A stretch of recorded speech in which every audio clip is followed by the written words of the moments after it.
How about now? Yay! Hello. Good morning, Chan. It was weird. It worked like 2 minutes ago, and then I went live, and then it stopped working. Maybe 4 minutes ago. Good morning, chat. How is everyone?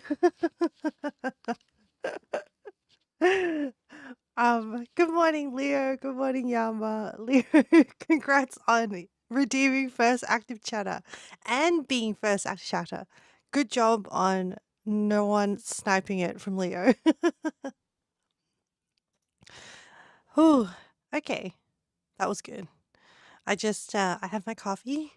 Yeah, let's get into today. The topic of today's cooking stream.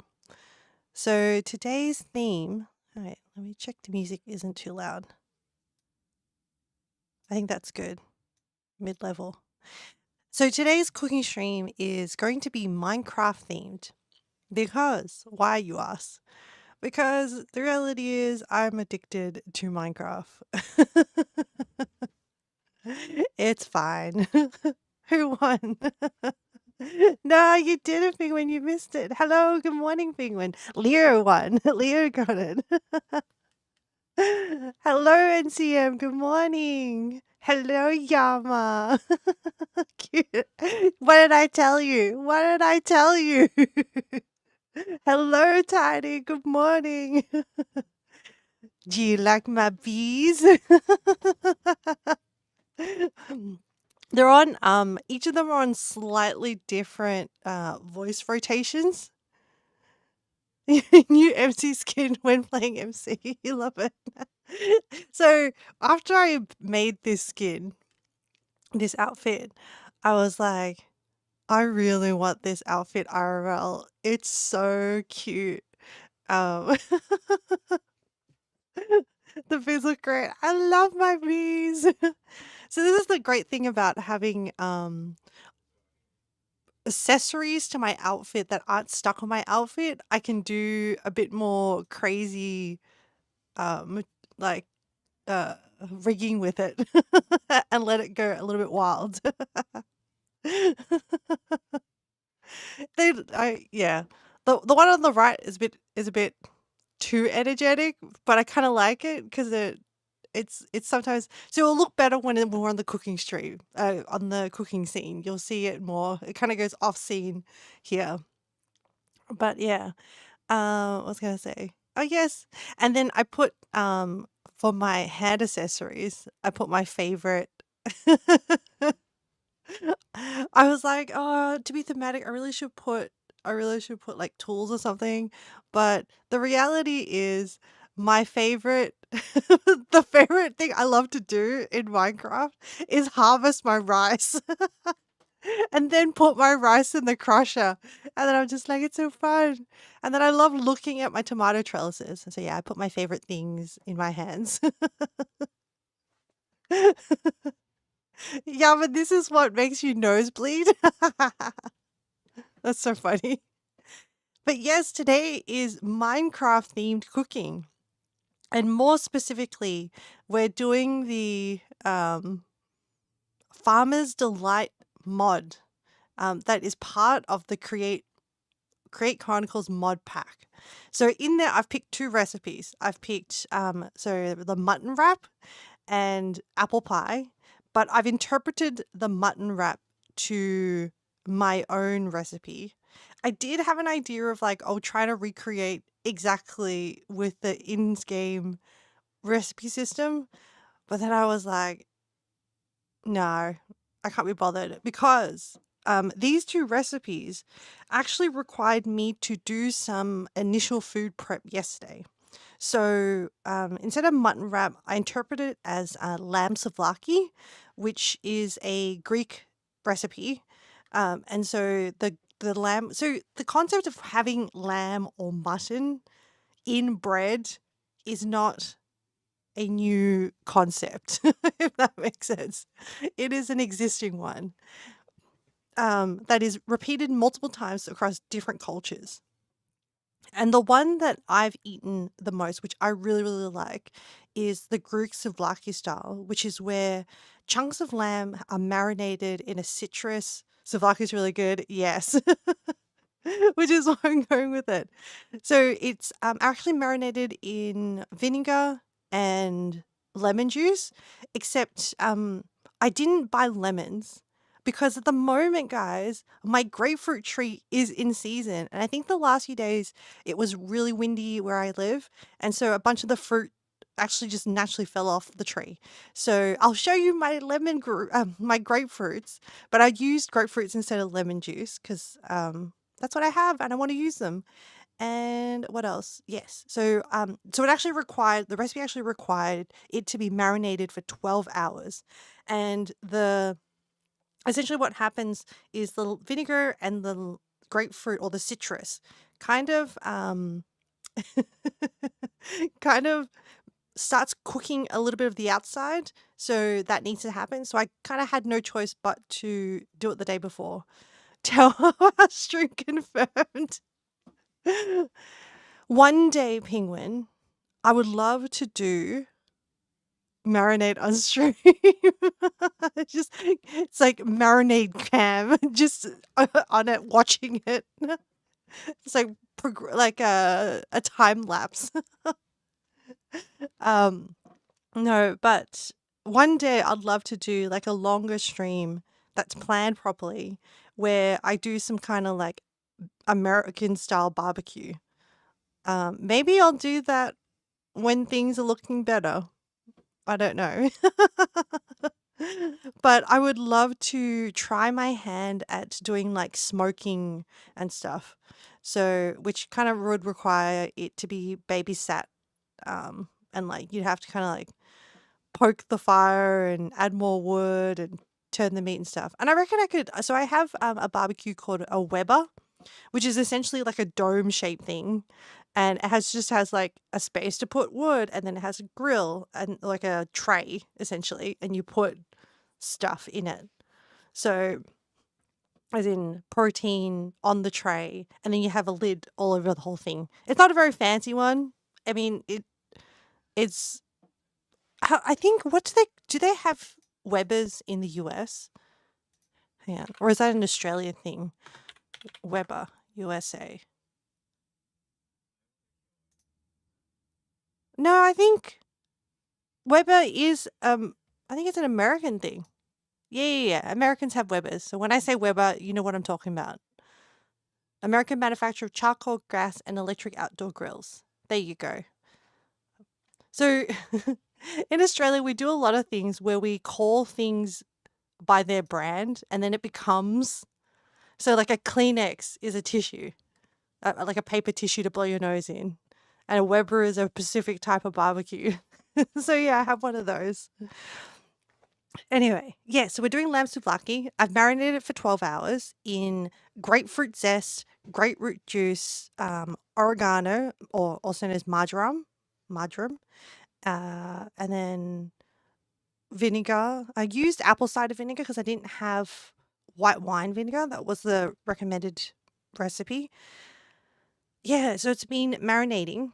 And then the other thing is the apple pie. So I found this recipe by Respington Eats, but it's like the best apple pie recipe ever. And I was like, all right, that's a big call.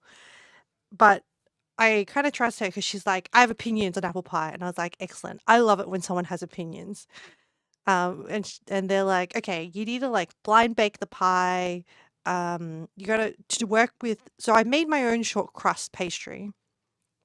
And the thing with short crust pastry is that apparently it works better, as in you have less shrinkage of the pastry if you freeze the dough in the tin, in the pie tray tin thing, for at least 2 hours.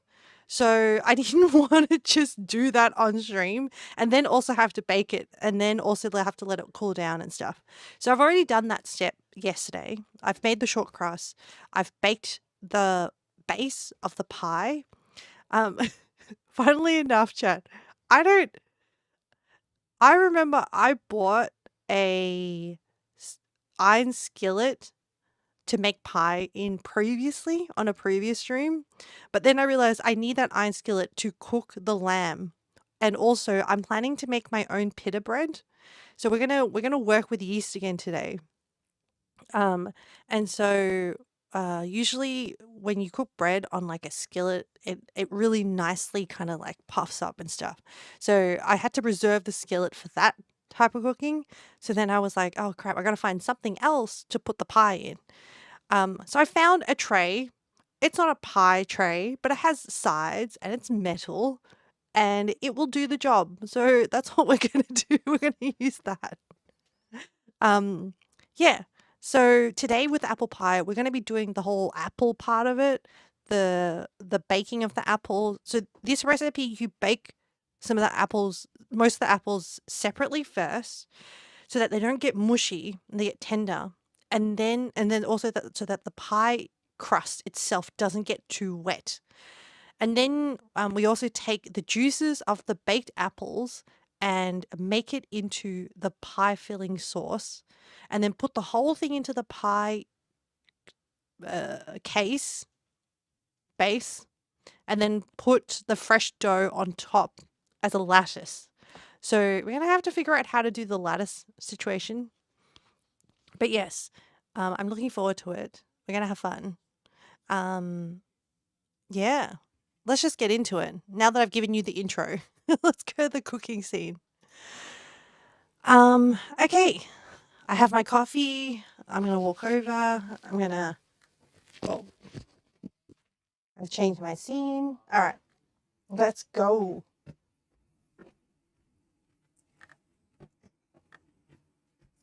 Oh, it's happening. I'm in the middle of walking.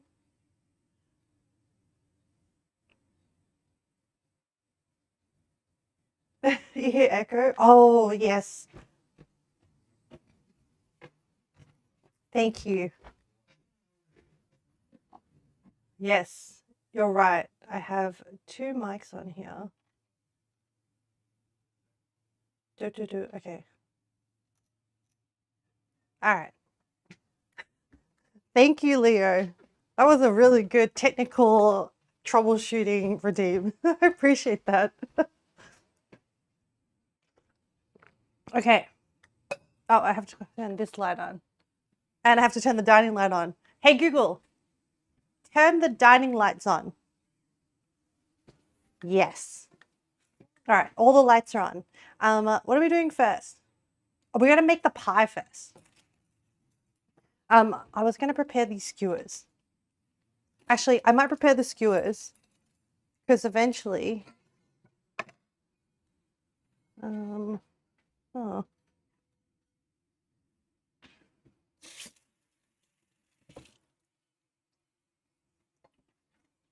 So these skewers will need to fit in this pan. So maybe I don't need to cut off, like these are a little bit long as they are.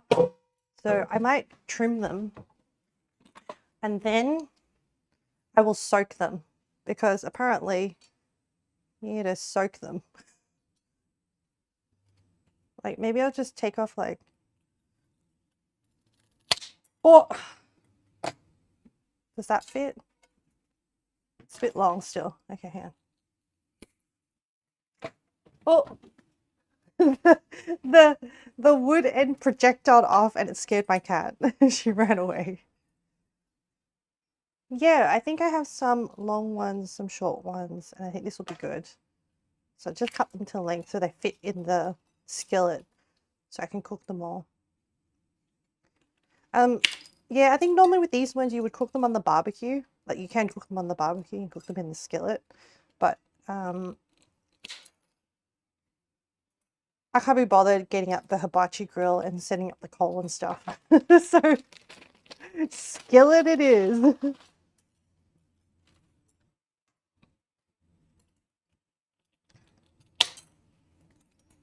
And these are my gardening clippers.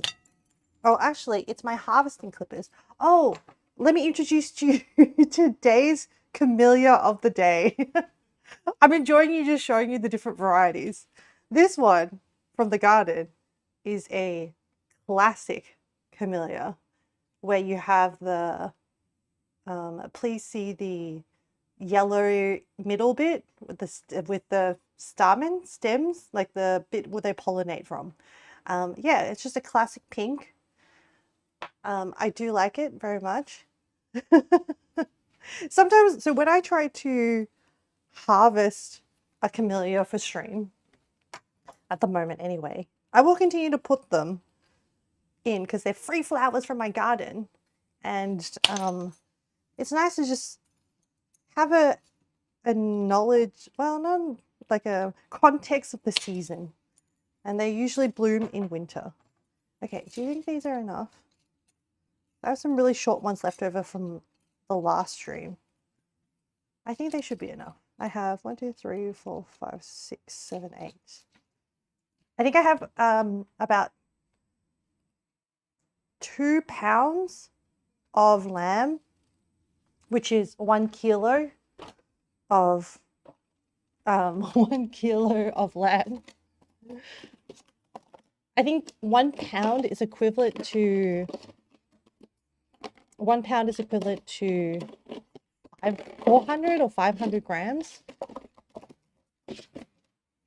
Okay. Oh no, I thought this container would fit, but it did not. Let me find it. Oh, actually, can I put it sideways? Nope, still too long. Let me find a container that will actually fit.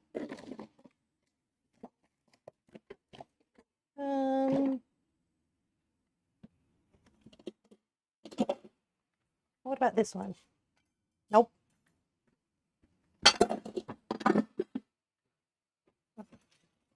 What about this one? Okay, yay.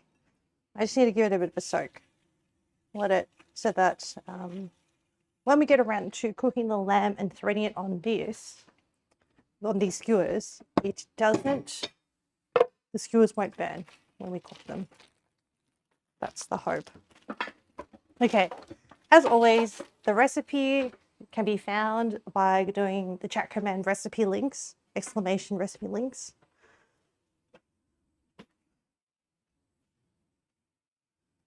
Okay.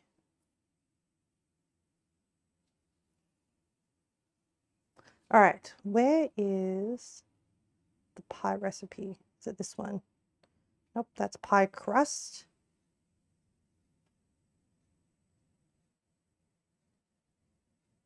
Here we go. All right, we're up to, oh, so I think I'm going to cook the pie in my smaller oven. All right. So I've done all the pastry bit. I've baked it. Oh, let me show you it's not bad. It did get a little bit of shrinkage. So here is the baked pie crust from yesterday. And this is my own, oh, it's not too bad. It's like nice and crispy. Yeah, this is my own attempt at making short crust pastry. They also had a recipe sheet, also had a recipe for short crust pastry. So I made this, I shoved it together. Yeah, I can see there's some shrinkage on the side. It's quite a solid pie crust. I don't think it will fall apart. So I think we've done pretty well. So it is nice and room temperature now. So I did have it in the fridge overnight, and now it's like room temperature.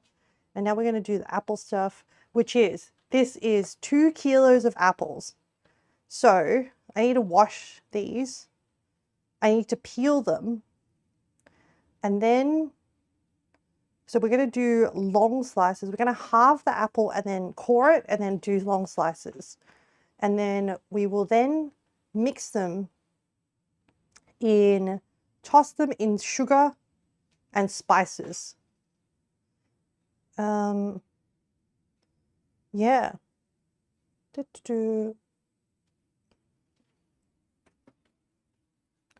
And then once we bake them, oh, okay, so maybe, actually, I will need to use the actual oven, the big oven, not my little oven.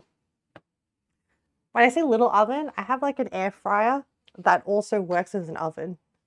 So sometimes when I'm not making really, really big recipes and I just want something small, my preference is to use the smaller one. The reason why is because the controls are just better. Like the temperature and the timing control. Okay, so with these ones, I'll have to bake them at 180 or 160 in a fan force. I am a fan force. I'm going to bring that up to preheat while we do the apples. Yeah. So we just do the apples then. Okay. Pretty straightforward. How is everyone today? I think everyone's lurking. I think people are working. Or playing Minecraft.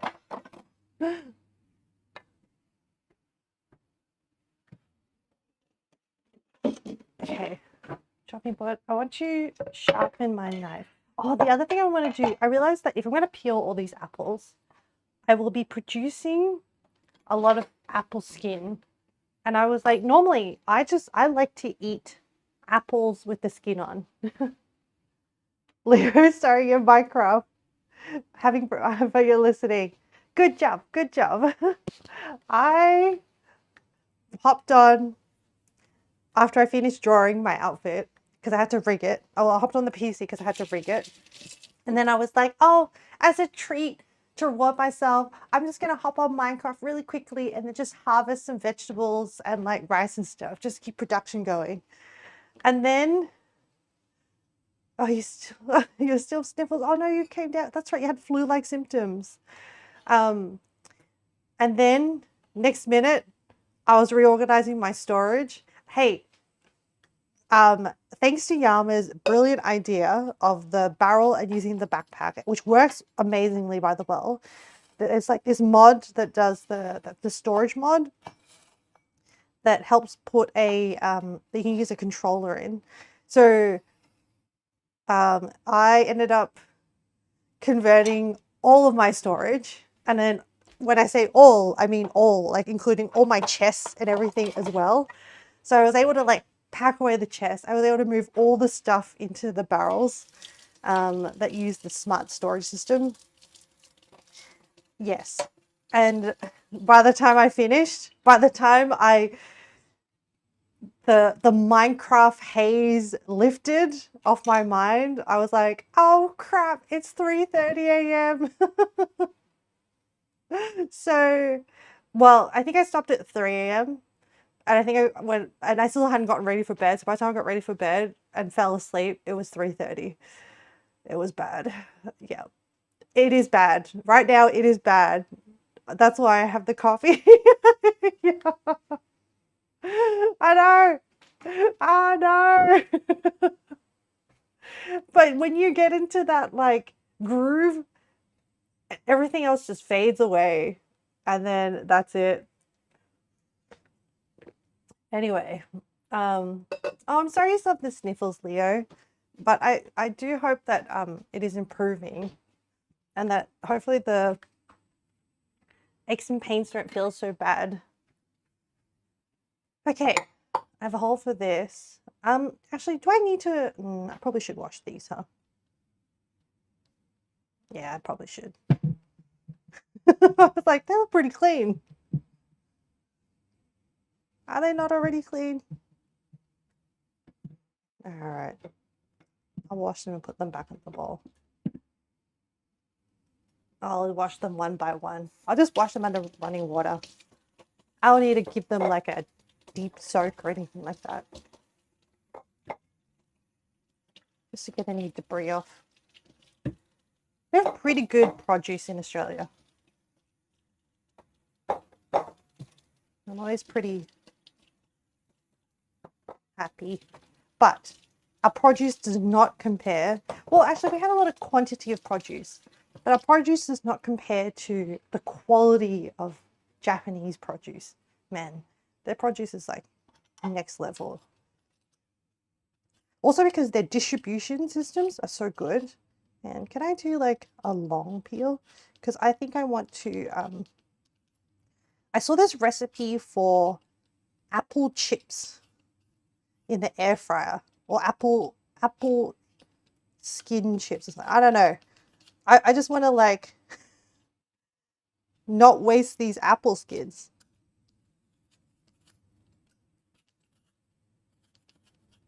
There's a lot of fiber in here.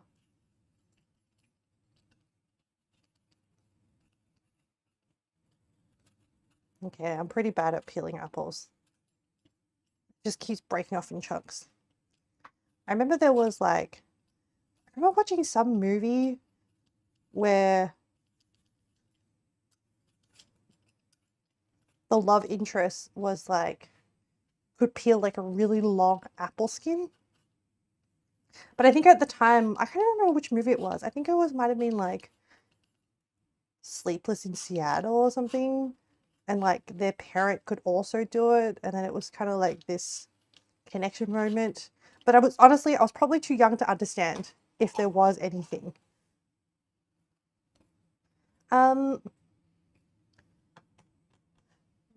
So I guess these apples will go brown anyway because we're going to cook them. I don't have an apple corer.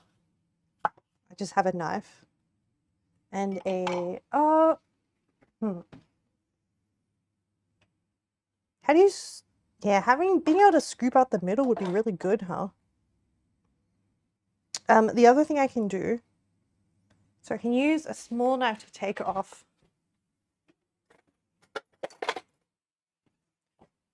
these two ends. So today will be a nice calm day. I'll keep the skins to one side and the apple core bits to another.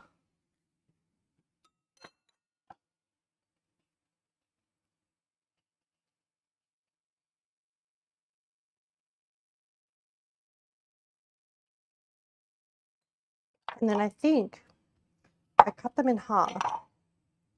I can just do the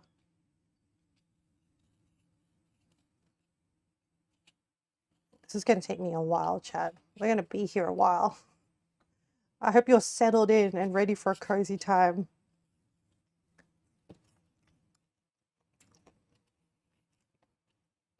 So the recipe calls for Granny Smith, which is okay, how thick are these slices? Like, I assume not too thin because we want them. And then should I just lay them out and get ready for baking? Oh.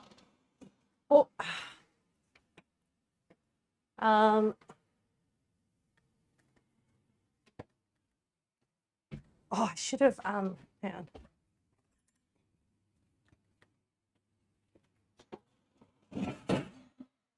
yeah, I'll do that as well. I'll put them on the stove top and then start laying out the apple slices. And actually, see, preparation when you're tired is like half done, and you're like, yeah, I should have thought these steps through. Now, unfortunately, my pans are never like the cleanest, so don't judge. But I'm just thinking, should I put down some I'm gonna put down some baking paper so that I can capture all the apple juices. And hopefully, I don't want my apples to stick to my baking tray. Yeah, I'll do that. And put these on. All right, we have a workflow. Slice, lay it out. So when I draw, I like to use that time to catch up to TV shows. So I managed to catch up with all of Poker Face. I really like that show. It's really funny. It is like a little bit, it's not procedural, but it kind of has like that format of like every week. You kind of know what to expect. Something happens, there's a murder, and then you have to she uses her ability to solve the murder, essentially. But yeah, I finished that. That was quite good. It's a enjoyable watch. Nothing too, you know, profound. Nothing, not profound, but like nothing too deep in it. I enjoy the character, the main character. I did also, I've been watching all these and like catching up with things, but I also caught up with White Lotus. So I've now finished it. It was, oh, I didn't see the ending coming. That's all I'll say, if anyone is interested in watching it. I didn't see the person, so like someone always dies. I didn't expect that to happen.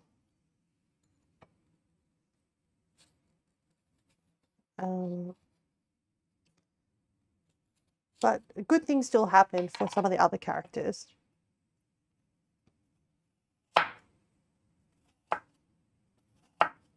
Okay. These.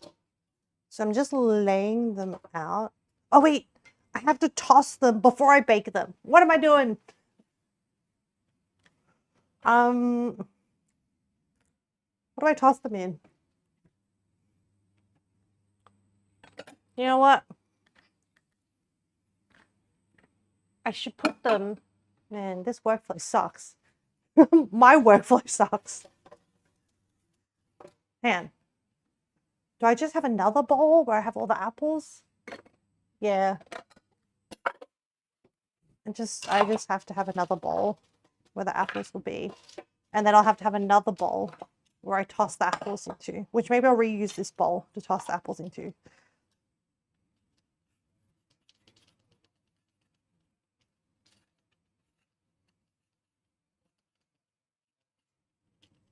Ooh, I got a pretty decent long skin of apple.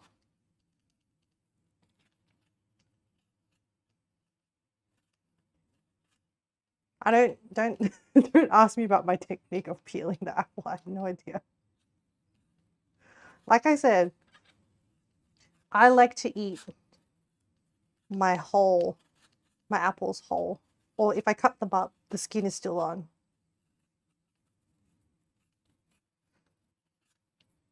Okay, I'm getting better at like kind of holding the apple. Man, the other day I was I was preparing chestnuts and my mum was watching me and she was so terrified because I had the chestnut like gripped in the palm of my hand. And I had this like serrated knife and I was cutting like the X's on them.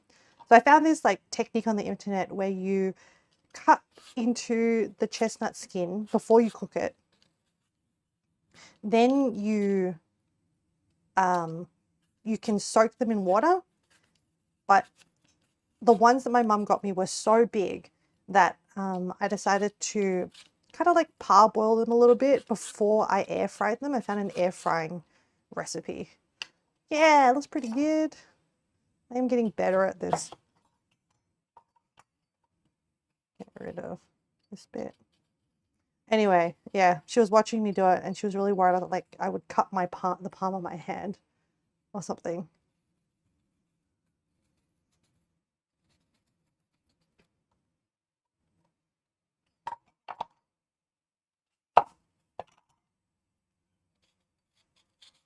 I bought this little tiny knife, Seki Edge, in I bought this in Loft, and it cuts so well. It's like little, it has a serrated knife, but it has like a really wide blade. It's made for like smaller precision cutting. I don't really have like a knife kind of like that has like that kind of ability. So yeah, I did I can definitely tell, like I'm so happy about doing these cooking streams, and which is why I probably will continue for a while, because I can definitely feel my skill leveling up. It's like I'm playing IRL it's like I'm playing the Final Fantasy 14 MMO where you're upskilling the cooking skill. And I'm like, yeah, like, and then now I'm like leveling up my equipment. I like now when I go to shopping overseas, I just go into like, you know, the cooking accessory section because look, when I go shopping, I like to go shopping for a purpose. I mean, wandering is fun, um, I'm more interested when there's like things I'm looking out for, and especially with cooking, there's so many gadgets. I like more functional things that can be used for a lot of purposes instead of like purpose specific items. Anyway, this is one of this and the metal tongs that like I always rave about to like be the thing that touches meat.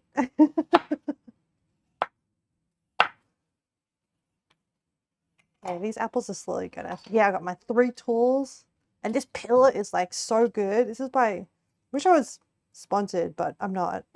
By this brand called OXO. It's just so ergonomic and squishy. So easy to hold in your hand.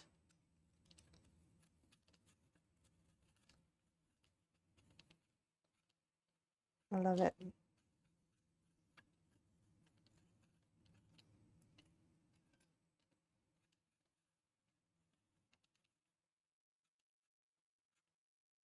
Well, can I do it? Can I do it? Guys, I was like, oh, should I commentate my apple peeling? No, that's too much energy. I was like, I'm still living off the high from Wednesday's marble run. I had so much fun doing that. I really want like more excuses to do marble run. I mean, at least every quarter when we celebrate our anniversary, I have a reason to do it. I'm like, okay. Ah, ah, ah. Okay. Be careful and not slip and cut my. That was Hive. Yeah. Hopefully you also felt the energy. I don't know. I love doing stuff like that. I don't know. I think I just enjoy the doing different things, which I think is terrible for social media strategy.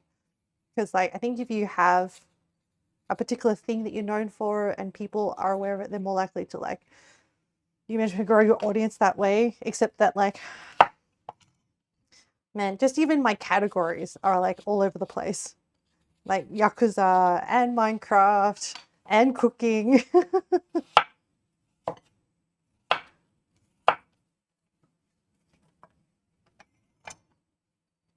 Oh, it's fine.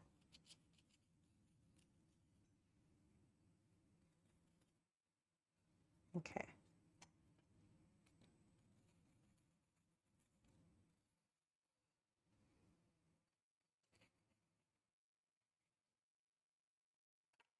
And then cut this in half. What are you doing in Minecraft today, Leo?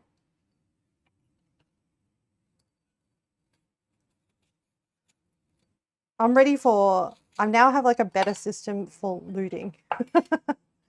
I have dedicated backpacks to swap into when it is time for me to loot. Oh, what are you doing in Minecraft today? What project are you working on?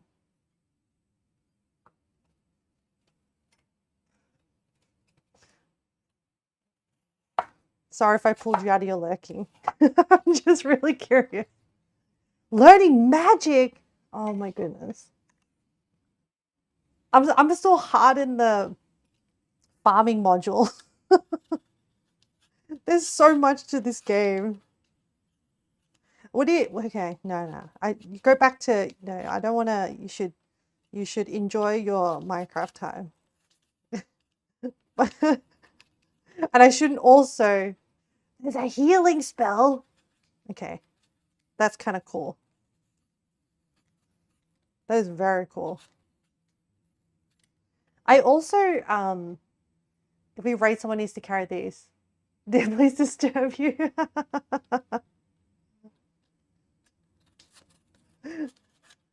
I'm just a crazy... We're all just crazy Minecraft people. I need to explore more of the recipes. I need to cook more in Minecraft as well.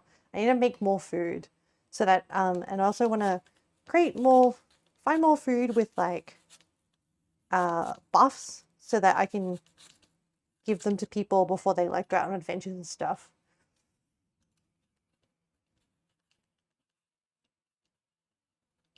But yeah, I haven't had...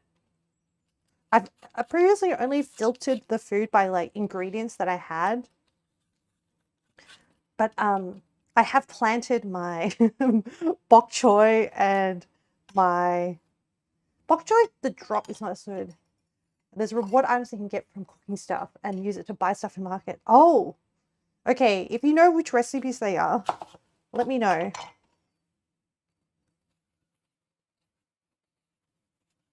And I will work on them. I've now that I've upgraded my storage and not having so much limitations with how much I can store, I do need to create more. I need more of the barrel upgrade that lets you stack things. I think I need at least a few more. Yeah.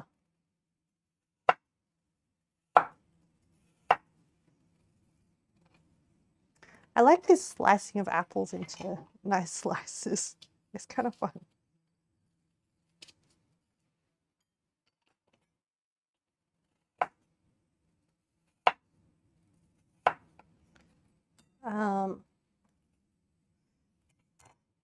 Yes. Oh, so the other thing that I started watching, because I was towards the end of my drawing, I just was finishing off like the detailing and stuff like that. I picked up watching oh, I should have watched F1. Anyway, I'll get to... it's on my to watch list. I still need to like catch up on it. But I've been watching... I started last night the Dallas cowboy cheerleader show on Netflix. I'm sorry, like I'm in episode 1, but I'm already I'm a little bit triggered because the owner was interviewed, and one of the topics they talked about was how they're not paid very much. And then they were on it, like one of the girls was honest. They were like, yeah, I get paid like the equivalent of someone working full-time at Chick-fil-A. And like the editing was great. Okay, the editing and what they chose to say was great, because they started out with saying how much profit now the Dallas cowgirl cheerleaders make, because they have like swimsuit calendar, they do game shows, they have like reality TV shows that show them with their auditioning and stuff like that. And then obviously this Netflix show. And then the follow-up is the girls don't actually get paid that much. And then the owner was interviewed, who is the lead brand design marketing person, who I think is the daughter of the old owner. And she was like, yeah, you know, these girls want to join some... Like all I heard was corporate brainwash, which was, oh, these girls wanted to join something that was bigger than themselves. They wanted to join like a legacy. They wanted to feel like, you know, they had a life's purpose. And I was like, bitch, like just pay them properly. All these people are professionally excellent technical dancers.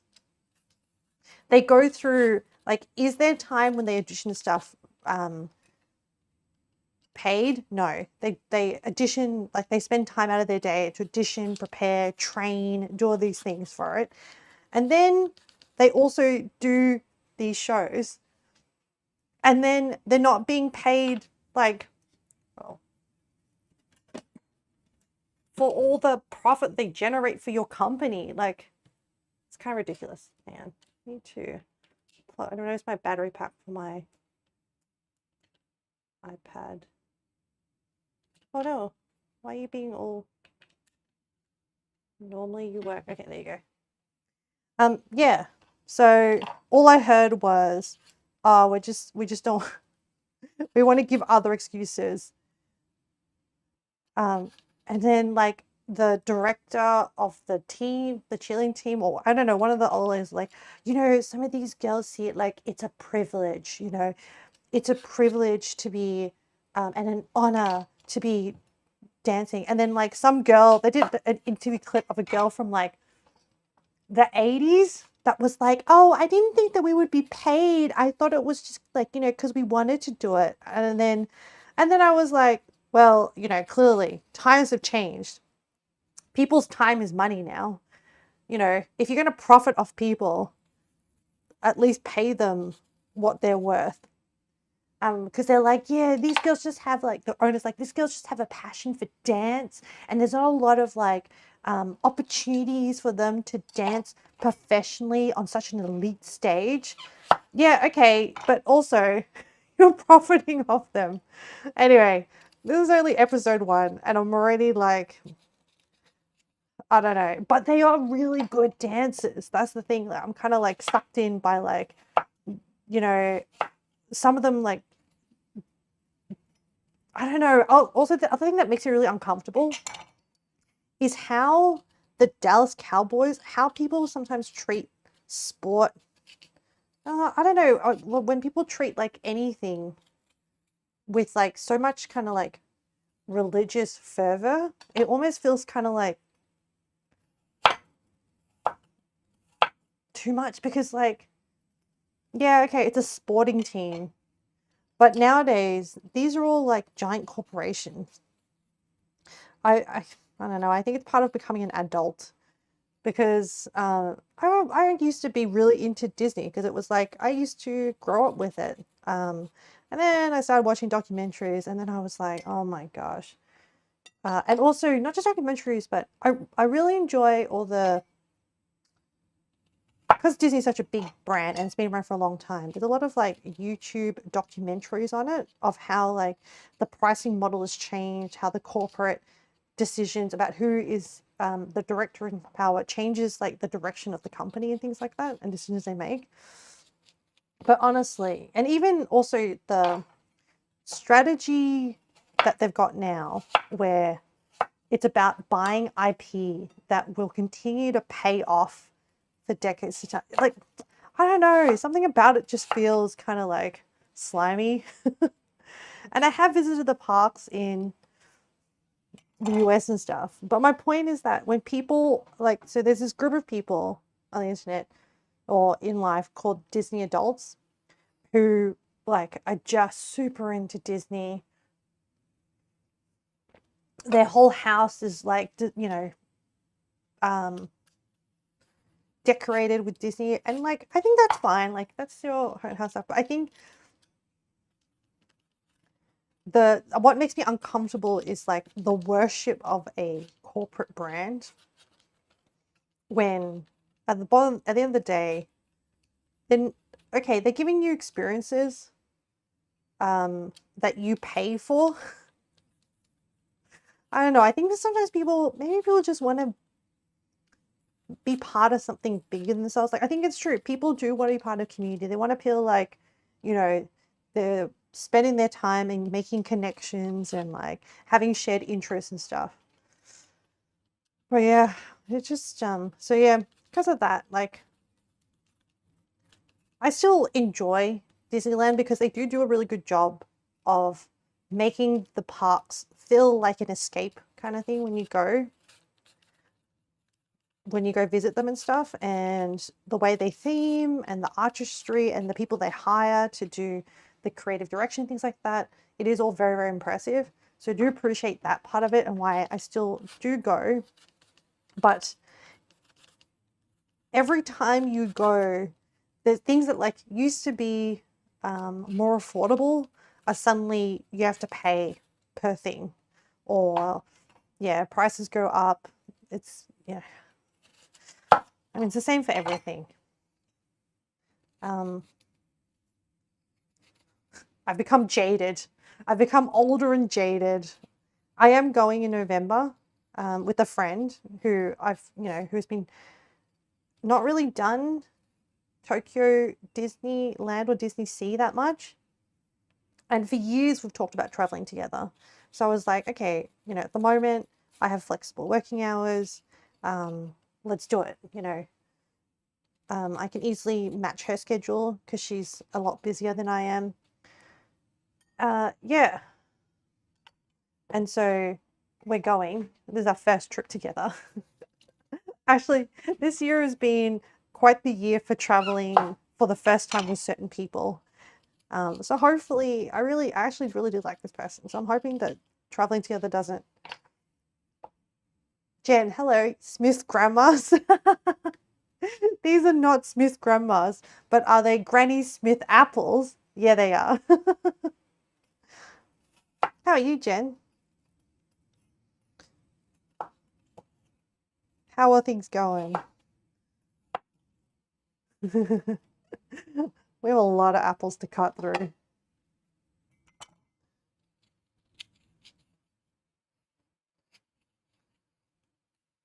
Yes, I am going. Doing great. Was thinking you could do a marble run, but for your Minecraft projects. Um, Potentially, but then also the other thing is that I am also just, well, okay, so we have two Minecraft servers. We have the create server, which the problem is that even if wouldn't mind a trip with Armin Group, yeah, I would, I'd be, I would be, I don't know. I've seen these influencers organize like group events. There's this particular influencer I really, really like following, who is this woman in New Zealand, and she just kind of lives this, like, she made the decision, her and her husband made the decision that they're going to live this child-free life. And so her whole thing is like about connecting people and becoming like a community group to help people kind of like find other people who don't have kids to go travel with and stuff like that. And she does other stuff about her child-free life. But one of the things she's been doing is that she organized like a Europe trip for a bunch of like childless people. And I was like, oh, what if like, what if one day I could do something like that, which I think would be really, really fun. But back to the Minecraft project idea. The problem is there is a big flaw to it, even if I did do it, is that my brain doesn't stick with one thing in Minecraft. This is the problem. So I would have problems honoring the project. Jen, you saw us, like, you made a comment when I was like, I'm gonna expand the base. Has the base expanded? As in, have I finished building the extension? No. So like, there is I mean, we could use this as an excuse to do the marble run anyway, and I would try my best to honor it. But the caveat is you're gonna be ready for a random time. Because the other thing I would have with the create server that we're doing at the moment is that I do want to create a whole bunch of different themed cafes. There's no functional purpose. I mean, I could also put functional projects on there, which is build. I wanted to build a automatic wheat farm, but make it aesthetic in my area. Marble run, but all options is inventory, sorting, and farming. So at the start of each stream, we do a marble run to decide what we're doing for that stream. We could, maybe that, and like, the joke is, I'm gonna try to do it, but the joke is that really it's just an excuse to do marble run, but it won't be done anyway. Yeah, the excuse is we can then, do you know what we should do? I should make up like a fake report card, like a performance review after the end of each stream of how well did I stick with the goal for Minecraft for that stream. It should have things like percentage of time spent on on adhering to process. Like it should be chat giving me a performance review, the host to practice commenting and camera skills. Yeah. Yeah. Actually, yeah, that would be good. Yes, that would, yeah. I think if I wrote more scripts and practice them, the phrases would become more intuitive. And camera skills, yes. Did you notice the I hope you guys noticed the improvement in camera skilling. I used I let the well, I figured out this trick of using the slow-mo option. So much better. Yeah. I did get stuck at the start, but I recovered pretty quickly.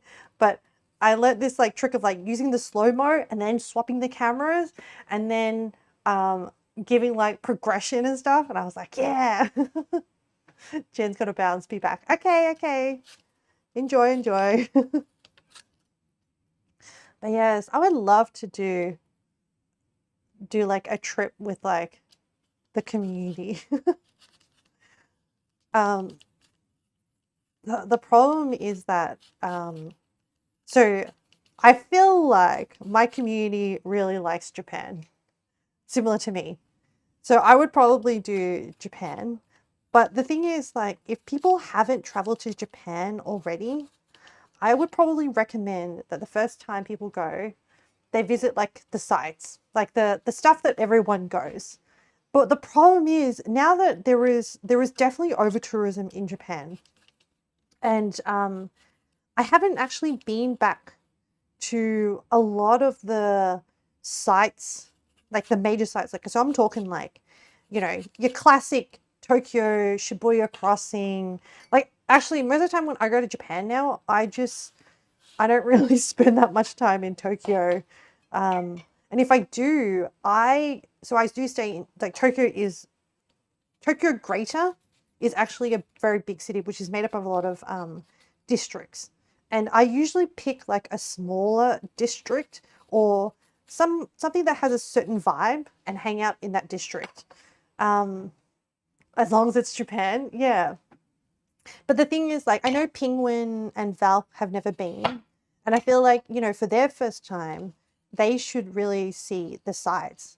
But oh my goodness. And okay, like I really want to go to a like maid cafe or something. I've never gone before, and like I'm a little bit too nervous to go by myself. And then the friend that I'm going with, she's really into Disney, but she's not like as, deep into anime culture. So I'm like, ah, damn, I can't like drag her. Some of the other friends I go to are too embarrassed to go. I'm just like, no, I just want to experience it. We can go together. Yeah. I feel like Kat would be up for it. I feel like I don't even think I'd have to convince Kat very hard. I think I would just be like, hey, so this is May Cafe. You want to go? And Kat would be like, yeah, I'm down. Especially if there's like cute girls there. There's also, oh, you've never been to, yeah, we can have an experience here. So like last time I visited oh yes, last time I went to the Monster Hunter Cafe. Oh my God, I would go to the Monster Hunter Cafe again as well. But it would be so much more fun with, oh, Butler Cafe. Yes, I would. I would go to the Butler Cafe as well. And then there's so many theme cafes. There's just so cute. And like, you can't help but get into it. I also want to go to the girls' muscle bar, like restaurant where these like buff girls serve you drinks. I was like, yes. And then there's also like the buff guys bar. I would visit both. And then I would also this one time I went to this magic bar, which was okay. Okay, when I say magic bar, it sounds kind of lame, but essentially the bar is not big. You go, you book in advance, and then the bartender, who is a bartender, but also his passion is also magic. He does a magic show for you, and it's like so cool. And the thing is with Japan is that like I just become like a super hype person when I'm there because everyone is like very cute, and also like when I say cute, like cute personalities. Like if so uh, this random, you make the sounds, okay? You make the oh sugoi ne. Like when people like tell you their thing or whatever it is they're into. Like people in Japan always have like really cool, interesting hobbies. Like um especially like old people in Japan. They're so cute. There was this bar. I can't remember what it's called. Raging Spirits, maybe? It's near Kawaguchiko. It's near the lake, and there's not heaps of like this area is like not super touristy. Like there, it's more local tourism, and I don't think most people go to Hakone. I'm going to Hakone. A lot of international people go to Hakone. Local people also go to Hakone, but around Kawaguchiko Lake, it's a bit further, and it is still considered part of the Lake District of around Mount Fuji. So around Mount Fuji, I think it's like 5 or 7 districts where people often go to like stay and like see Mount Fuji. Kawaguchiko is one of those areas, and what's notable about Kawaguchiko is that it has Fuji Q Highland, which has that really crazy Ejinaika ride where it's a roller coaster, but then it also like spins. So as the roller coaster goes, the seat itself spins you. I have not ridden it because as I get older, my tolerance for extreme rides gets worse. And I was like, I can't handle that. And I can't handle things that spin. I can handle like roller coasters, but not like huge spinny things or seats that spin you. Like it messes up with my balance too much. Anyway, this bar was run by, it was like an izakaya, and it was run by this like old lady. And it was just only locals. And it was only like, it was very like Showa era style. It wasn't even styled like Showa era. It was like probably put together in the Showa area. So it's like all very like classic retro and stuff. And you sit on like tatami mats. And she didn't have an English menu. And essentially we had like a group of friends with us, and then she just like fed us stuff. Anyway, she ended up like bringing out karaoke. It was a great night. We just did like some random karaoke, and it was like one of those karaoke machines where you just like, you have a book and you select a song from a book and you put in the song.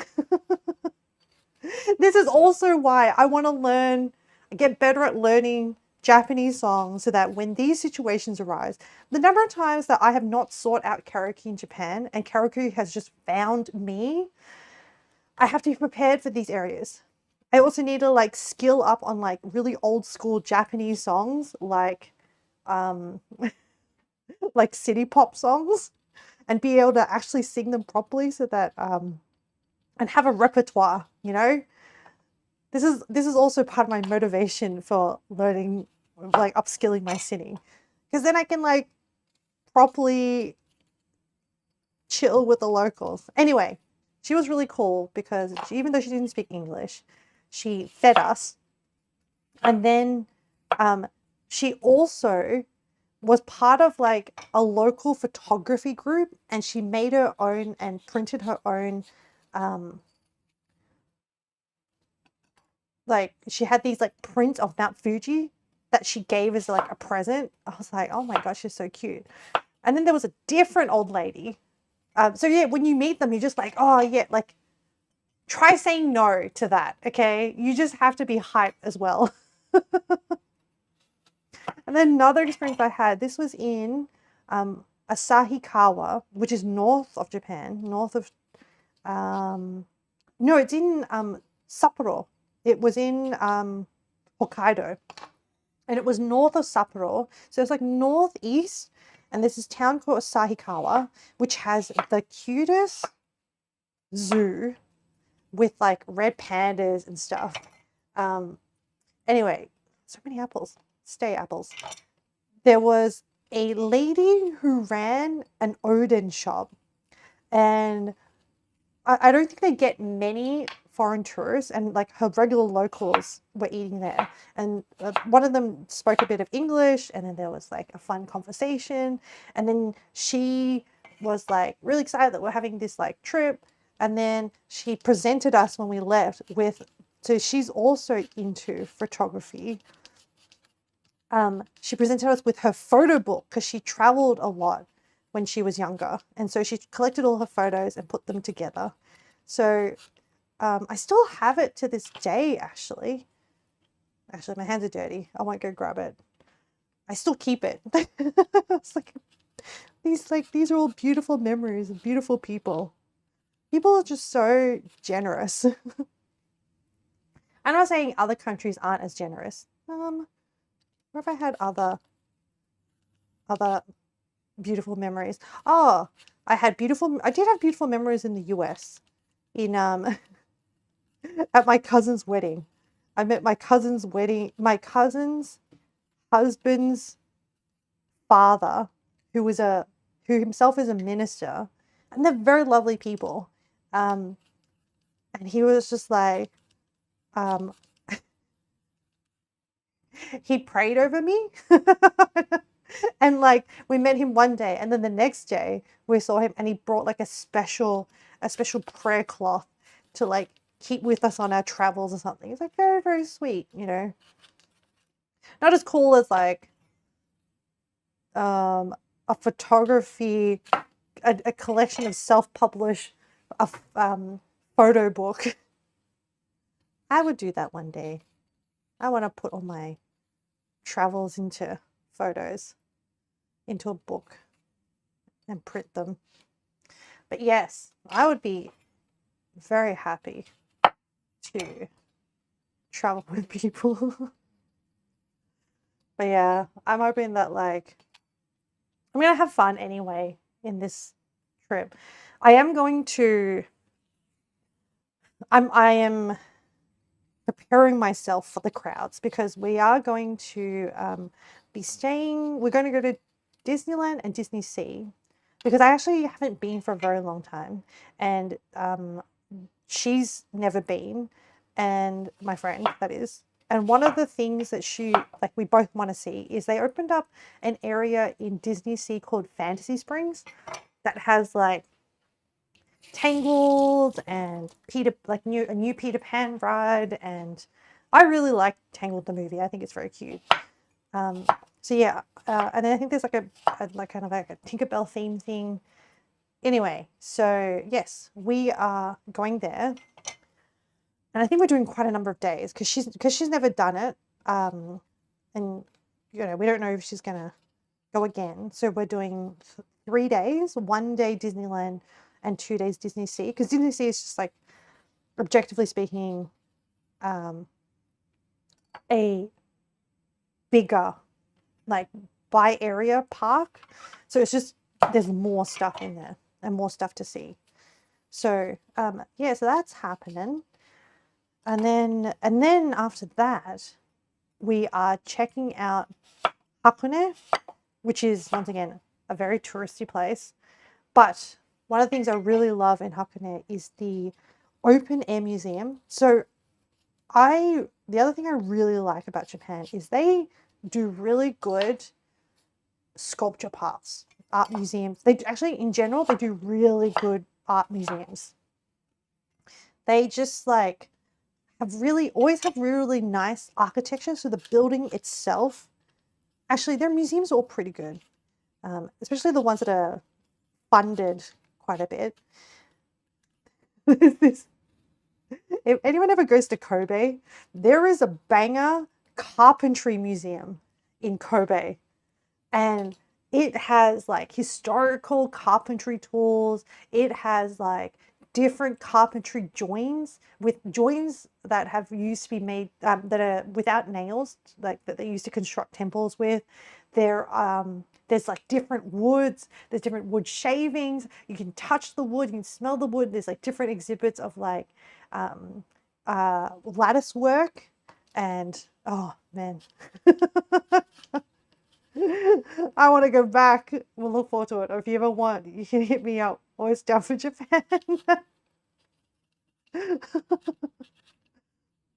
Oh yeah. Um, I always like to vibe with what other people like doing as well. So, as in, I like to take what people vibe to do.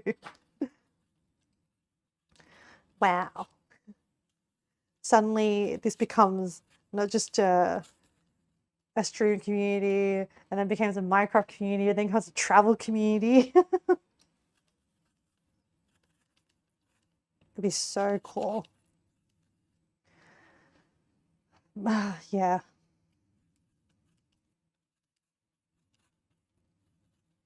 I don't even know how people organize this stuff.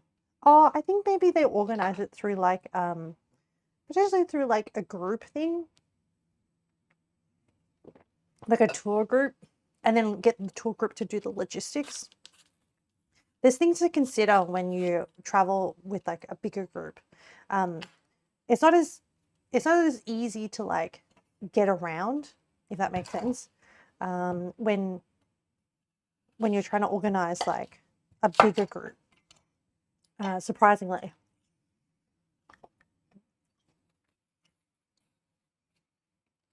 But yeah, there's like so many places in the countryside of Japan that I want to go visit. When I say countryside, I just mean like a bit further out. There's still like tourist places or like sights to see. But yes. Yeah, I hope the number of tourists in my future trip is going to be okay.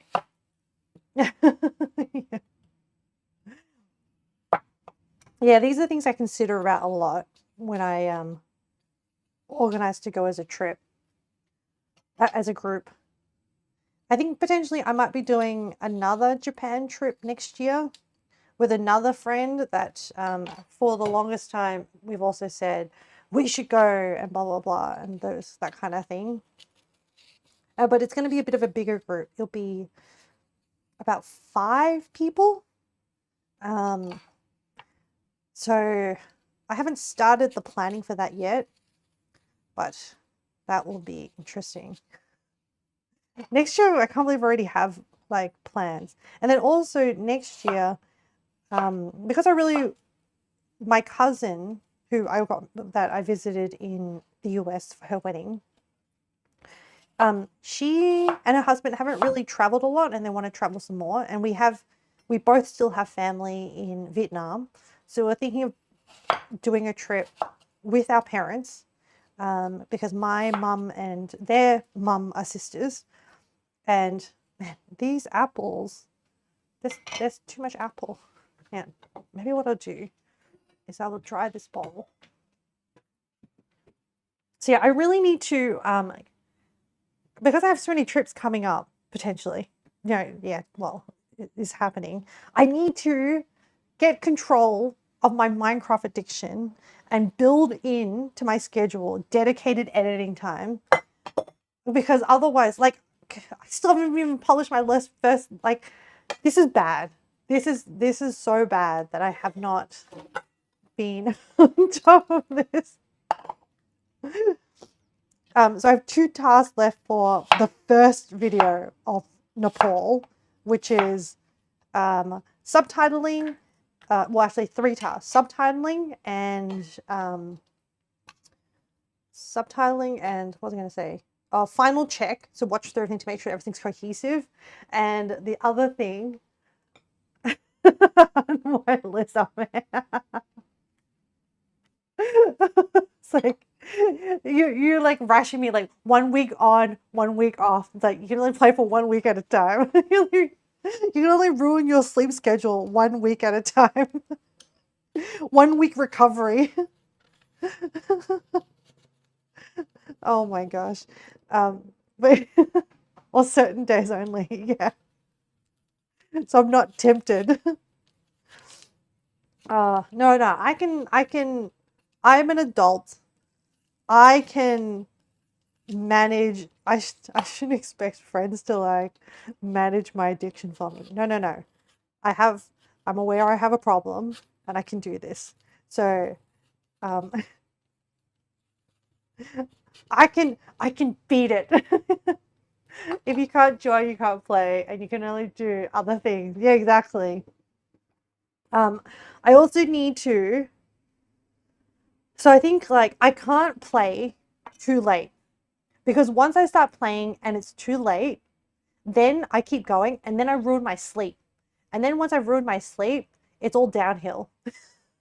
Just assisting. It's all downhill because then I'm like exhausted. And even like I did sleep in a bit today. I woke up like, I don't know, 30 minutes. No, actually 45 minutes before stream to like, do my morning routine plus like set up for stream and stuff. But yeah, it's a vicious cycle. And then also because so when I was doing the injections, I wasn't going to Pilates, which meant that I was sleeping in. And so when the Minecraft addiction kicked off and I wasn't waking up early, it was okay because I was sleeping in a bit. But then once the procedure and stuff happened and now like my body's going back to normal, I was like, no, I need to book into Pilates, otherwise I'm going to be a lazy person and not go. But they're in the morning, so what that means is I'll play till like 2 a.m, then I'll sleep for like 4 to 5 hours, then I'll get up at 7:15 and then like it takes me 15 minutes to wake up, and then I leave the house at 7:30, and then I go to my Pilates class at 8 a.m. And then I do Pilates, and then I come home. And then if I'm still tired, you know what I do? I get back into bed. It's so bad. Usually, and then when that happens, then I've like wasted them. Well, not wasted. Resting is not wasting, but I have not been productive in the morning. And then yesterday, I was like so tired. So I what did I do yesterday? Yes, it was Thursday. Yesterday is always grocery shopping day for cooking stream today.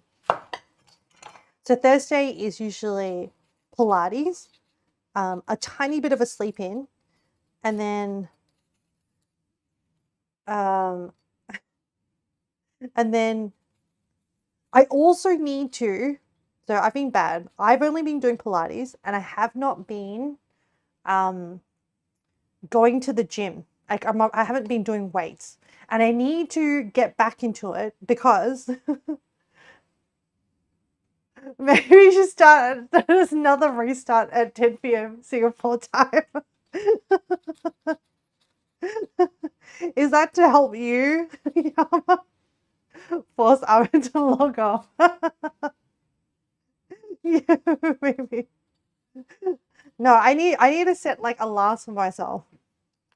Or like, no, I shouldn't expect anyone else to modify and do extra work. Just no, I'm like, you know what? This stream is like therapy at this point. I'm just like, okay, it's forcing me to face some hard truths about myself, to be really honest with not just you, but also to myself, that what I'm doing at the moment is unsustainable and not healthy. Um, yeah. And that, but like, I also want to play when people play. So, I don't know, I need to, which is often in the evening, but not at like, I need to not play at like 1 a.m. Like that's ridiculous. I need to find like a solution to this, which really it just takes will and forcing myself to log off. That's really what it takes. And also set an alarm. The time it's like 7 to 10 p.m. your time. Wait, so hey Google, what time is 10 p.m. Singapore time in Australia?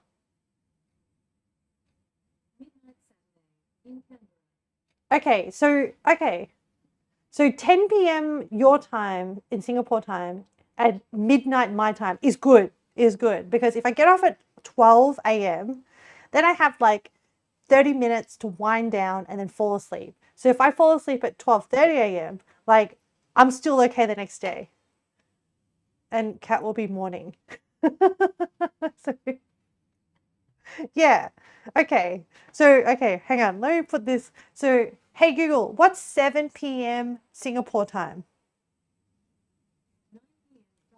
Okay. I mean, I think I can play a little bit longer than that. Let me. So, all right, let's try this. So, if it's 9 p.m., wait, 9 p.m. till midnight. But if I play like 8 till midnight, let me put it in my diary. So, this is Minecraft. Okay. So then let's try this. Plus 2 hours. So then if I'm like, okay, and then okay, I think weekend actually get a pass. Okay, weekends, my weekends are if you -2 from your time. Yeah, yeah, okay. I'm really bad with time zones. It's like remembering. And I just use the online calendars, like the converters. I actually even have an app on my phone because I had to coordinate meetings between different countries. I was just like, nah, man. I already deal with like I already do too much executive thinking. And so I never properly learnt the skill to convert time. But yes, so if we do this and then during the day, I also need to, okay, this weekend, the other thing I have to do is I need to, so we're getting to the point where I'm getting better at learning new songs with my singing teacher, that I need to prepare ahead of her, if that makes sense. So normally nowadays what I do is, so she is a pianist as well, but she's not a strong pianist. So what I've been doing is I've been selecting songs, kind of learning to them beforehand, practicing some of it, and also finding YouTube karaoke videos. The difficulty is finding them in my key and my register, and then using those to kind of like, you know, practice, do a practice with my singing teacher, and then she critiques me, and then she gives me like, okay, you got to work on this part, and this is how you will tackle it vocally or technically, kind of thing. Which is great, which is like, that's the best use of her time and my time, or the paid time that we have together as part of the singing lesson. But what that requires is me to do singing practice ahead of the day and doing the research and finding the sheet music and yeah, all this stuff. And luckily, 2, 3, 4 weeks ago, maybe, I did like a really big week where I did a lot of practicing, and I had practiced Skylark enough that when last week I went for my singing lesson, no wait, this week when I went for my singing lesson and I hadn't been practicing, she was like, what song are we going to do today? And then I was like, internally, Ame is panicking. Okay, little tiny chibi Ame is like, panic, panic, panic, panic. And I was like, wait, I've been practicing Skylark. And then I was like, oh yes, I've been practicing Skylark. I didn't say not recently, like 3 weeks ago. And yeah, there are some bits that I'm like vocally, technically struggling with. I wonder if we can work through those. Thank goodness. Because then I don't even know why. It's just kind of like I'm too embarrassed to admit that I'm a really bad music student. I think everyone is a bad music student. I don't know. Maybe some people are really, really more better at practicing. I do enjoy it, and once I start practicing, it's good. Anyway, the point of the story is, I was like, well, what you gonna do? Look, I think she knows, but I mean, slowly over time, I have gotten better at singing and at the register and stuff. I think the other thing I need to do with my karaoke stream is I need to set up a way to do it standing.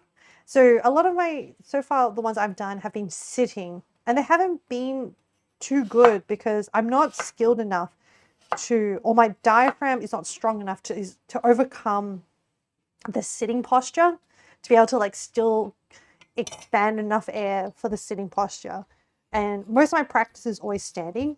So I really need to figure out how to like stream while standing with my music sheet and stuff and with my stuff. Just like, anyway, all of that takes time and practice, and currently a majority of my time has been into Minecraft. Now, the thing is, I will not give up Minecraft because it is the value that it gives me. So I'm making a educated, rational decision. Oop, hang on, I forgot to cut the cord out of this one. Is that the Minecraft that I'm playing with friends is valuable to me. And it's not just like, I don't know, there's bonding and it's fun, and going on like raids and stuff is fun together, and you know, feeding off that creative energy together in the one space at the one time is so much fun. And it is really rare. This is why I'm so like, this is why I can't shut up about it, okay? Because like people having the time, the energy, the same interests, like all these things have to align for something like this magically to happen. It's just like also whenever people find my stream and come and hang out, it is like I am super appreciative because, you know, the internet world is a big place, you know, for someone to like stumble across here and then not only stumble across and find this stream, but also decide to like sit down and enjoy, and then also decide to like come back. Like, guys, like these are all like amazing things in and of themselves individually and then together. So anyway, yeah, sorry, where was I going? Minecraft. Yes, I'm making a logical decision that I want to keep. I want this to be still part of my life, but I also I'm realizing that I need to, in order to pursue my, you know, I also need to keep working on my goals, which is I want to publish more of my travel videos and edit them, and that also takes time. So I need to like balance all these things. Man, you know what this problem is? This needs like a, you know, Harry Potter Hermione Granger, the like time turner thing. I need that, and I need the like duplication thing. Because then like one me can just like play Minecraft, and then the other me, I don't know how she does it. Like honestly, okay, I know this play explain it away by magic, but I reckon that would like have psychologically scarred someone of being existing in and retaining both memories of like of the same time. Like I just don't think brains are made to work that way, to exist in the same time but have different experiences in the same time period. Like, yeah, because she was using it to attend multiple classes, so which means that she would have had to have been mentally active, as in like not just active, but like actively learning, actively studying, actively listening, all those things, and that takes brain power. Even so I will never do another 9-hour Minecraft stream because I realized that already playing Minecraft takes a certain amount of brain power, and then also playing Minecraft but then also streaming. So with streaming there's like a lot of like brain things that you do, which is like you're checking chat, your technical stuff, you're checking, you're also sort of modulating your voice and making sure the chat's having a good experience, that kind of thing. You're usually doing a thing, so in that case, the Minecraft stream. And so I didn't realize, but by the time I ended it, I was pretty tired. So I'm like, okay, I don't think I can do that kind of stream for a while. I mean, the other thing is that I could just choose to not be as active on chat. I don't know how people do like there's subathons that where they like stream for a really, really long period of time. Yeah, I don't know how people do it. Don't know. I mean, if I was going to do a subathon, I would be playing Minecraft. Because that is an activity that I can do for a really long period of time. I think also, I think a lot of variety streamers also do like other content where they're just sitting and talking, and that's as in, you know, that is the thing they do. They just sit and talk, and they, I think maybe react to things is more like passive, because while you're watching, you don't have to like say anything until like after you've watched it and then you react, or as you're watching, you don't have to like read chat while you're doing it. I don't know. Just things to think about. Anyway, the moral of the story is I'm not doing a 9-hour Minecraft stream again. that was too much. And but I will still do them just for my standard period of time. I'm glad I've done it now. Now that like I've done it, I'm like, okay, that was too much. Yama. Thank you, Yama. Thank you. Oh, how are you feeling today, by the way? Are you like from your cold and also from your sleep deprivation? Do you feel like I feel like one night is not enough to catch up on sleep deprivation, but I'm glad that you decided to sleep early-ish. You slowly recover, but definitely still lack sleep. Okay. I think I don't want to be presumptuous, but I think you woke up at 7 too. Yeah. I woke up at 7 today. Oh no. Oh no. I don't want to be presumptuous, but I think that both of us have some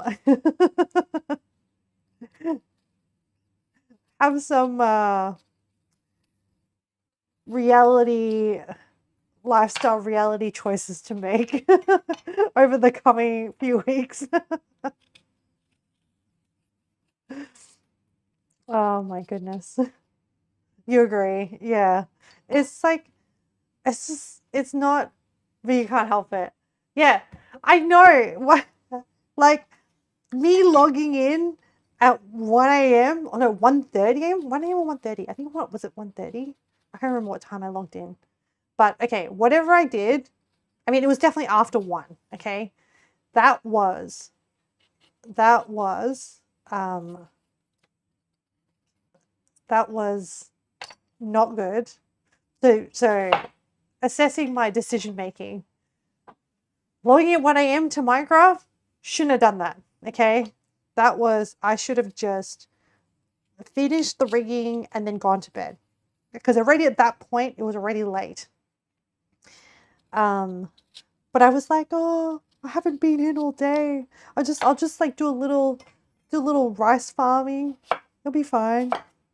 And then I was like, oh, but then I have to put my stuff away, and then and then I'll just harvest my tomatoes. Oh no, my tomatoes aren't connected to the sorting thing. Oh, I should connect that. Oh, well, since I'm here, I might as well just make all the barrels. You logged in wanting to do something, opened map to do some planning, couldn't decide, ends up doing nothing done, am tired and logged off to sleep. Oh no. Aw. Are you still plagued by too many projects and don't know what to do next?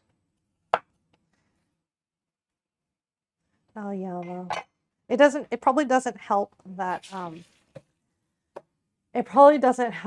like I keep distracting people from the thing that they're doing. I have a lot you want to do, but you can't pick one. Oh, Why do you reckon you can't pick one? I'm curious. I mean, it seems like a very like what's the word? A very like straightforward answer to be like, just pick one. But obviously you're struggling, so there's something that's like making it tricky. It's okay. I don't mind being distracted. sometimes when I rant about something in Minecraft and I'm like, oh my god, I'm still sorting stuff. I'm always so shocked when people like, I have a solution. People being Yama. So I'm like, oh no. But I'm so grateful because obviously, so I upgraded the whole thing last night, but it has definitely improved my quality of life. Like I even like reworked my upstairs area. I got rid of all the chests. I put all the chests away because they don't link with the barrel system. And then I use that spot to hang my backpacks. And it's like, oh my goodness, it's so good. And then maybe now that my storage system has been sorted, I can then finally work on, what thing I meant to work on? The expansion, the base expansion. Okay, next step is sugar, cinnamon, and nutmeg, I believe. And then we're going to toss it. Oh my goodness, it's been almost 2 hours and I've only peeled 2 kilos of apples and sliced them.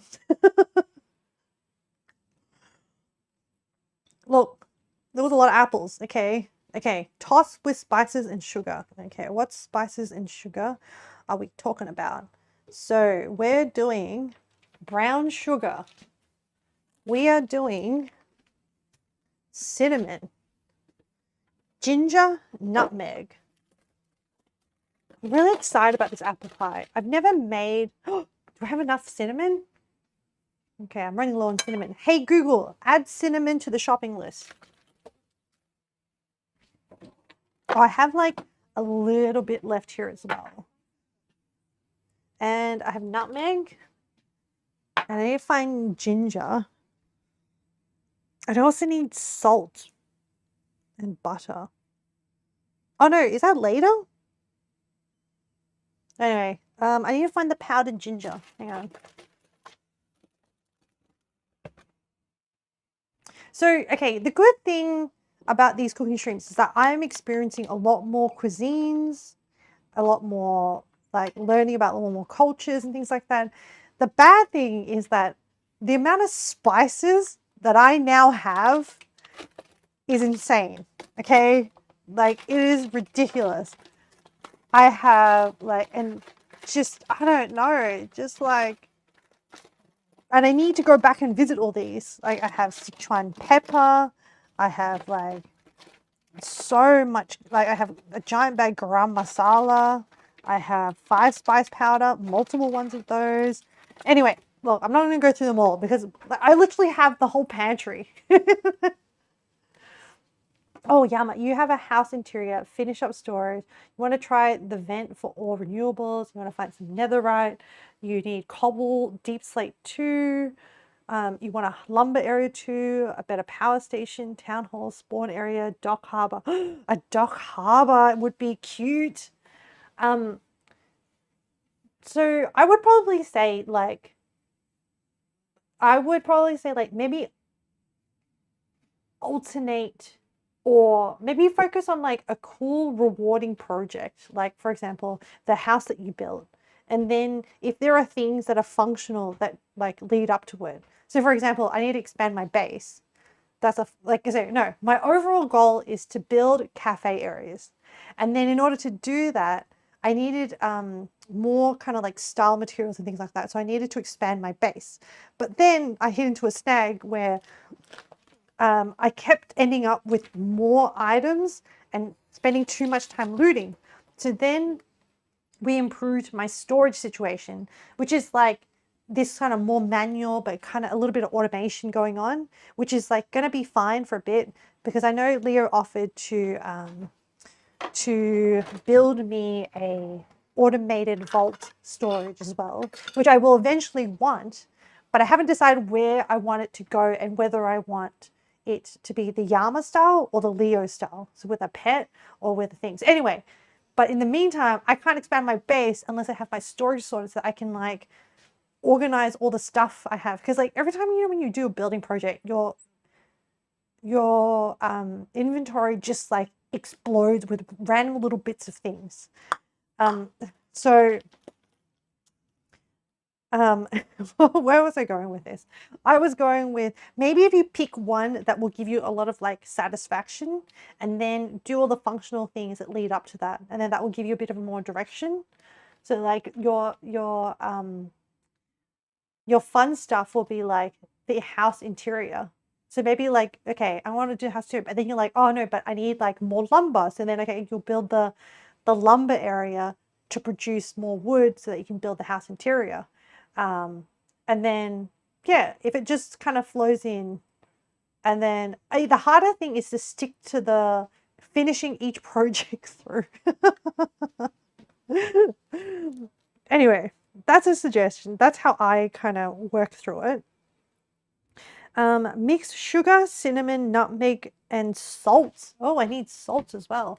I'm just going to use the big grain salt. I think it will be fine. And like, what measuring things do I need? I need a 1/4 teaspoon sizing. And then for the spices, I need the 1/2 teaspoon. I need a 1/2 teaspoon, a 1/4 teaspoon, and 1 teaspoon and a cup measure. 1/4 teaspoon. I should really invest in better cutlery. Yeah.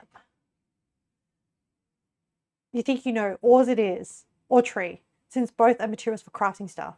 Yes, I think that is a good goal to have. And then are you building this in your new workshop area?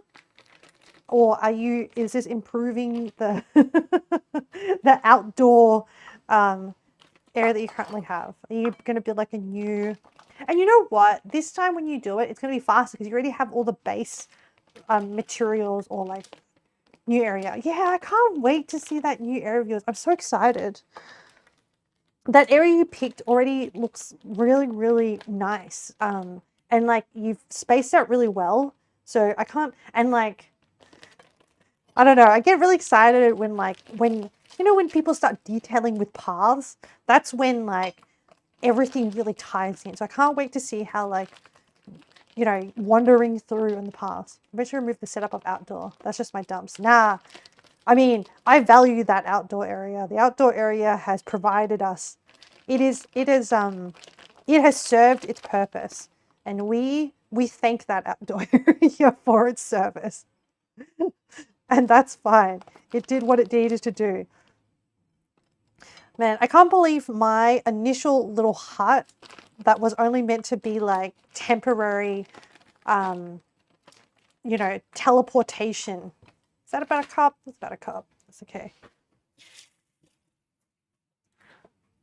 Has now evolved into a giant batch. You just noticed the bees buzzing. Yeah, Jen, do you like them?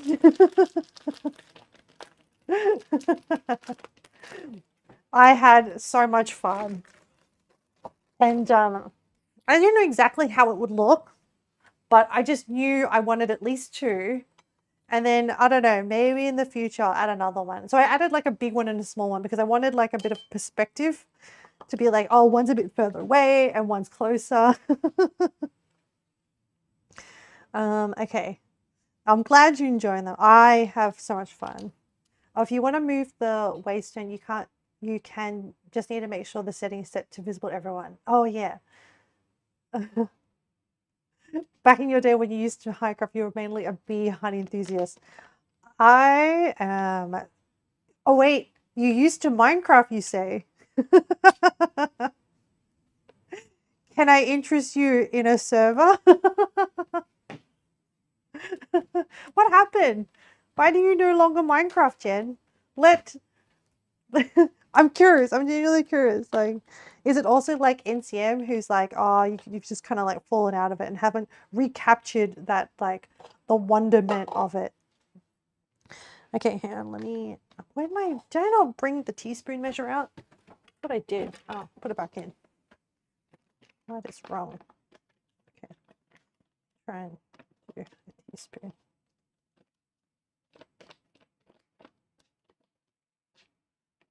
But yeah, I love the bees in Minecraft. I need to, my side project is also to breed more bees to fill out the bee hotel. I want my bees to, like, you know, I don't know. I just love the feeling of, like, the bees being so alive. Oh my goodness. Do I have enough? You did everything you could since 16 years ago. You were there when the old magic was written. The old magic, like the enchantment.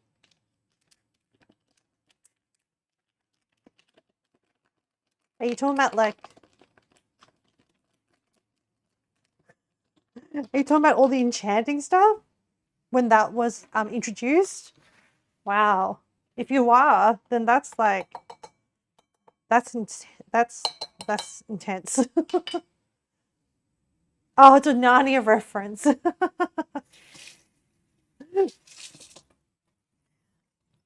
don't think I remember that. I haven't actually, to be fair, I haven't read Narnia in a long time. I do love Narnia. And actually, one of my favorite Narnia books is actually The Magician's Nephew. It's a prequel to The Lion, the Witch, and the Wardrobe. And it's the world building in that one, I think, is like really, really cool. It's like, it kind of explains like how the witch came to be and how the wardrobe came to be. Because the wardrobe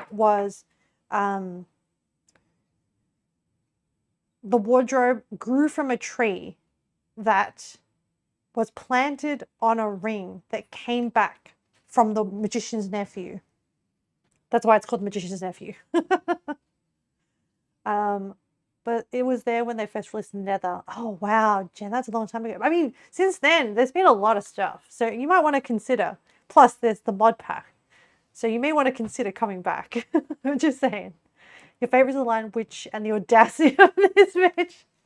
I I have, yeah, I have heard that. It was like one of my favorite stories growing up, actually. Very big escapism into that one. Actually, and I actually really enjoyed the BBC adaptations of the movies. So the BBC made movies of the whole series before. You're more of a pothead. Pothead, sorry. Slip of the tongue. Potterhead yourself. I think I was initially into it, but then I kind of fell out of it once the book started getting too wordy, and then I started getting frustrated. But then slip of the tongue. Didn't mean it. Or did I? Okay, 1/4 teaspoon of nutmeg. Oh, the spices smell good. And salt. And how much salt am I doing? I'm doing 3/4 teaspoon. So this is a quarter, so I need 3 of these. 1, 2, 3. Okay. You yearly rewatch near Christmas. Wow. I don't even... Have I seen everything? I haven't done a rewatch in a long time. I'm curious as to like whether my brain is still... I don't even know. No, I think I have finished. Okay, what I am umming and ahhing about is like, have I actually finished watching the whole thing? I've definitely not read the whole thing, but I'm like, I feel like I have. But I guess like at that time when I watched it, I kind of fell out of like deep love with it that I was kind of like watching it out of obligation. So maybe it didn't stick with me. Maybe I'm due a rewatch. I feel like I'm also due a rewatch of like Lord of the Rings as well. It's been quite a while actually. I've actually visited Hobbiton, and I do want to go back to New Zealand because I want to visit where they filmed Rivendell, which is like a different part. Because I went to the North Island. Yeah. Okay, I have now got a whole bowl of sugar. Yeah. But I have tiny whisked all my sugar and spices and salt and stuff together. And I'm ready for the apples. Okay. Wow. This has been quite the apple journey, chat. And we still haven't made the pita bread. Either way, I feel like I'm taking... Did you climb the same hill that Aragon did? No. No, I did not. I only went to Hobbiton and I went to the Weather Workshop. But that was like quite a while ago now. Okay. So I have to toss this in the sugar and then lay the apple slices out. And then we bake them. And then the juices will come out. And then we'll take the juices and then we'll make it into the syrup. So this could potentially bake for either anywhere between 15 minutes to 40 minutes. But apparently we don't want them mushy. We just want them like softened. I think they filmed on location in New Zealand, but one actor didn't had a fear of helicopters, so he trekked his way up. Oh my goodness. I didn't know that. That is a fun fact. That is such a fun fact. I also liked that like all the actors they used were not back then, were not super well known. And like they all kind of like, you know, oh no, there was like Kate Blanchett and Winona Ryder. Was it Winona Ryder? I've forgotten. So they did have some famous names.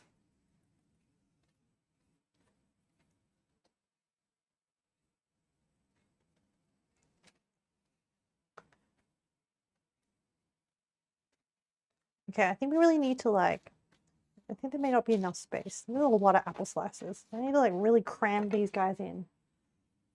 I hope I didn't cut them too thinly.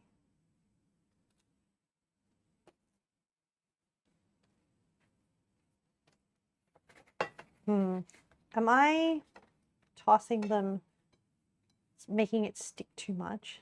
I'm trying to like dust off some of the sugar. Because I feel like there may not be enough sugar to go around if I leave too much sugar on these apples. Your favorite fun fact was that they each had a tattoo for the 9 members of the Ring Escort quest. Oh, that you can. It felt like everyone had a really good time making that series. Or it felt like people really like bonded. And I'm glad that I don't know. I mean, sometimes you don't hear about things until like afterwards. But that's really nice.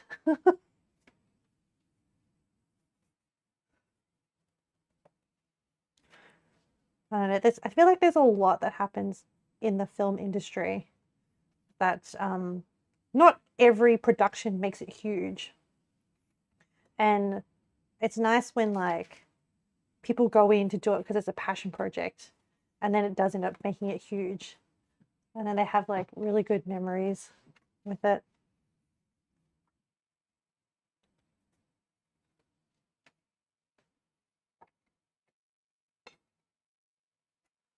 How many apples, chat?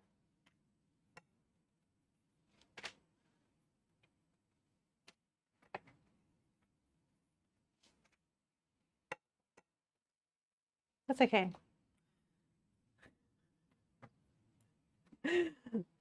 Well, there's not much to make for the lamb, just the pita bread.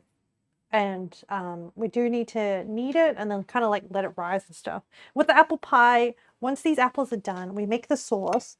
Then we put everything into the pie and then put the top on and then bake it. And then we do need to let it rest. So the apple pie was definitely like the right decision to make to go first. But I'm a little bit worried because this is like one of my bigger trays. And you can already see it's a little bit full already. And you don't want to like stack them up too much. The sugar's already making some of the apple juices come out by osmosis. It's like some of the apple water. Okay, I think we might just have to do a rotation of like apple trays.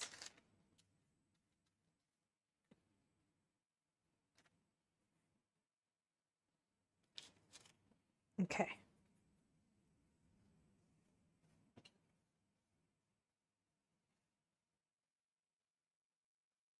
Oh, wait, I think I can shuffle this and make a bit more space. This is now apple Tetris, chat.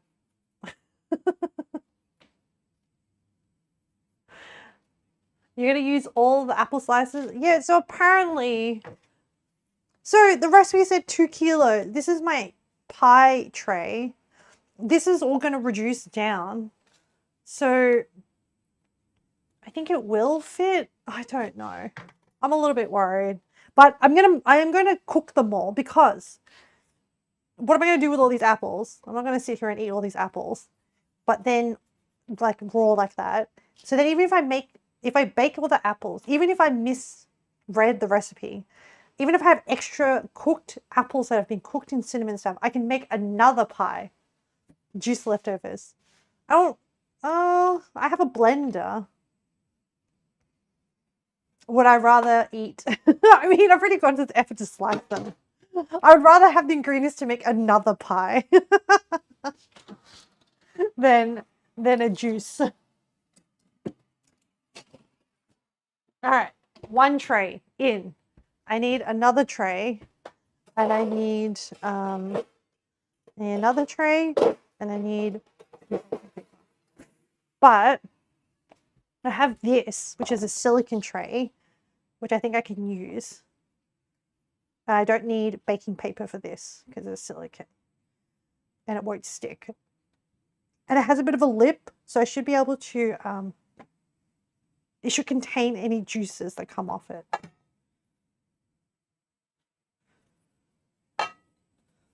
All right, this is our life now.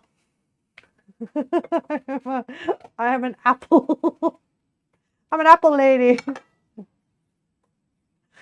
You know, I can't help but feel like it'd be easier. This apple pie better be delicious. Because, so yeah, I'm doing this on stream, but I've also made the short crust pastry, had to like rest it, had to freeze it, then blind bake it, then let it cool down. Like that was already yesterday. Okay, so this has been like a 2-day project. And okay, honestly, I think you don't have to do it to this degree. Like I think there are other apple pie recipes out there that are just like, hey, buy short crust pastry, bang it into a pie dish, shove the pie, like the apple as is, into the pie pan and then just bake the whole thing. But then you'll end up with like a really soft, potentially wet pie crust. And I was like, you know what? Let's challenge ourselves. I have yeah, I've made apple. I think every time I've looked at apple pie recipes, I've been like too much trouble. And then you know what I make instead? I make apple crumble because it gives you the same satisfaction of apple in a dessert, but it's much easier because you can like kind of like the it's apple crumble, it's okay for the whole like bottom bit to be wet because it's not sitting in a pie crust. It's just a mush. And then you just crumble like some biscuits and butter and stuff on top with like oats and stuff. So usually when I'm craving apple-like recipe, I go for that. Did I miss, hang on, how big? So I bought 2 packets of these apples. Are they truly, do they want, apparently I bought 2 kilos and what did the recipe say? Yeah, it said 2 kilos of apples. Oh shit.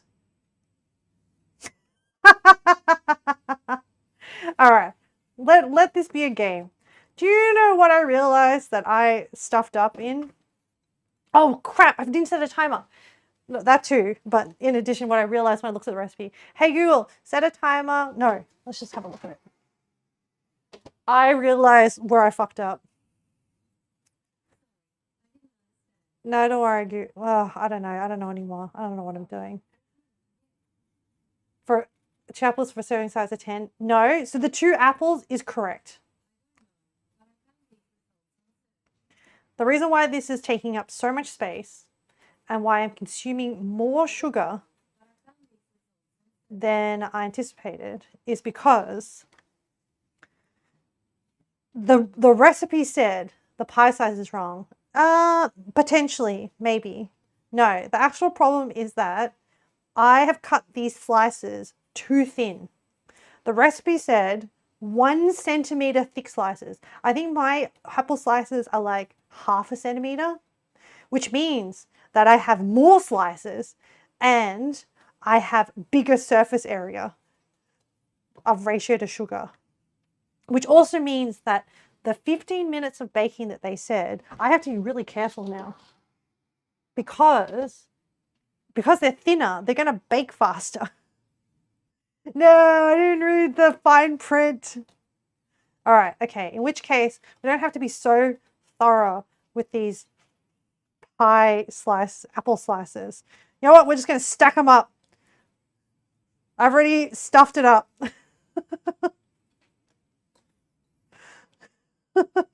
No. Let's just stack them up, baby. They were meant to be thicker anyway. Pour the thing in the apple bowl. That's true. Yeah, let's do that. You're smart. I was like, oh yeah, I should like slowly coat them. No, stop it. Let's just, you're right, Yama. You're right. Let's just get in there, get it all. To be fair, the article was a very long article because she gave rationale for everything, which is great. And the thing is, my brain just kind of skimmed over the details and was like, yep. You never thought about that. Thought about what? Putting the sugar in with the apples. That's why we have Yama. Yama is a genius. All right. Okay. Let's just do that. And then just hope that this will be okay. Send me prayers. You know what I wish I had? Can you imagine if I had like an actual, little tiny familiar from Minecraft that was like a cooking companion? Do you know how much better I would be? That reminded me, like a sous chef. I don't know. Anyway. I don't know. Do you reckon this is like too much apple? I'm worried this is too much apple. Hang on, let me put some back. Because I'm worried if all the juices come out, they might overwhelm the lip of the tray and then I'll be in trouble, Because we need those juices. We need the apple juices. The the reverse method to coat apple. Gordon Ramsay for million. If you overcoat the tray, you can bake over 30 minutes. Yeah, have to.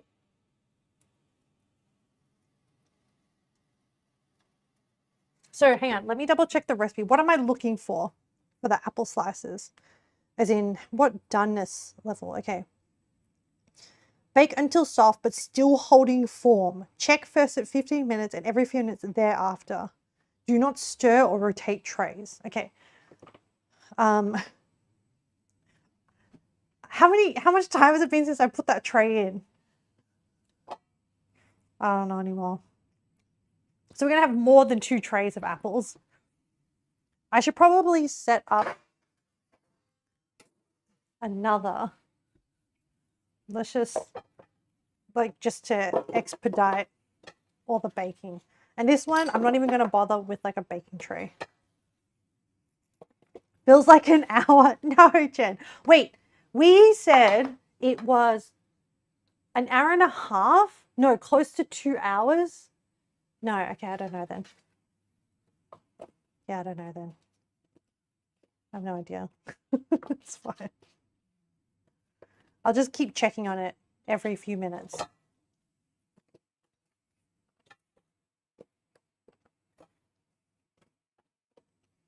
This one has a thicker lip, so. And then, actually, maybe this is too much as well. Because like if it's too overcrowded, then maybe it'll become too soft. I think it'll be either way. We have to do another tray of baking. Do you use the apple parts for compost? Yes. I'm going to use, I have a composting bin, so I'm going to put the core into the compost. And then I'm going to try later to use the skins to make apple chips in the air fryer. But, you know, that's a that's an opportunity, like that's a nice to do, a nice to have situation, not a we're gonna do it. I might do it after stream. Okay, so I mean it smells good. There's that at least.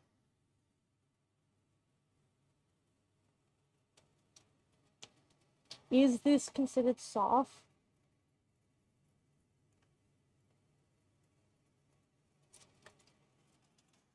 I think it's done. Oh. I'm gonna wash my hand of all this like cinnamon spice stuff. Okay.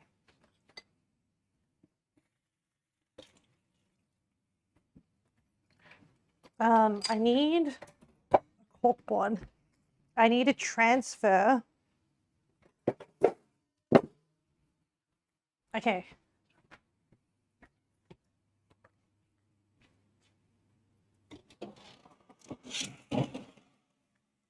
I think it looks pretty good.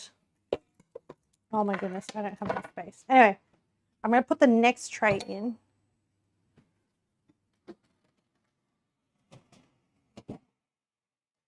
And for this one, so what do we need to do? We need to cool the apples down. About 15 minutes. Remove trays from oven. Using a spatula to hold the apples back. Pour apple juices. Remove. Don't need every drop. I mean, there is a significant amount. Do I leave it all cool in the tray, or can I not tong them into the bowl and let them cool in the bowl? Or is it faster to cool it on the tray? Nah, I reckon I could use tongs. And then use this same bowl. Hey Google, set a timer for 15 minutes. I forgot to set a timer for the other one, for this one, but now I remember. Yeah, so they're like kind of soft, but not floppy. Okay, this is fine. Actually, hey Google, set a timer for 8 minutes. Oh, some of them are very soft. Okay. Yeah, some of my slices were too thin. But I'm actually kind of excited because I really like apple pie. So this is already like smelling and it's going to taste great. And I licked some of the sugar off my fingers, so I know it's going to be good. Let me face thin. Soft and thin. Yeah. A little bit floppy.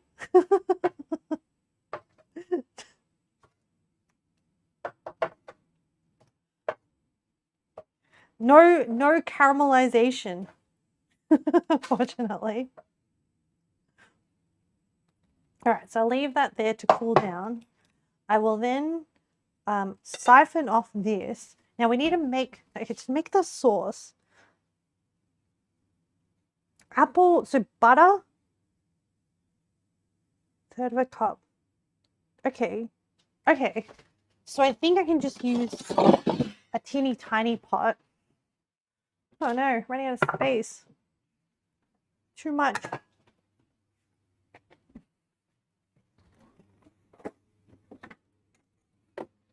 Okay, so let me hold this with my, oh, oh, oh. Okay. Yes, look at all those apple juices. I'll just let that drain for a sec. Okay. All right. We didn't spill, and then now I'm going to load this tray up with the next batch.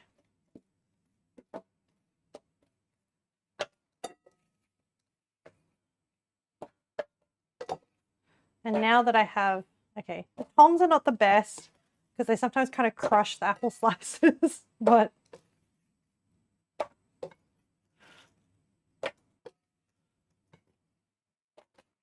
I wonder how much it is to just buy an apple pie. I can't help but feel that maybe my time, you know what, it's fine. We're doing a cooking stream. Yeah, you know what, we're doing a cooking stream. I shouldn't think of my time as money. But I'm just thinking, man, I could just, no way I bought one tastes better. That's true. That's true. Okay, I'm gonna put this other one also in at the same time.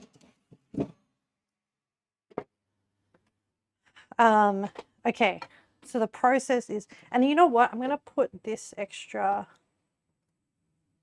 juice that came out because I think what happened was the sugar caused some of the juices to come out via osmosis. And because I'm going to be cooking this sauce down and thickening it up anyway, it all contains the same ingredients. So we're just going to put all of this into here, not waste any of this precious apple juice, cinnamon, sugar, apple juice. And then once the other trays are done, the juices will go into there. This can be washed. I'll put the spatula there. I'll put the pot to the side. So while that's happening, so I have another apple tray, one more apple tray ready to go in once the next one is done. We can probably start resetting and getting ready for dough, pita dough. Because that kind of needs to be mixed and be kneaded before we can start cooking the dough. So I'm gonna need a mixing bowl. Oh, I forgot to put the link for the pita bread. But I did find one.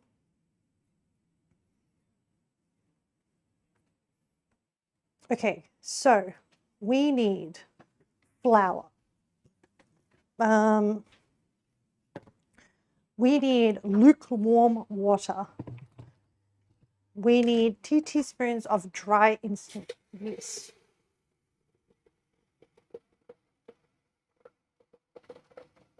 I'm gonna boil some water and then mix it with some cold water to get the lukewarm water.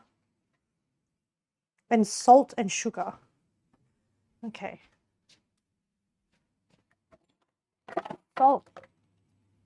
How much salt? A teaspoon of salt. I think we can use the same salt. I think I'm going to pack this away and clean this out.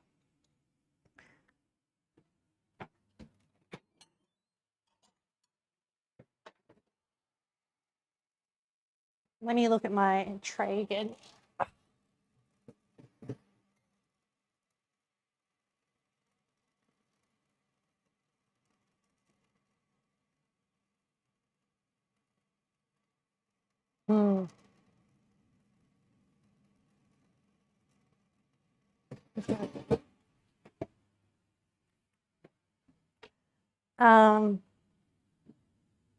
All right.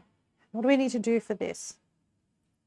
Mix the yeast, sugar, and water, and blend to dissolve the yeast. I think when they mean blend, I think it's just like stir. So actually, I might use this. Where's my tiny whisk that was just sitting here? I put in the sink. I think I can just rinse it off and use it to whisk the yeast mixture. Oh, I need some yeast. We're working with yeast today.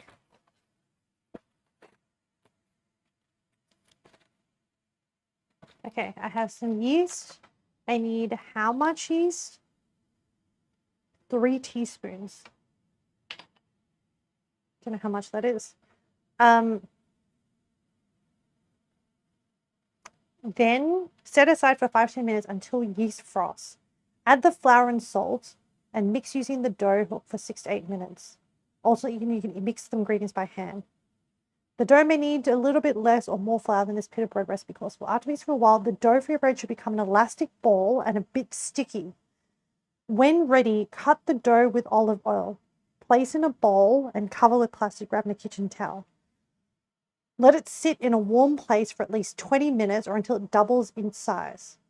Okay. If it is winter, turn the oven on for a minute or 2 until it's a little warm. Switch it off and then let the dough rise in it. Okay, that's the first timer. So we're doing multiple things at once. What can go wrong?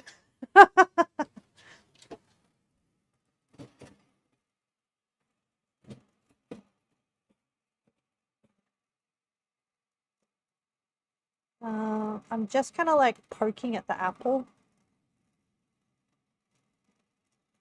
I think it needs a little bit more.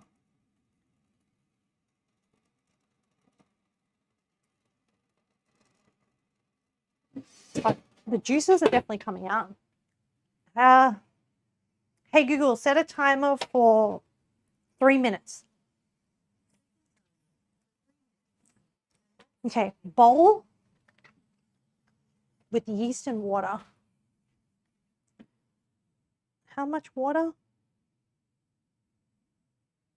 360 grams. I like that this recipe gives you specifics. 360 grams is a pretty decent amount. So I'm going to mix maybe like half with hot water. So like 150. And then the rest with cold water. And then dissolve the sugar.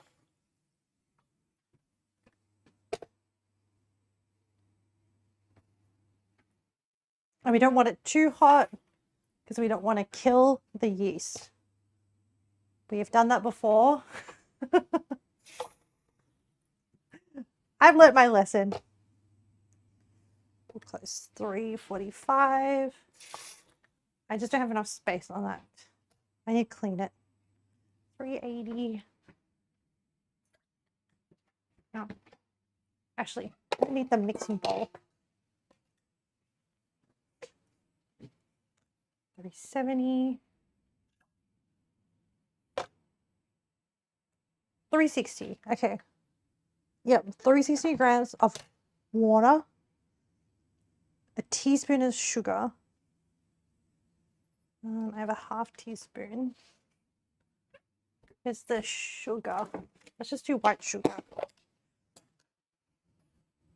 Sugar. 1. So that's a teaspoon. And then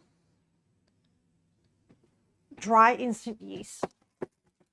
So my teaspoon measure is currently covered in cinnamon. So I'm going to use my half teaspoon measure to do 3 teaspoons, which is 6 of these. 1,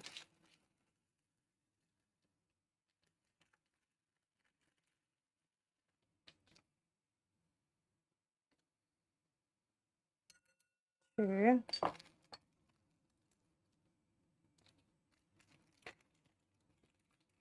I wish they would just tell me how many grams. That would make my life easier. So this is not, you have to open another packet. And it's currently winter, so I need to,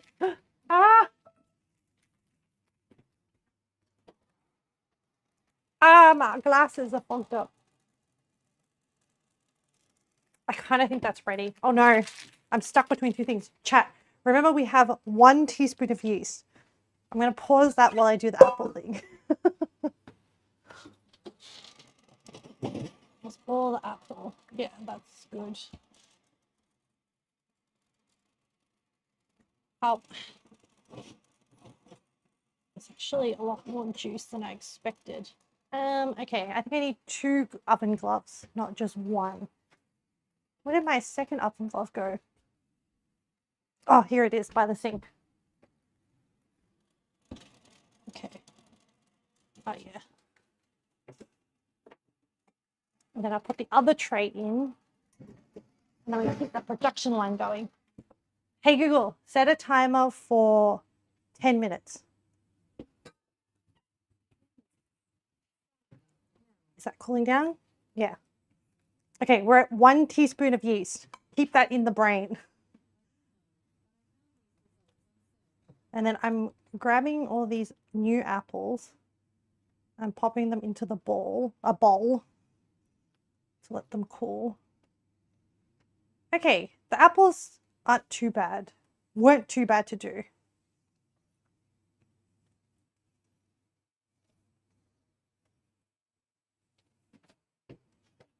I just need to grab them all without breaking them.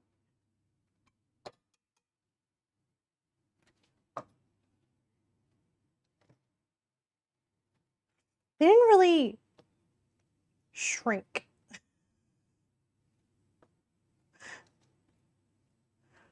I don't know if I didn't bake them long enough.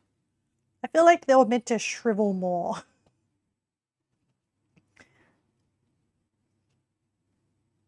But I mean, some juice did come out of them. So hopefully it won't. I'm just worried that they'll make my pie really wet. And if they don't all fit in my pie, I'll just save the filling for like, I don't know, maybe I'll make like little tiny apple pies. Okay, that's more of that. And then I put the juice. Oh my God, don't spill anything.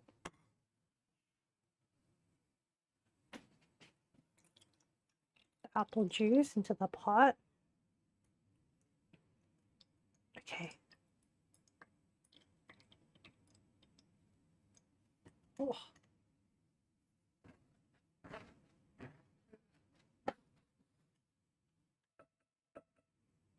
Oh no. Which timer is that?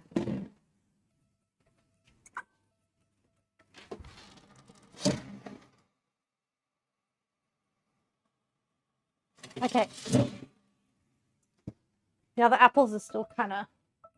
Oh, that was the original 15-minute timer? Hey Google, how much time left on the timer?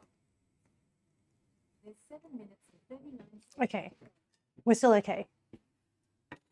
Whew. All right. What are we up to? 1 teaspoon of yeast. Yay! A little bit of chaos here, not gonna lie. It was a little bit chaotic. Okay, so I need to do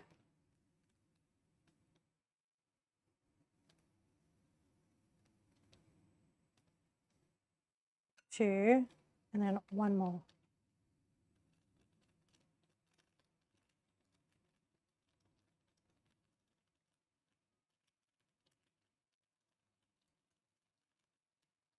Yeast is so staticky. Like it really clings to the foil packet, the granules.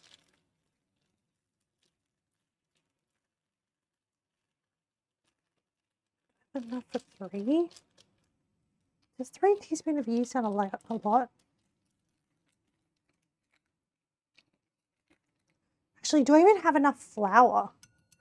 It calls for 500 grams, and I used some of the flour to make the short crust pastry yesterday. Oh my god. And I didn't buy a backup flour. See? My one time that my hoarding tendencies. Hey Google, add flour to the shopping list. I should always have a backup bag of flour. Oh my god, I have yeast everywhere. It kind of went like, kind of exploded the packet all over my bench top. Which means I just have like tiny little microbes. Okay. Sweet. Is this even still lukewarm? Alright, mixed boys. Mixed.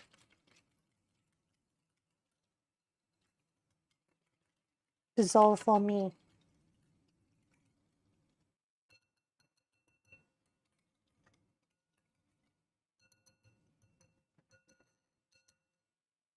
So we need them to bloom to show that it's alive. Hey Google, set a timer for 15 minutes. I'm going to warm up. Actually, once the apples are done, I can use the oven to rise the pita bread dough. Okay, and then, so I'm going to set that aside.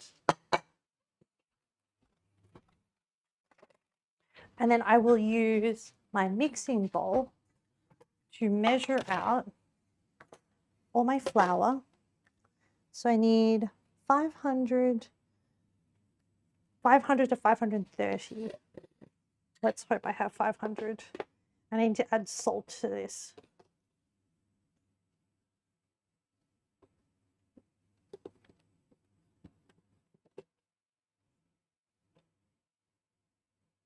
Oh, okay, no, it can.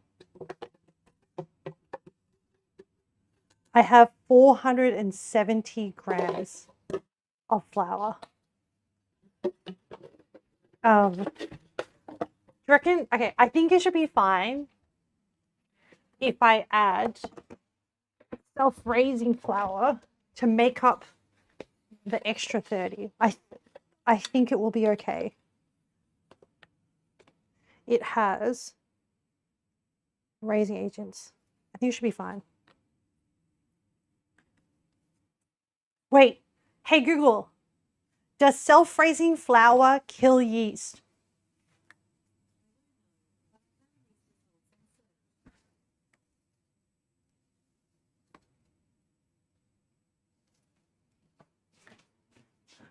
I don't know, chat. Well, I don't want the yeast to die.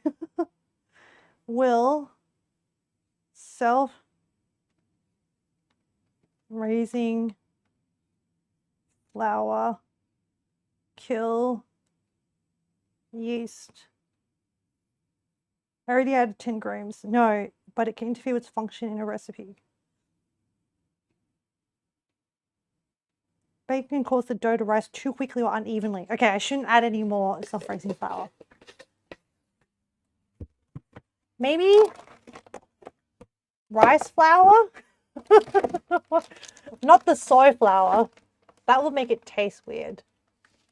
Because soy flour has a very distinct taste. What can I substitute instead? I just feel like when I bake, it's like a comedy of errors, honestly. I have almond flour, but almond flour for pita bread is weird. Wait, do I even have rice flour? Sugar. I have glutinous rice flour. Will glutinous rice flour kill yeast? I don't think so.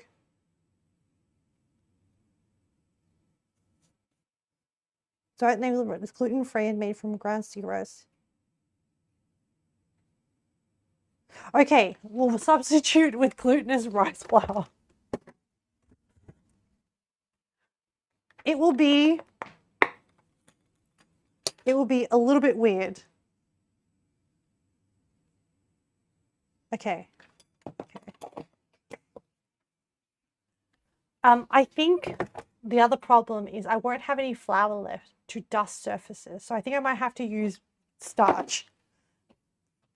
Anyway, we now have enough flour-like components. I've learnt my lesson. I'm going to hoard flour. Okay, flour and then salt. A teaspoon of salt. So we'll use this.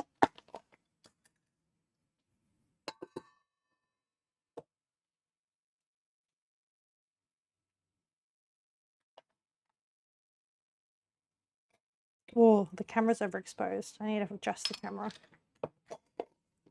The light is the sun has come out, chat.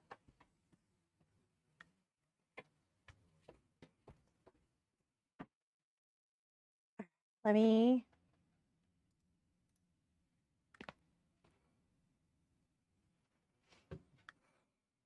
Oh my goodness, my apples. I haven't checked my apples. No, hang on.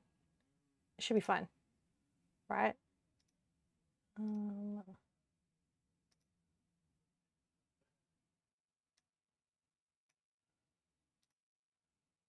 I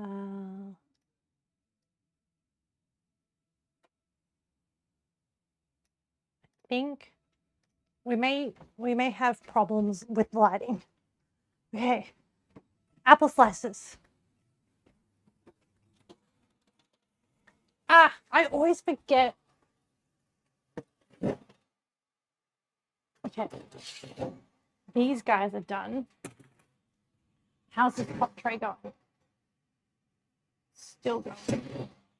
Okay. Let me grab this bowl. Actually, I mean, this is the last. No, I need this tray. I need this tray for eventually for proofing or rising the whatchamacallit, the pita bread dough.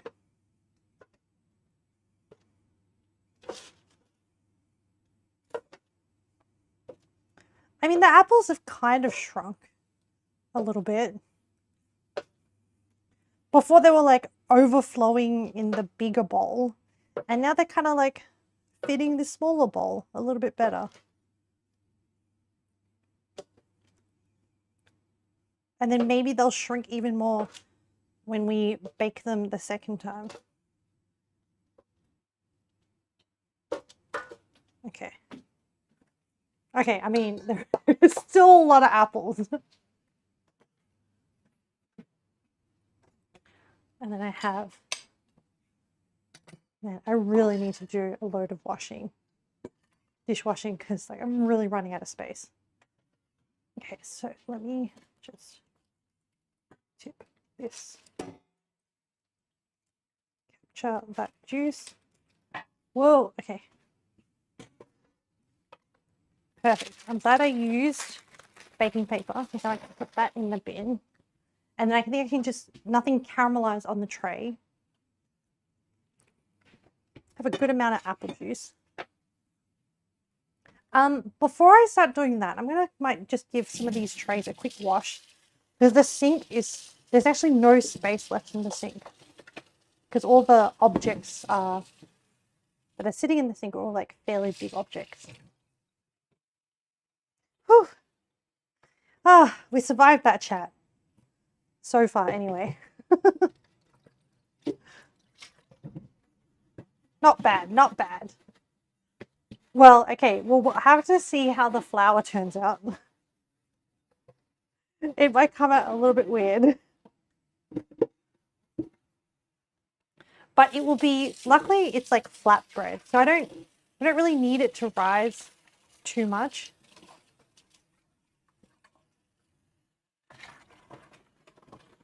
Okay. I want to wash some of these measuring spoons and some of this stuff. Measuring cup. The spatula can stay because we'll need it in a second. I might as well wash these scissors. We'll need the tongs. Actually, I really just want to there's so much yeast everywhere. I just want to wipe this down. It's getting a bit intense.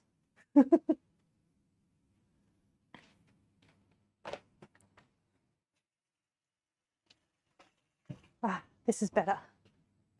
I feel, I don't know about you guys, but I sometimes get stressed out when my environment is messy. And so sometimes when I am dealing with a lot of stress, mentally with either work or study or whatever, I find that it's sometimes more productive if I just stop, clean up a little bit, and then it feels like I'm in this productive, organizing frame of mind. And then when I go back to the thing that stresses me out, whether it be working or whatever, it feels kind of like the mindset has been adjusted to being organized. And then I just feel better with my environment.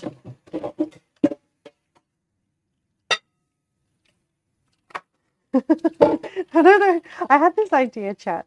So I improved my streaming room. I put up some shelves. I put up all my artwork that I've collected over the years from travels as well as from art conventions as well.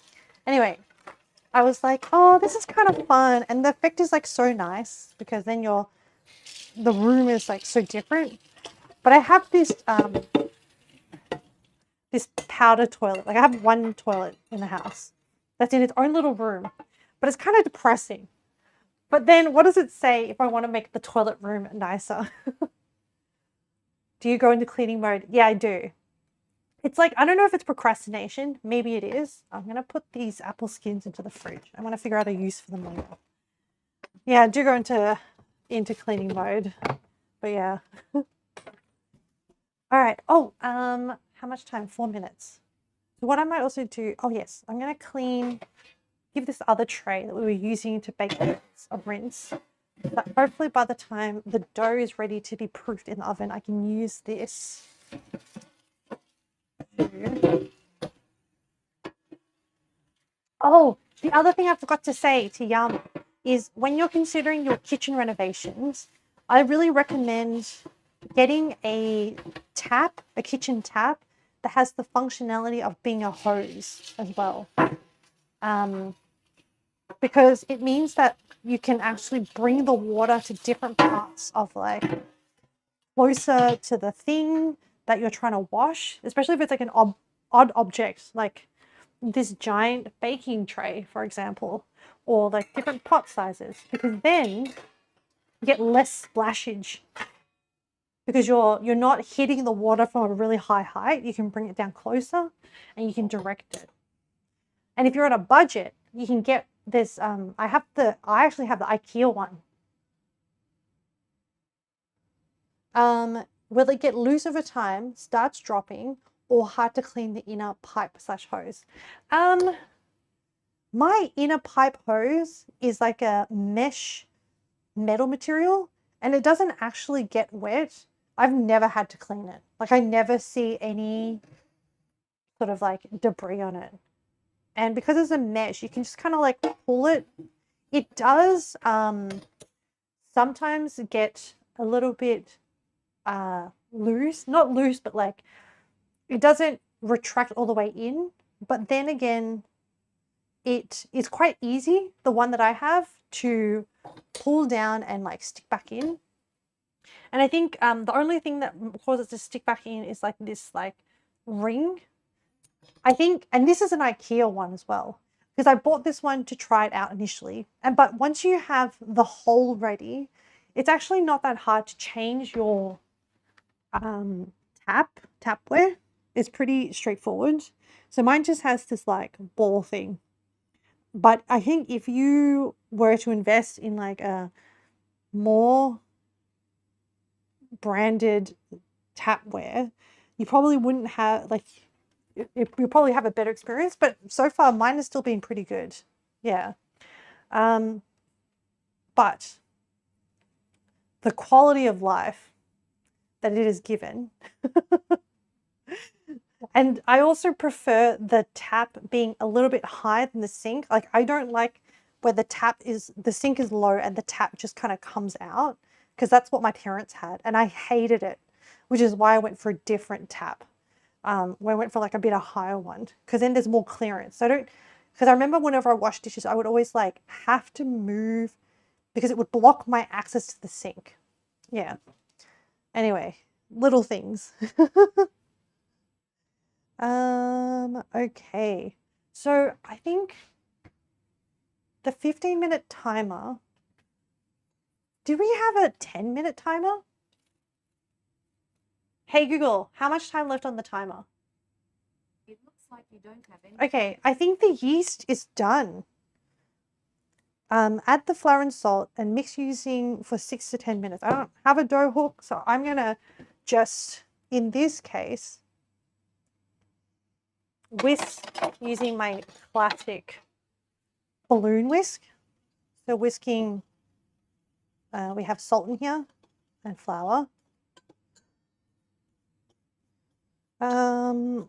Okay. So coat the dough. So then I'm going to put the yeast into here. I'm going to make like a little hole. Oh, and the apple, my last tray of apples. Hang on, quickly check it. Ah, I got hit in the face with steam again.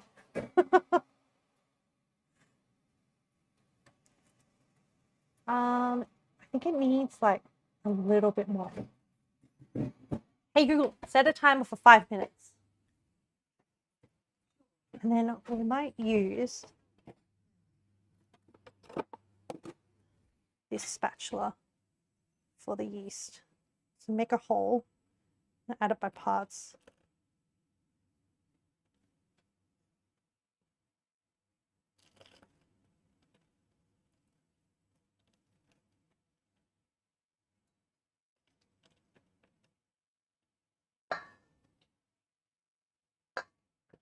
Oh my God.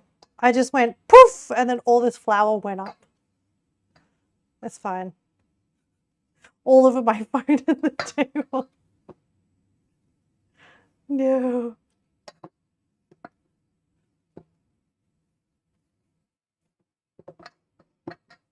Oof.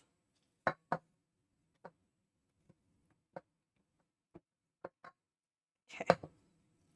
All right, this is good. Apart from the little mess, but that's okay. We can clean that up. We can fix that. We can fix it. Oh no, the camera went really dark. Man, the struggles.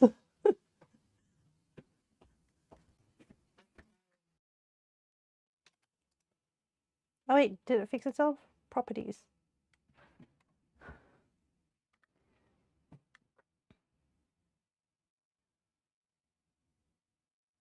Oh. I think it fixed itself. I didn't fix it. Good job, camera. Okay, let me try and clean up some of this without spreading the flour. I have flour on the floor now, but that's fine. I'll vacuum it up later.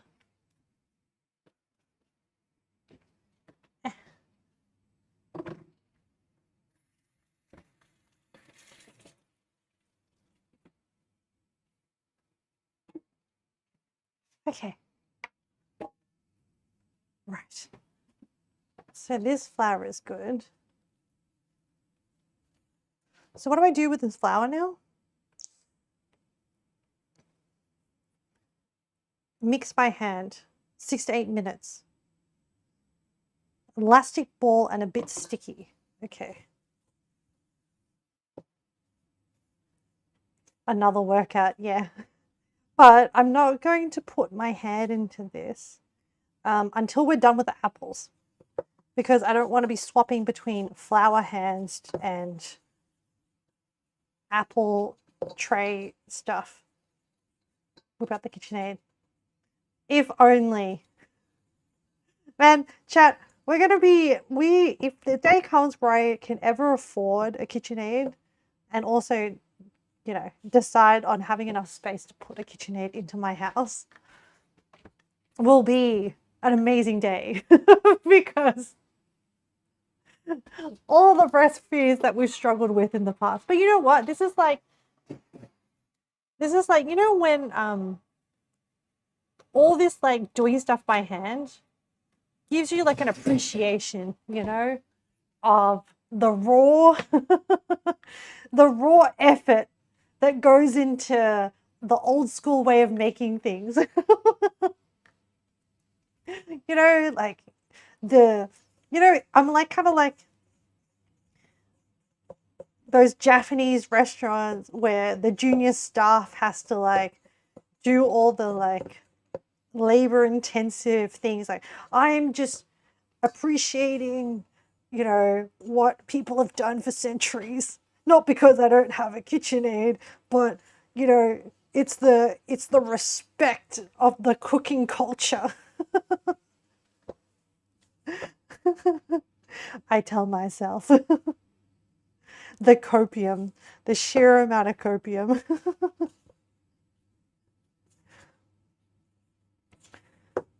Would I absolutely use the KitchenAid if I had one? Yeah, absolutely I would. I'd be like, yeah, I paid my dues. We've made pasta by hand too many times. Not today. Yeah, scrape this off.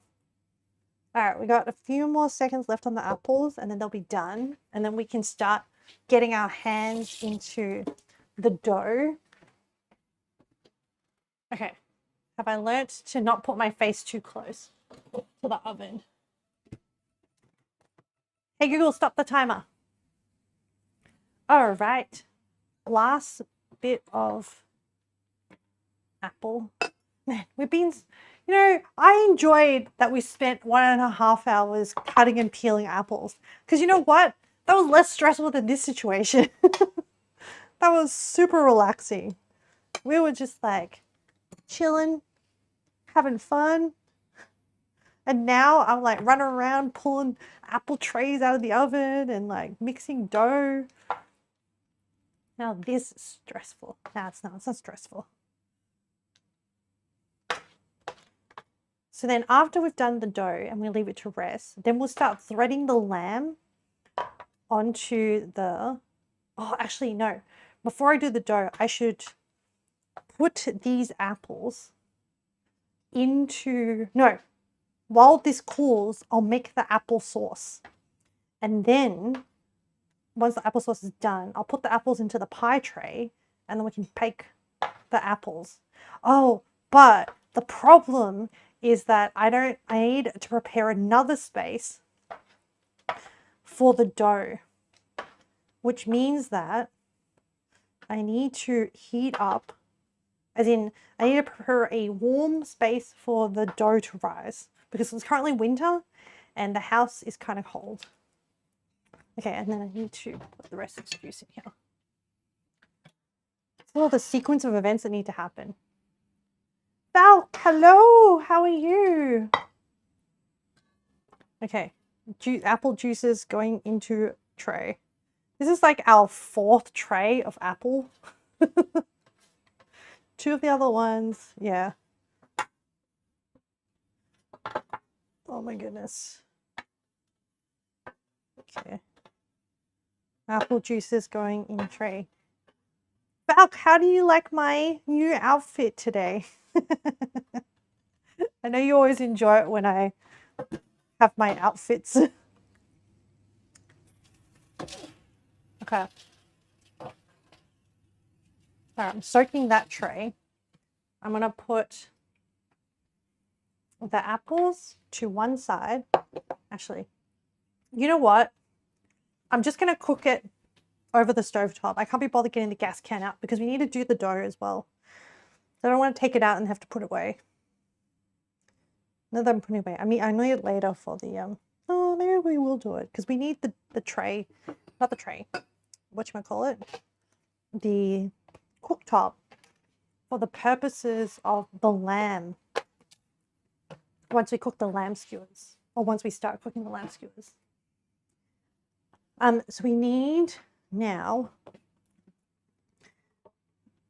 We need to add butter. So I need to cut up some butter. I need to. Oh, it's just butter. It's just butter and apple juice. And we need 1/3 cup, so 80 mils. And how much butter am I putting in? Man, this filling sounds delicious. A tablespoon. Okay, it's not too bad. You're doing great. The outfit is adorable. Love the little beads. Yay, thanks. I had so much fun. But this outfit actually took me longer than my usual outfits because I was struggling to try and convey the hat. So originally I had a different design for the hat. I actually was going to copy the design of the villager farmer hat, where if you get that hat, you get a better exchange rate with villagers when you cook, when you trade with them. But then that hat is too square, and I tried to draw different designs, and then I went with like a classic sun hat. And then I wanted to put a sunflower because on my Minecraft avatar, I have a sun hat, a sunflower motif with bees, and I adore bees. So yeah. How much is a tablespoon of butter? No, wait, is it a tablespoon or a teaspoon?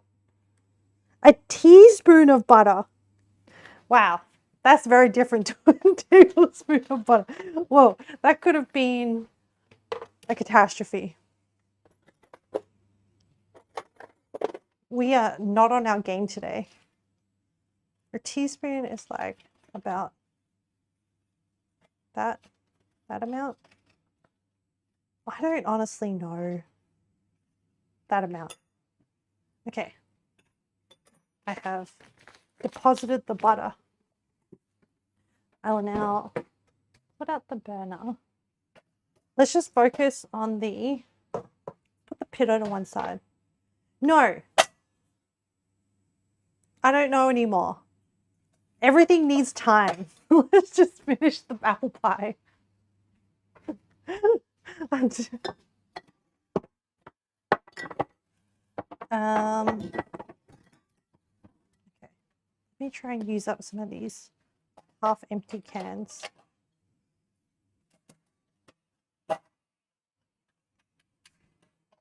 Here we go.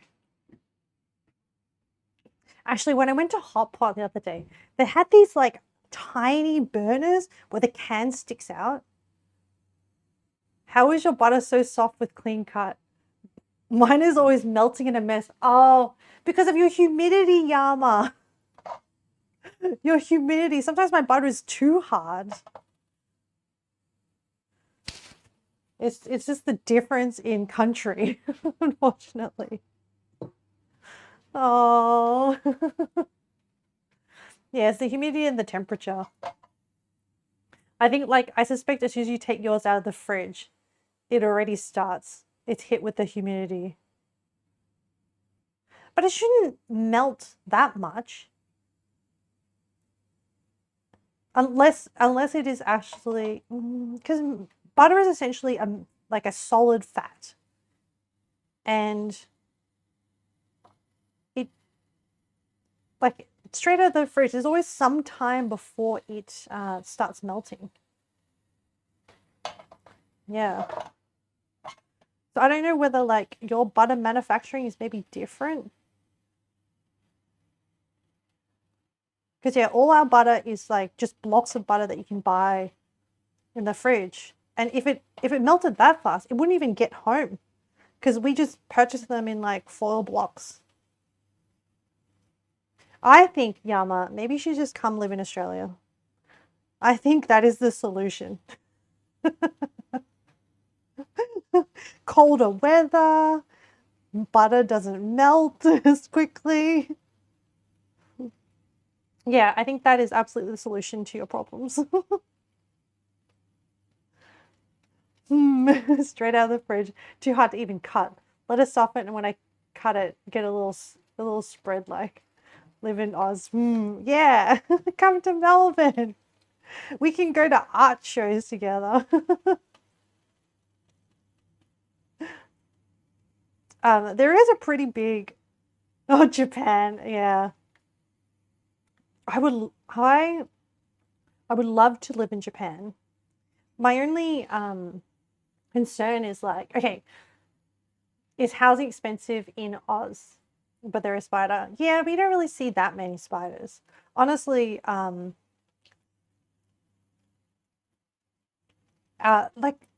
yeah, there is, but it's not really, you don't see them that much.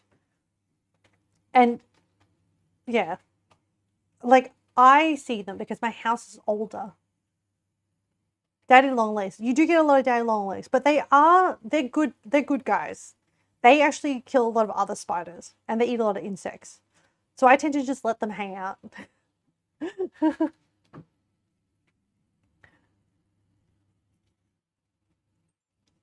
Is this about 80? I don't know. There isn't a lot of like Singaporean people who live here. And there is also a lot of yeah, I was like, no thanks. Okay. Is there not spiders in Singapore? Surely there is, like I feel like there are spiders everywhere. The spiders in Japan are insane as well. Like sometimes I am in Japan and I see some of the insects. I once, so last trip when I was in Fukuoka near the coast, I saw an insect that looked like that Minecraft insect. You know, the one where the silverfish that looks like that, and it was like a huge kind of thing. Yes, but you don't see them often, but big and long legs, you're scared. Yeah, I saw something that looked like a silverfish that was near the ocean, and it was like, yeah. And I was like, oh my God. Japan insects are next level. I mean, it's a sign of a healthy ecosystem. Okay. Is this a D?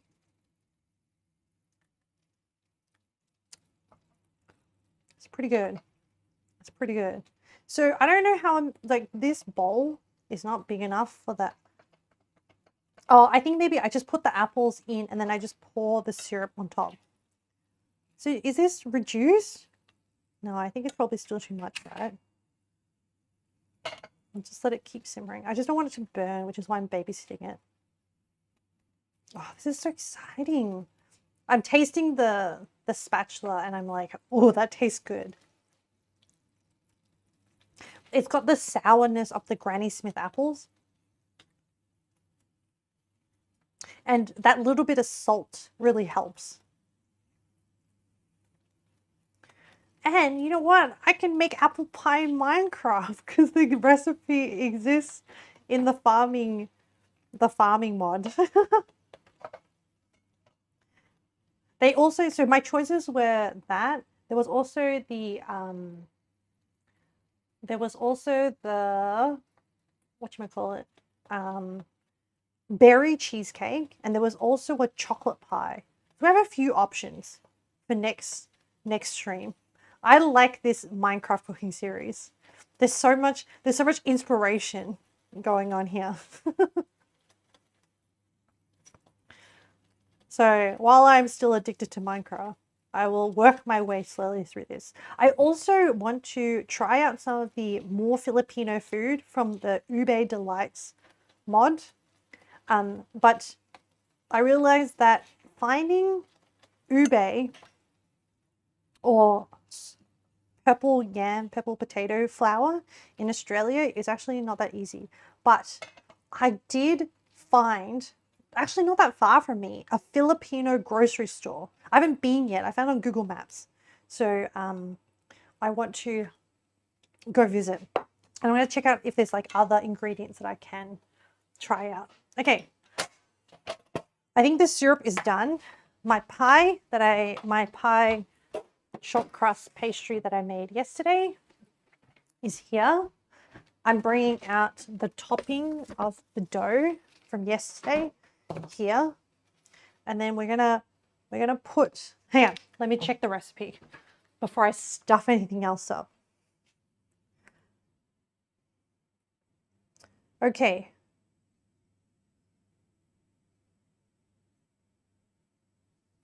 Oh no, I was meant to roll out the dough. Hang on. I was meant to roll out the dough, put the strips on a tray and let it cool until I was ready to use them. Maybe we'll just quickly do that. Because when you work with short crust, it's important to like rest it in between each step. Man, this apple pie is a lot of effort.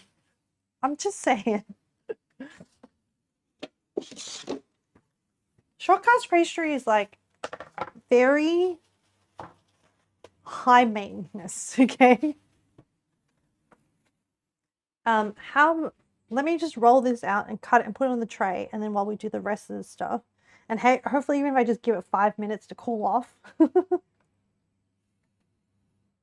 So I need to cut 3mm thick and cut into 12 by 2.5 1-inch strips. Okay. Rolling pin time. All right, move you off to the side. I end up knocking into it. Should have taken the dough out of the fridge earlier. Because now it's hard.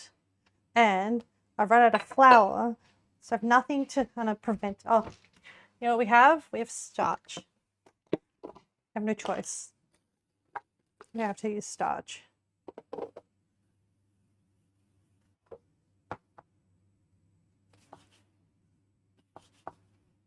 I don't know if this will stuff up the pie crust, but I don't know. I have no choice. I'll just leave the lid off.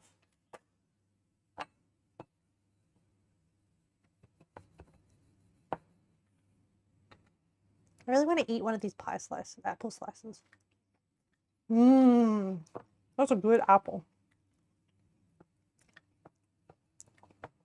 Oh, I can taste the ginger. Come on, guys. I need you to roll out into a sheet so I can cut you into. Urgh.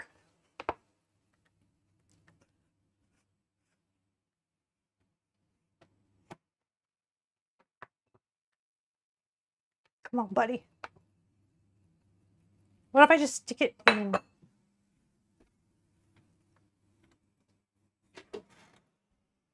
Oven for like 10 seconds.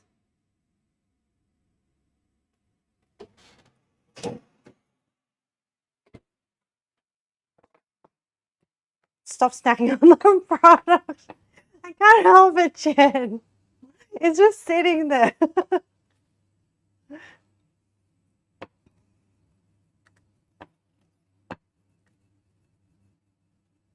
It's taking so long to roll this out. 2 kilos was the right choice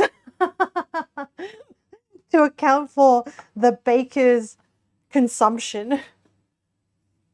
Yeah, the recipe author knew you would snack 1 kilo along the way.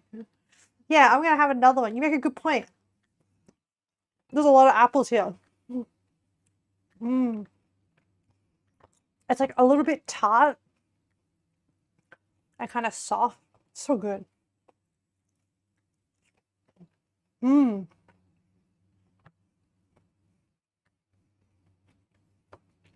Oh, if you like sour things, these are so good. You know, like, as a Southeast Asian person, I really like dipping my fruit into, you know, like the sour plum flower flavoring. Oh, that stuff is so good. And I love green mangoes. You can't, it's harder to get them here in Australia. But I love so I like the really sour green mangoes that you dip with like chili and salt and stuff. And the Vietnamese have this other thing where you mix sugar and fish sauce, and then you can dip like more savory fruits into them. But then you can also mango salad and GIC, yes. And you can also do in America they have that like spicy sour powder. Oh, I feel like if Kat was here, she would know what I'm talking about. Tajin? No, I don't know what it's called. Tajin? No, I don't know. I should. It comes from like Mexican cuisine, I believe, but they put that on fruit as well. It's like the equivalent of like the sour plum powder. Oh my goodness. Ah, this is still very, very firm. And it's kind of cracking. I don't know if I can get strips out of this. You know what? We're going to go rustic. We're going to go with rustic. So even if it has cracks in it, we're going to love it. And we're going to say thank you. And we're going to say, please continue, short crust pastry. Just give me all the cracks. Oh my goodness.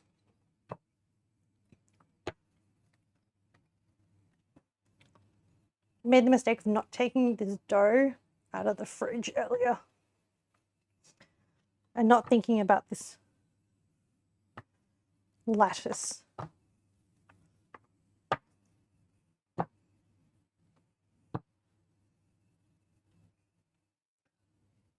Also, my tray is like a weird rectangle shape, not the classic circle one. Oh, okay. You know what? It's getting too big that I can't really flip it anymore. So I'm going to try and roll it that way.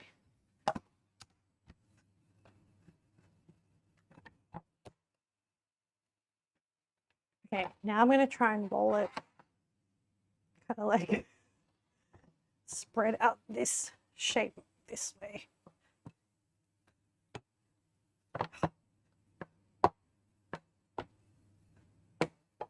All right. It's just going to have to do. I've run out of a big enough chopping board to handle this. Okay, so we need to do an inch. So just to remind you, this is what our thing looks like. I lost a chunk of dough. Quickly, put it back. Oh, notice. Let's just like cut off some of this to like 1 inch. 1 inch.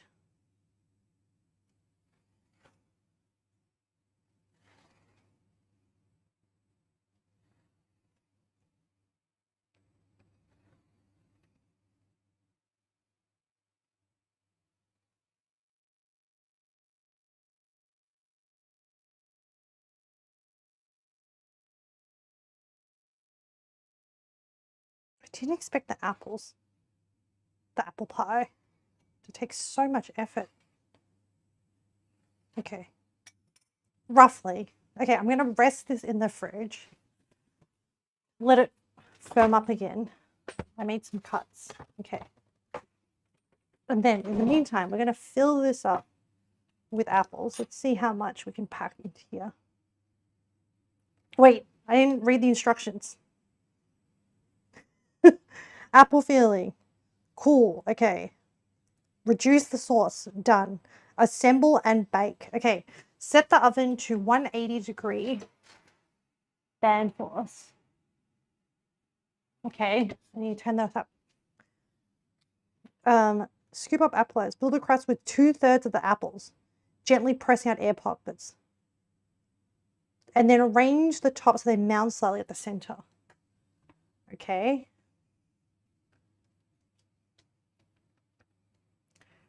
Should probably use a scoop, but I'm trying to like make sure there's no air pockets. We gotta cram this full of apples, you know? Really gotta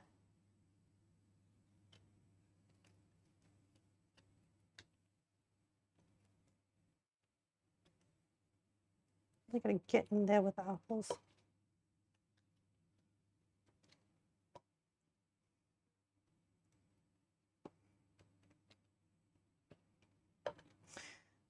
Man,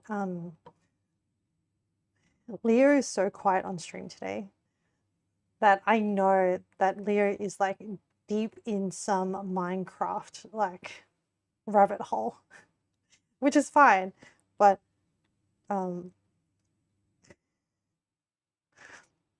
wish I was there. He's focused in Minecraft. I know. Leo be like, do you feel called out, Leo? You're eating lunch now. Okay. Just tried to raid pyramid, but too hard. A pyramid? There's so many things to raid. There's actually, I found a pillager tower, like another pillager tower, the other day. Okay, this is getting... I'm really trying to fill in all the holes here. I'm using my finger to like find where there's like an indent and then like put an apple slice in the hole.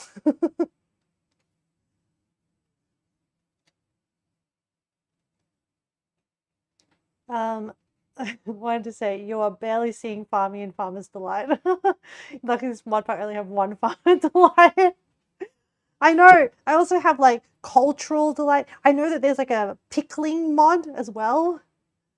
Yama sounds so evil. Oh, Leo's in a desert one. You found 3 mini bosses. Go exploring together next time. Yeah, I'm ready. I'm ready to take all the loot because now I have an easy to sort loot system. It's said to be tier 6 boss. You need to raid catacombs. I need to try out different weapons as well. Hey, anyone tonight? Add them all. Leave army no time for anything else. No. Hey, the fact that I didn't Minecraft yesterday and that I spent the time to make a Minecraft outfit is impressive, okay? I was like, yeah, I should like, and I can reuse this model for like, I can put gaming arms on it and then use it for when we play Minecraft on Mondays, as in for the create mod. This is the create mod outfit.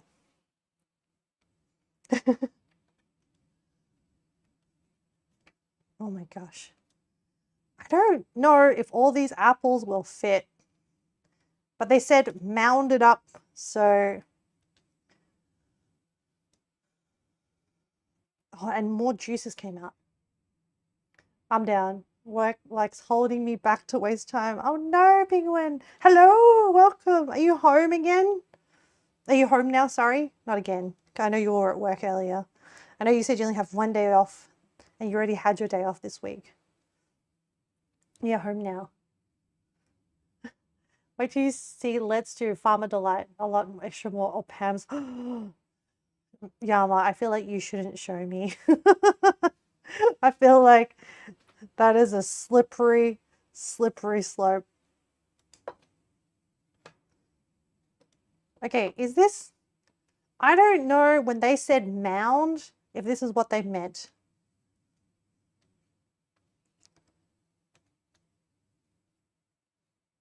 What do you reckon?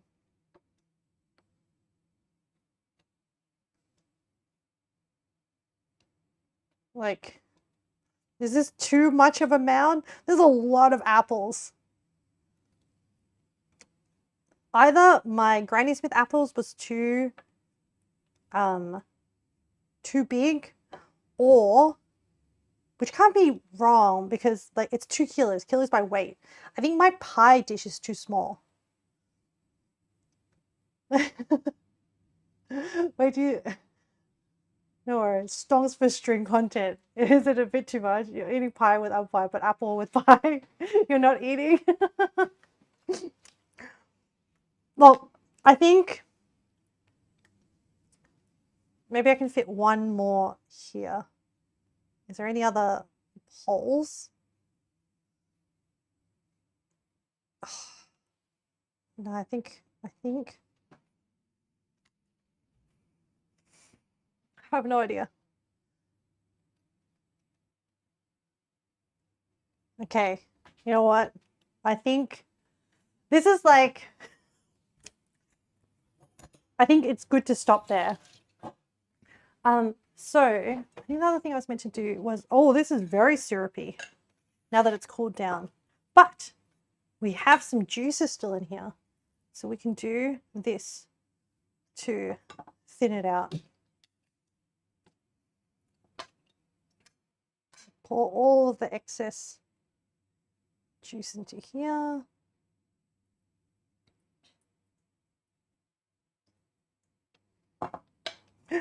I lost one of the apples. Okay. Has it thinned out? Ooh. This is just like apple butter syrup. Oh no, I splashed.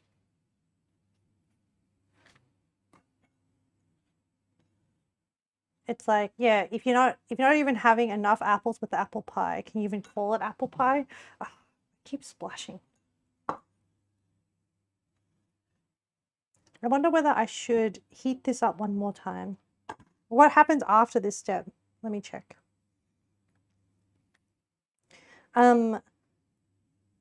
Pour the apple syrup over the slices, any residual juices from baking trays. Top with pastry lattice. Trim excess and press to adhere onto pie crust rim using water to seal. Okay. Brush lattice with egg wash. Sprinkle with sugar. Okay. Do you reckon this is like the consistency? So it's less syrupy. Maybe I should just reheat it one more time. Hang on, let me do a quick reduction. I'll just do the cooktop because I just need to do a quick reduction. Okay. Oh, all right. Where's the lettuce? I mean, I won't put it on. I just want to check on it. I think it's cooled down a bit. So I need this to boil and kind of like reduce a little bit. Because this is so full, I don't want the syrup to be too liquidy. I think it was a good consistency before, but now it's like, because I added more of the juices in, it's gone like a bit too diluted, if that makes sense. It's gonna be good. I'm gonna eat more slices. Oh.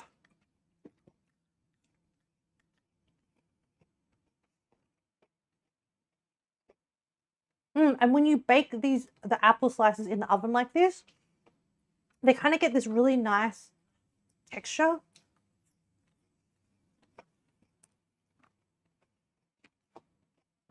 Oh, good apples.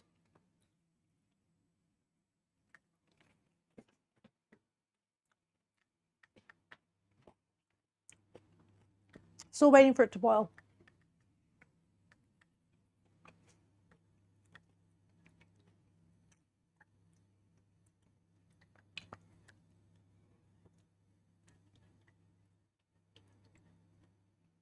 And it has been almost 3.5 hours of just apple pie making, not to count the time I spent yesterday.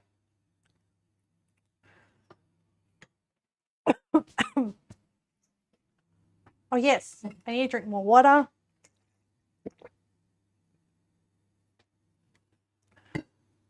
And I need to drink more coffee. This is the coffee from this morning that woke me up. Oh yes, finally the syrup is boiling. So let me reduce this down.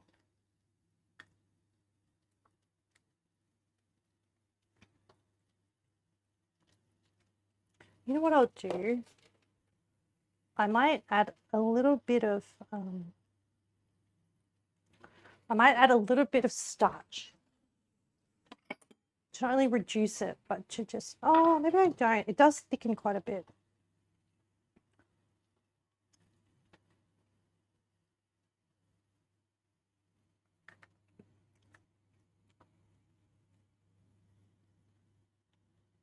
Don't mind me, chat. I'm just reducing over on the cooktop because I don't have enough space to bring out the gas stove again. Do.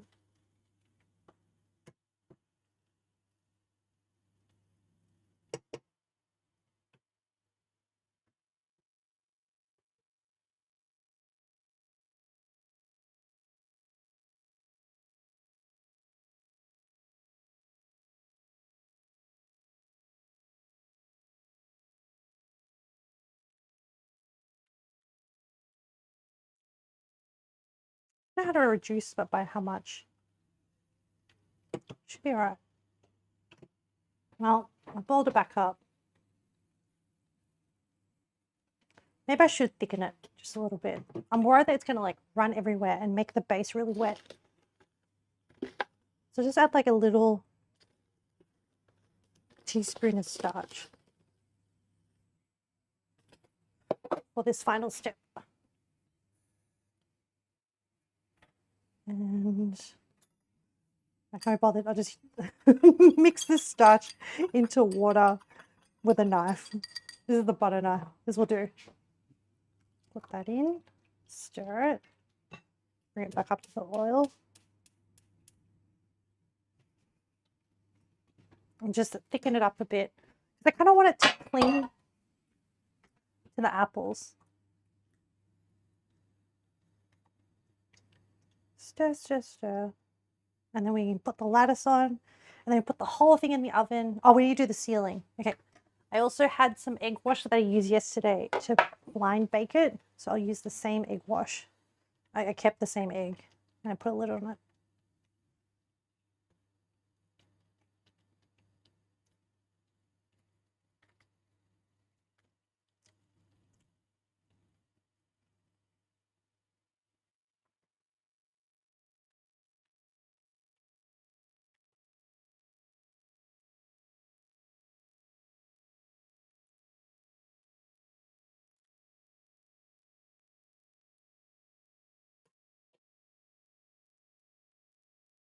Okay. That's a bit better. All right, I'm pouring the syrup over the top.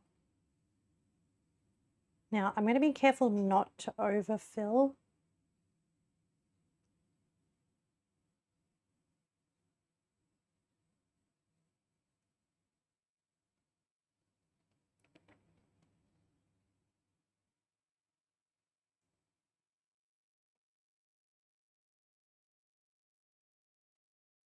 Oh, I'm seeing some pooling.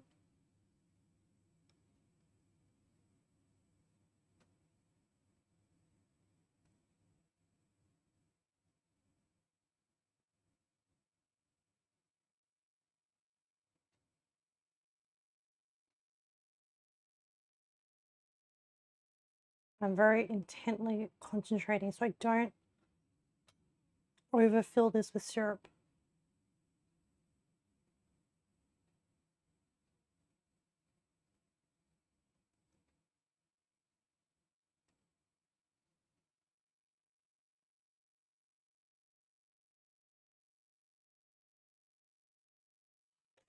I'm just pouring like a little bit and letting it absorb through the apple layers and seeing how much capacity there is.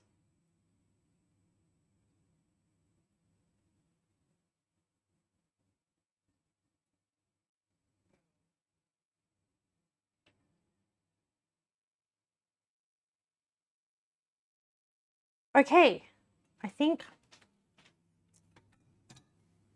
okay. I think we've hit capacity with apples, with the apple syrup. All right, now we attempt this lattice work. Now, how does the lattice? Lattice, forming the lattice. Place 6 pastry strips in the same direction, evenly spaced apart. Fold back every second strip to halfway. Place a strip of pastry perpendicular. Okay. All right, so it's an alternating pattern. So I grab my longest strips. I do this. Actually, through the center, like this. Oh no! I broke a piece off. A piece broke off. Some of my, hang on, some of my dough. This is so precarious. Move the apple out of the way. Some of this needs to be rolled out a bit more because some of these are really thick. And regret. Where's my rolling pin? Okay. I need a smaller one.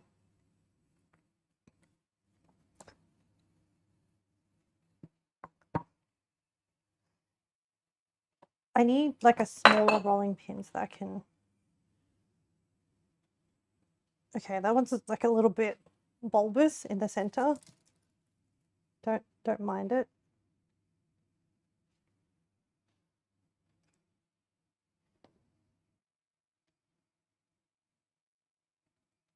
And like this. And like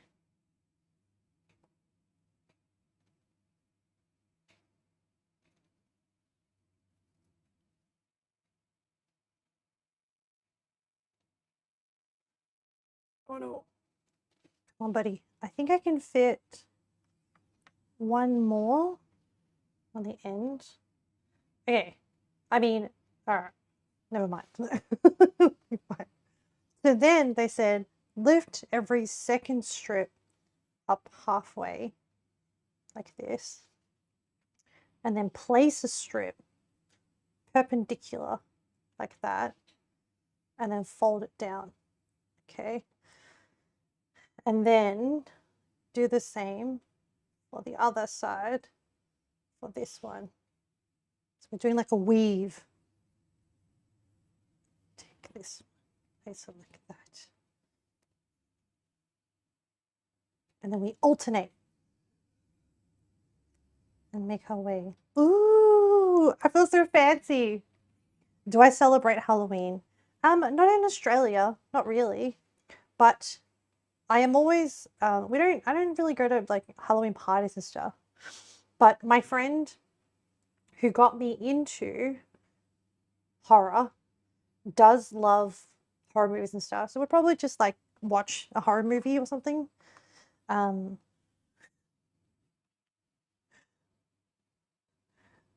don't like the commercialism of Halloween, but the fun and games and stuff sound good. And I like that sometimes the Halloween is centered around like the Harvest Festival. I like that part of it. But we can celebrate Halloween together, chat. I'm happy to do that. All right, let me try this strip. Bring this down. Okay, she's not the prettiest, but like, come on.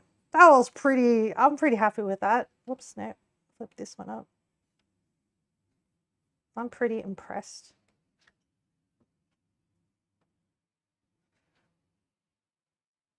Okay. Flip it back down. Flip this one up. I feel like I need to make the ugly edges prettier somehow, but I don't know how. Put this on. Because I didn't pull out, I didn't cut perfectly straight shapes. And then I might just tuck this in like this. And up and under like this. Okay. You went trick-or-treating like once or twice in your life. It was never a thing in my country, so I never had a chance to dress up. I like the dress up aspect of it. I think that's fun. And I like it when people have really, really interesting costumes for it. That's also fun. But I feel like often it is becoming more popular in Australia though. I think because of like American TV shows, and I think parents just want to do fun things with their kids. And I think different neighborhoods will organize like a trick or treat among the kids, but it's definitely not a common thing here. Okay, I think she's good. I think what we'll do is we'll trim her. I mean the pie. I'm talking. This is now a sentient pie. We'll trim her off the excess. Look, I have so carefully tended this pie. It is now my baby. And then I need to seal her to get her to stick to the pie crust. Usually just close the blinds and don't answer the door when the kids come to the door. I do the same. I just don't answer the door. Because I don't, well, since I've moved to this place, we haven't had it so much. Definitely when I lived with my parents, there used to be more. And then in one of the old houses I stayed in, it was more. It was just usually where the neighborhoods have a lot of kids. Okay, I need some water. Yeah. Let me just use this. Okay. Is this really going to make it stick down? And I feel like I'm just wrecking it by lifting it back up. I'm just like wetting it with my finger and trying to press it in. Man, what a intensive pie session. It looks pretty legit, right? Like, okay, I know I was complaining before about how like, should I just buy one? But, you know, I'm kind of proud at the same time.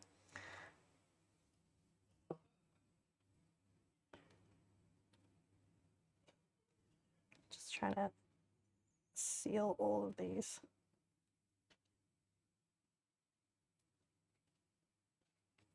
Okay. And then now we brush it. Oh my God. All right, I need my brush. I'm going to use my small brush because they said you don't want egg pulling. So we're going to delicately, we spent so much effort on this pie anyway. So like, we're going to like gently. Do really just go to any door, even if the house doesn't do trick or treat. I thought people only knock on doors that have like the Halloween setup. Not around here. If you've once previously given candy, then they will forever come to that house every Halloween. I've never given candy. Better not to open, yeah. But somehow they still knocked on my parents' door. People in the house will come and talk. That's why you close everything. Yama. Pay $10 per knock. Man, candy's expensive now. You think I have candy to just give to random kids?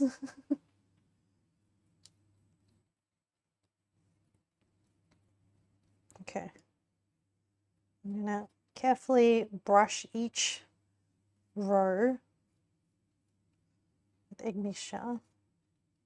I don't want pulling, so I'm gonna like try and distribute it out.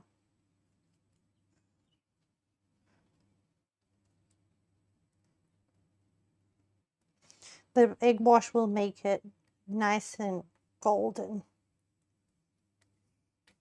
Can you believe I made this short crust pastry? I made the whole thing, chat. I made the pastry, I made the pie, the apple, the syrup. The only thing I didn't make was the flour and the butter and grew the apples. Next level up. Buy a hobby farm. Grow the apples. Get a cow. Make the butter. Get some sugar cane. Make the sugar. I mean, that's the fun thing about Minecraft, right? I literally do those things in Minecraft. All right. She's done. Well, okay, no, like as in she's ready to be baked. She's not done. We have to still bake her. So how long am I baking her for? Okay. Oh, sprinkle sugar. Okay. I gotta get some sugar. Just white sugar, they said. Do not caster. Okay. So sprinkle. Just with some white sugar. I'm not gonna do heaps.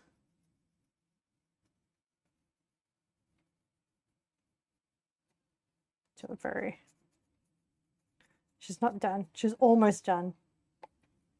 I honestly feel like I could have packed more apples in.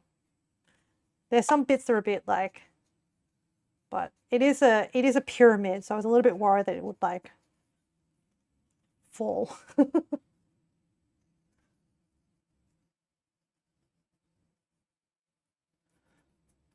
Buy some tins of beans and tuna, read the labels and give them mystery tins. No one does the trick. It's like you give them the trick when you get there next year, from what I've heard.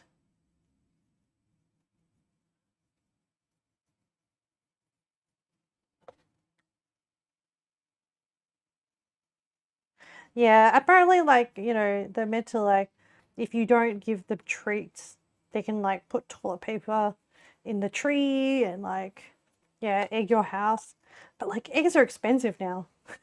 No parent is going to waste money on eggs and have eggs be wasted like that.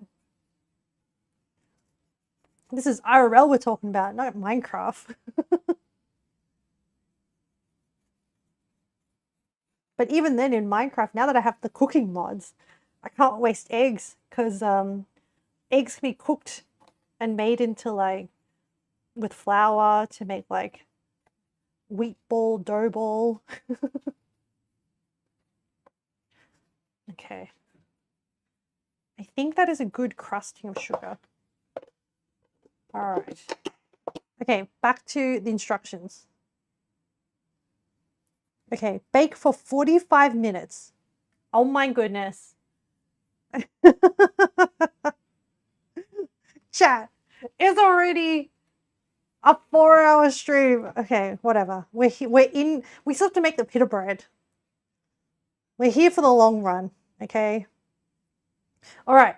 So then, what's the temperature that I'm baking this at? Let me double check, triple check. I'm baking at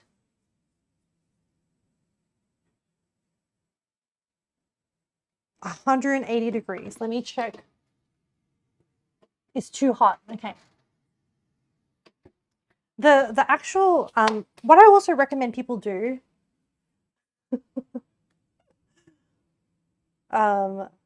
that's why it's back up. You dress up as the most horrific thing you've ever seen and chase the children every Halloween. Make them fear the night of Halloween. True to the spirit of the festival. No one can afford eggs in Australia. That's like a luxury item. Yeah, it is. That's why when I use the egg wash, I'm like, I'll just fry this egg up later, whatever I don't use for the egg wash. In Minecraft, I do have plenty of eggs. Thanks to Yama for setting up my egg collection spot. There's so many eggs in there. Okay. I need to wait. I recommend people get a manual oven thermometer to put in the oven when you're baking. because the description on the handle, like, you know, when you turn it up to like 180 or whatever, is not always the temperature that's actually in the oven. So I also use a separate oven thermometer that I check to tell me what the actual temperature is in the oven. How does it work, the oven thermometer? Oh, I'll show you. Yeah. It's a little bit grimy, but essentially it's hot because it's been in the oven.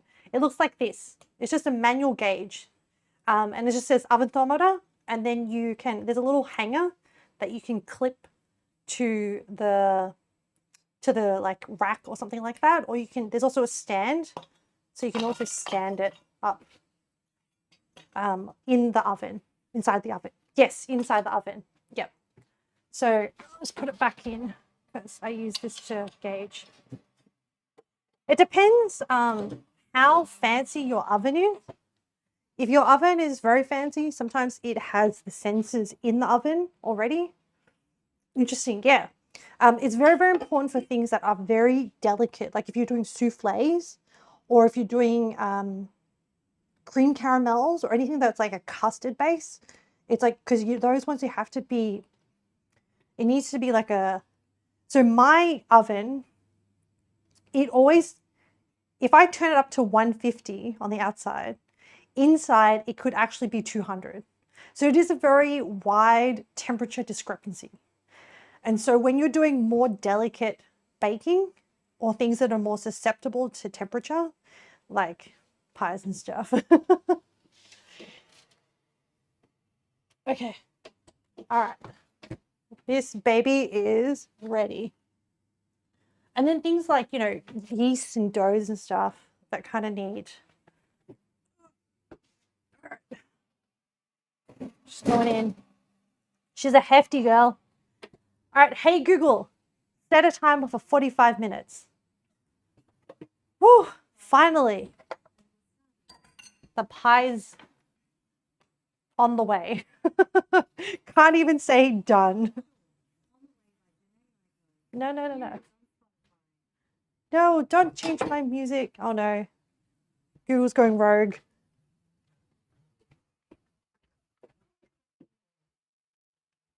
Google's going rogue. No. Go back to Spotify. Oh no. And it pulled it to the kitchen speaker. Okay. All right. Okay. What are we doing next? Oh, pita bread. And the lamb. Souvlaki lamb. And the dough. I haven't even kneaded the dough yet. No, it started rising without me. Whoops. I don't know how much this is going to affect the final pita bread. We neglected it. Hey Google, set a timer for 8 minutes. Okay. Hey, do I need to knead it? I guess I do because it said mix.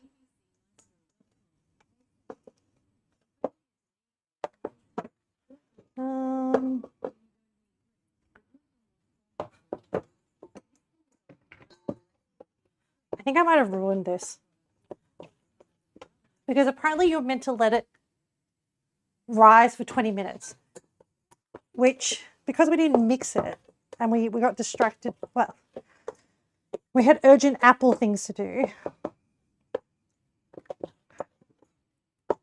We're only kneading it now.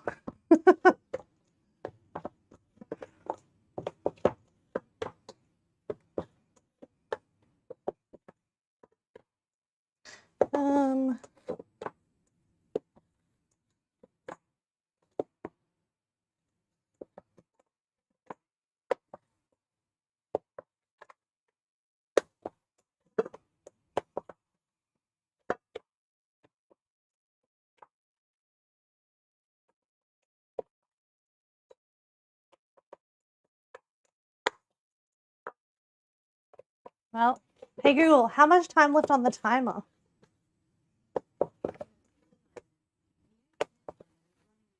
Okay, we have 6 minutes of kneading. And this should hopefully build up some of the gluten. That will make it. Do I need to knead this for 8 minutes?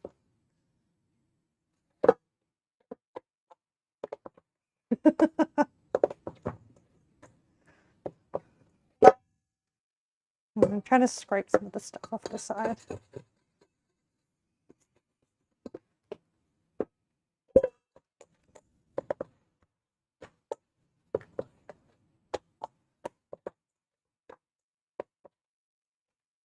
Oh.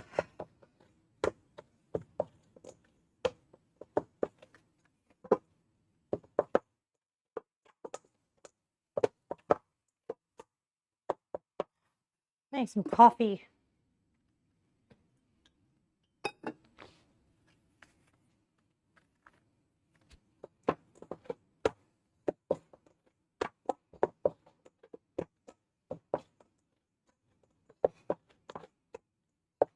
And then I think we then cover this with olive oil, put some glad broth over it, and let it rest for another 20 minutes till it doubles in size.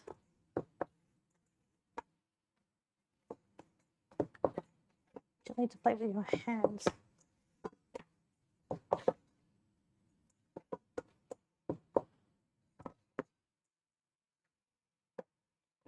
Oh, and then we have to separate it and then rest it for another 15 minutes.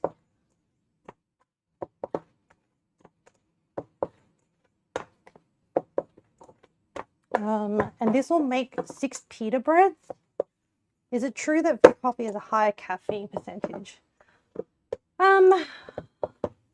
I think because of the way that you extract it. So then yes, a Vietnamese coffee would have more caffeine. So essentially, espresso extracts coffee using a very, very fast method using pressure. Whereas Vietnamese coffee uses a drip method, and inherently, I think drip methods, is it true? Hey Google, does drip method produce more caffeine in coffee? Thanks to drip farms can produce high yield. Nope, that's drip irrigation. That's not the right thing. It is certainly a very strong coffee, but then but when you say strong, strong can mean high caffeine content, but strong can also mean a darker coffee. It's definitely a more concentrated coffee. I think there's also concentration percentage is also amount of caffeine per volume of water. So a Viet coffee also contains quite a large number of beans, like roasted, and it's always normally a dark roast. So in terms of both a flavor and a percentage of coffee, I wouldn't be surprised if it has contained more caffeine. And it's really also, unless you have an espresso shot, I suspect maybe an espresso shot and a Vietnamese coffee would probably have the same concentration of caffeine per volume. But because most coffee is made into like lattes, long blacks, even long blacks adds water to it, it would dilute it. And so therefore you would probably have the same amount. So I think probably what you're looking at is like per cup. How much caffeine in a cup of Vietnamese coffee? Between 66 and 130 grams. Oh, well, also Robusta beans, which is the kind of beans that's used to make Vietnamese coffee, has twice the amount of caffeine that compared to Arabica beans, which is what is normally used in a lot of like other countries. So yeah. So, and also, yeah, so when you roast, it also changes the amount of caffeine that's available for extraction as well.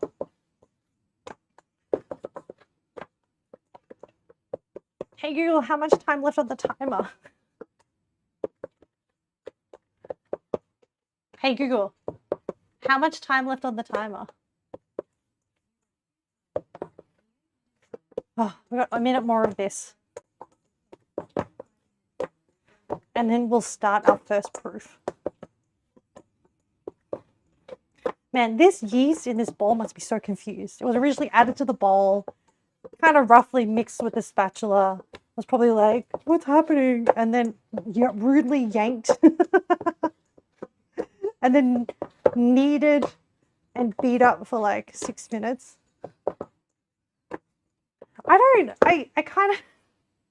I realized that Jen asked a really, really simple question, but then my response was like, you might want to consider this parameter, and then this parameter.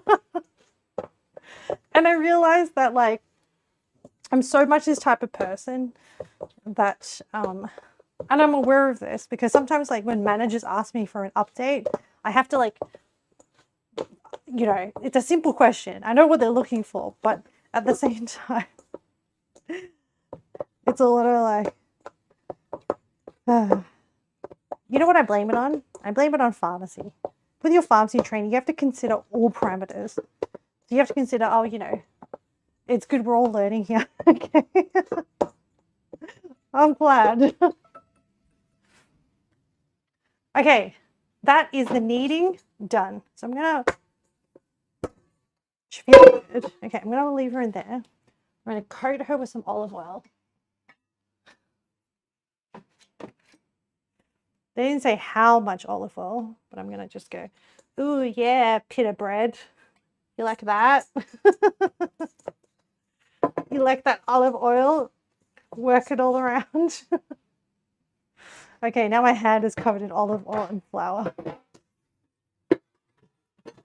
Okay. And then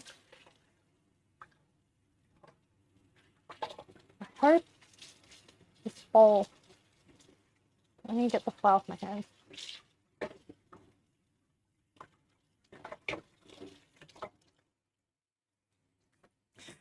And I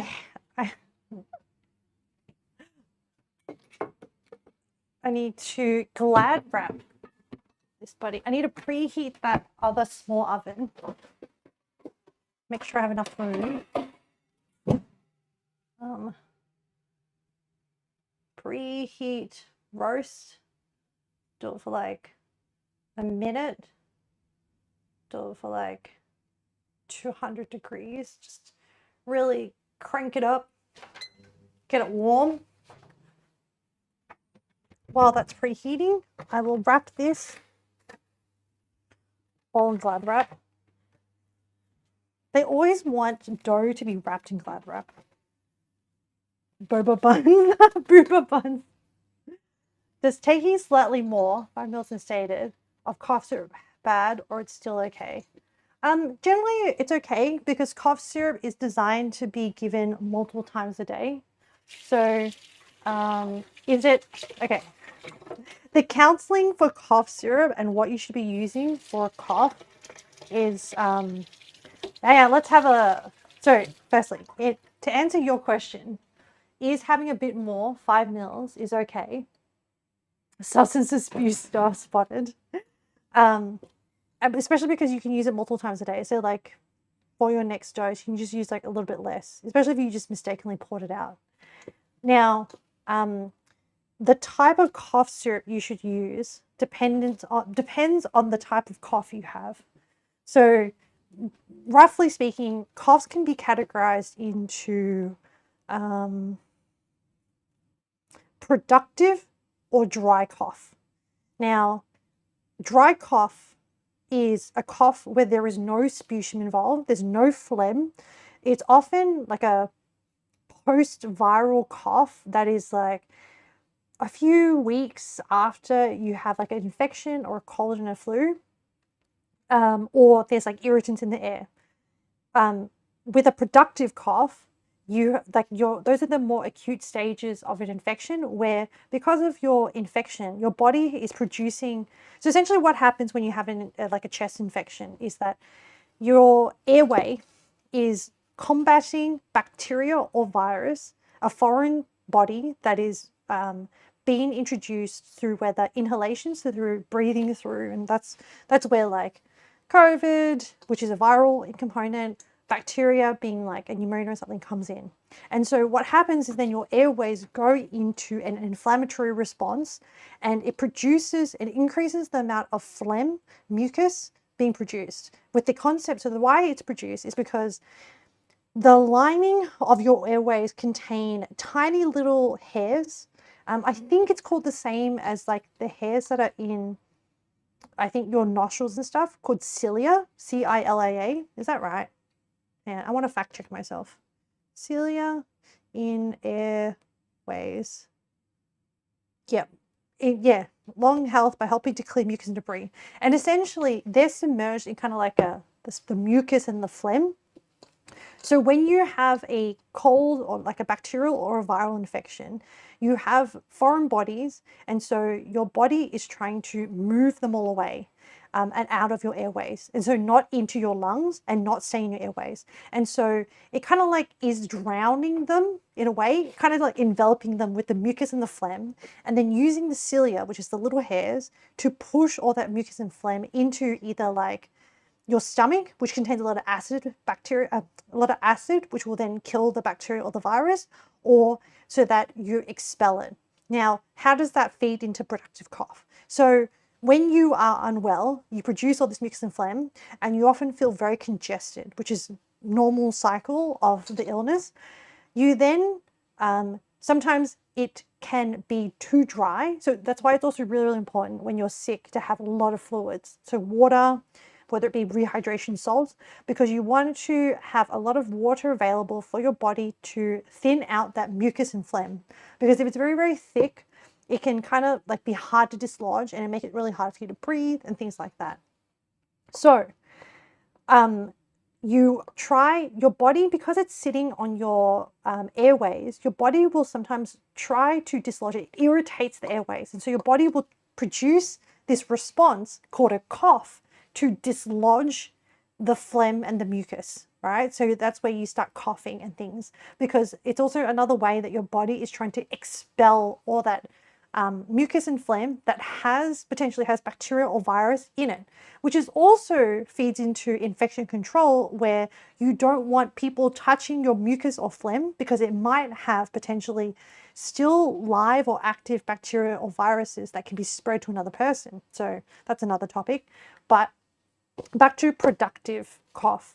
Yeah, so let's say you have kind of thick mucus. So when you're deciding on the cough syrup you want, and this is where, if you go to a pharmacist, they should sort of talk this through with you to determine, is it productive, is it dry? With productive, what you want to do is you don't want to suppress the cough reflex, because then all that mucus that has bacteria in it stays in your body. And what you want to do is you want to actually help the body get rid of it. So yes, it might be a little bit of a difficult time, but you need to get rid of that stuff, either by swallowing it into your stomach or coughing it out and hacking it out.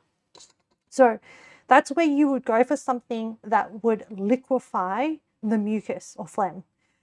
Occasionally, sometimes in some instances, you will use both a mixture of, during the day, a liquefying thing to loosen it up, to make it easier to cough out.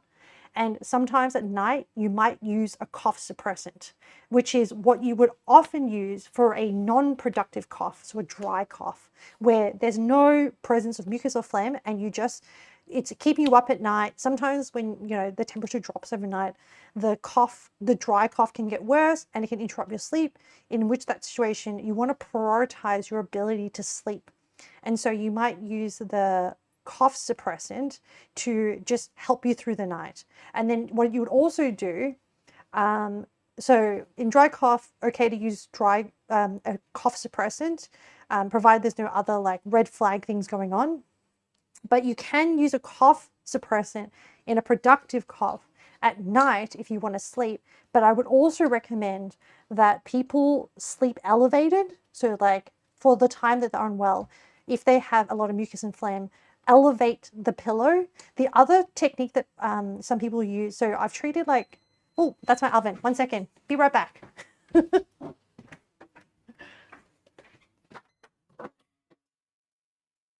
And I just need to let the small oven cool down a little bit because I want to put the yeast in to let it rise, but I don't want to cook the yeast.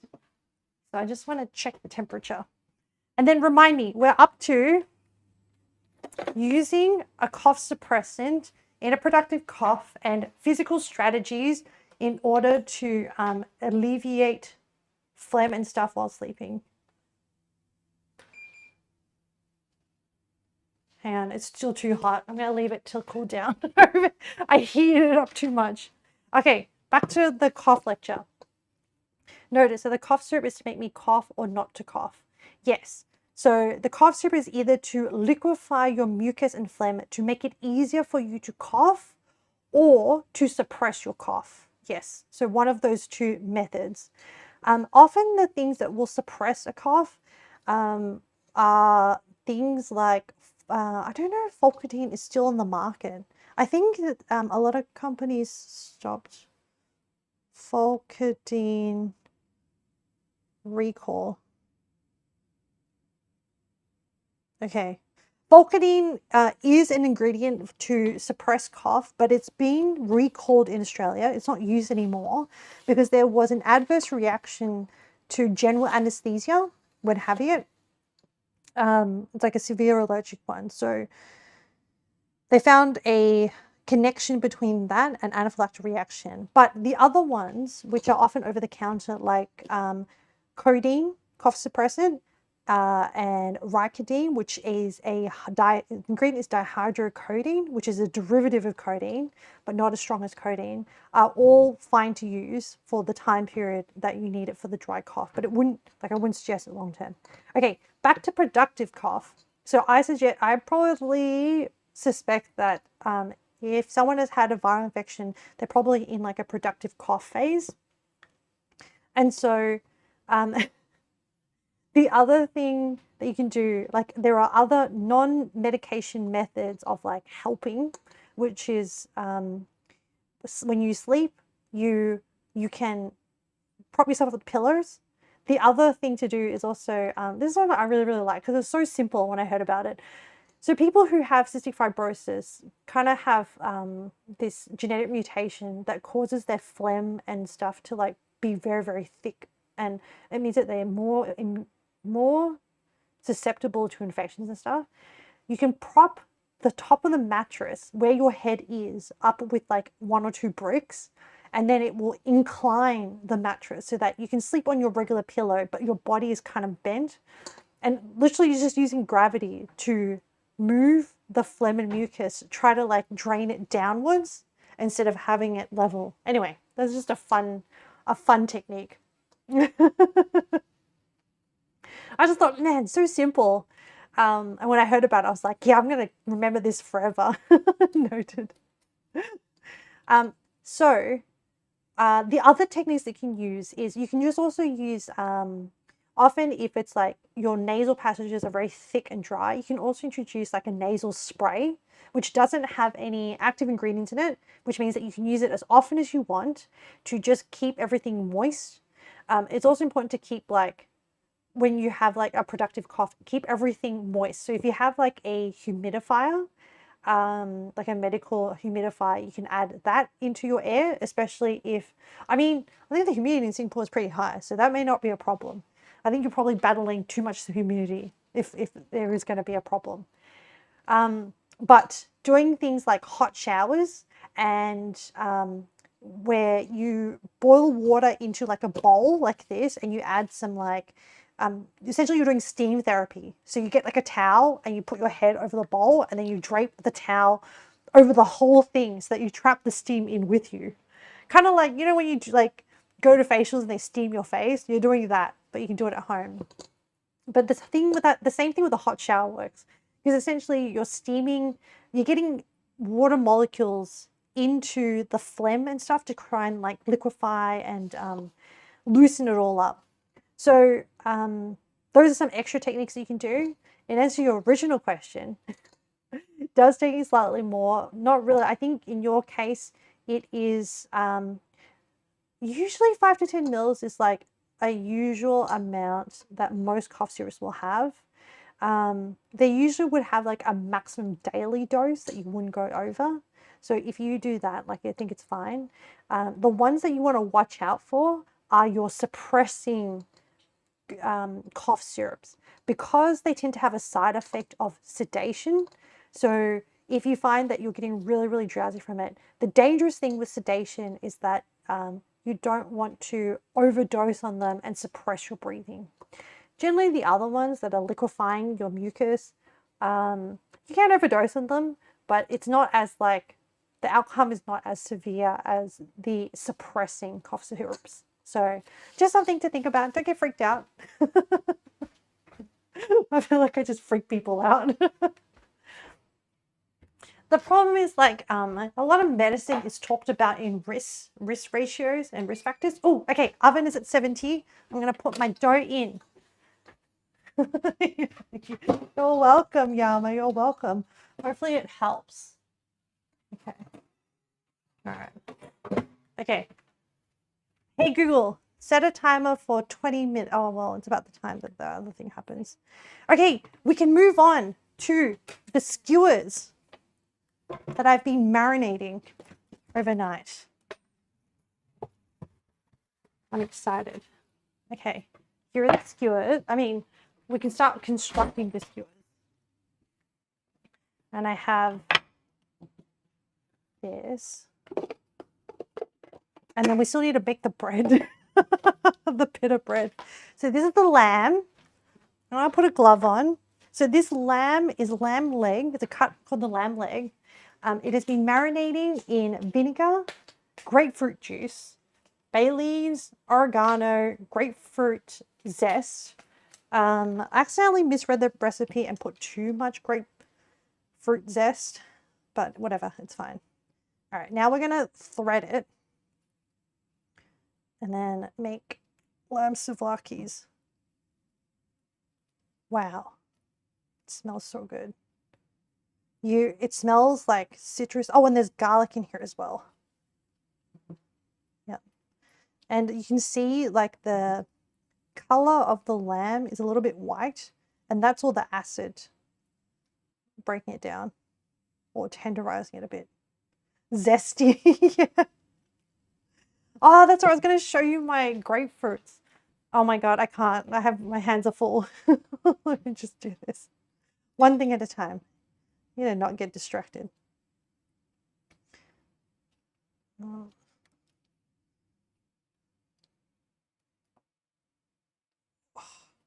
Okay.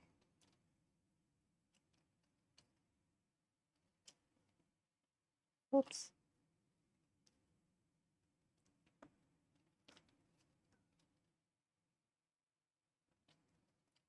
Yeah, I hope my knowledge helps people. That's all I hope.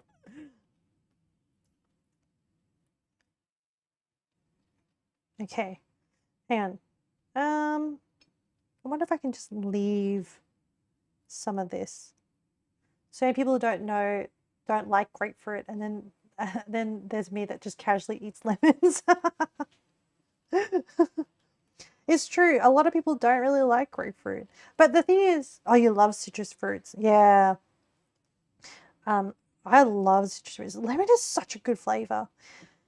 Oh, Penguin, if you ever go to Japan, you need to have a lemon sour, which is lemon juice with sochu, and then I think it's cut with soda, but it's so refreshing. It's an alcoholic beverage, but it's so refreshing. It's so simple tasting, and it just tastes so good with like bar food in Japan.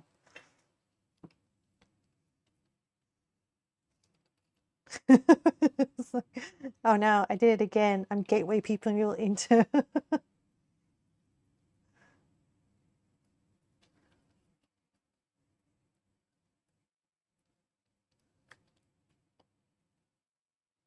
Okay. I kind of didn't cut these all Like I tried my best to cut all the same size, but leg lamb, okay, look, I actually bought a pre-marinated one from Aldi because it was cheap, okay? So it does also have rosemary and stuff in it, but I'm hoping that the other ingredients will overpower it. I think the one I bought was like rosemary and honey or something. Anyway, I figured it should be fine. What did I do? Yeah. So because it wasn't too expensive and it was already pre-butterflied. Like they'd taken the bone out and it was the cut of lamb leg. Anyway. Whoa, these skewers look good. I don't think I'm gonna cook all these skewers right now, but I want to thread them so that I can eat them over the weekend. Actually, I am going to be busy on Sunday. I'm very excited about the weekend. So I'm not doing anything on Saturday. Maybe I can catch up on maybe a little bit of Minecraft, a little bit, not the whole day. And also I need to catch up on some work for my friend and I need to potentially do some editing. Haven't touched the editing in a while. I've been saying it for ages and then I just play Minecraft. But anyway, Saturday I'll try and motivate myself to be productive. You're down for editing stream? Yeah. Maybe we can like be productive. Maybe I can motivate my fellow editor Leo to edit as well.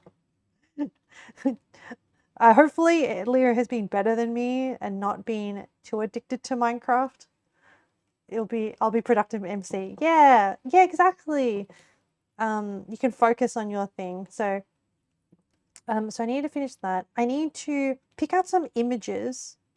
So before the stream starts, I need to pick out some images and I need to can I subtitle whilst on stream? Because I'll have to listen to the audio and subtitle about that. Leo, sideways, side eye, being like, who, me? You're talking to me? What is editing? I don't know. I also haven't posted like the cooking photos for like 2 weeks because, yeah, anyway.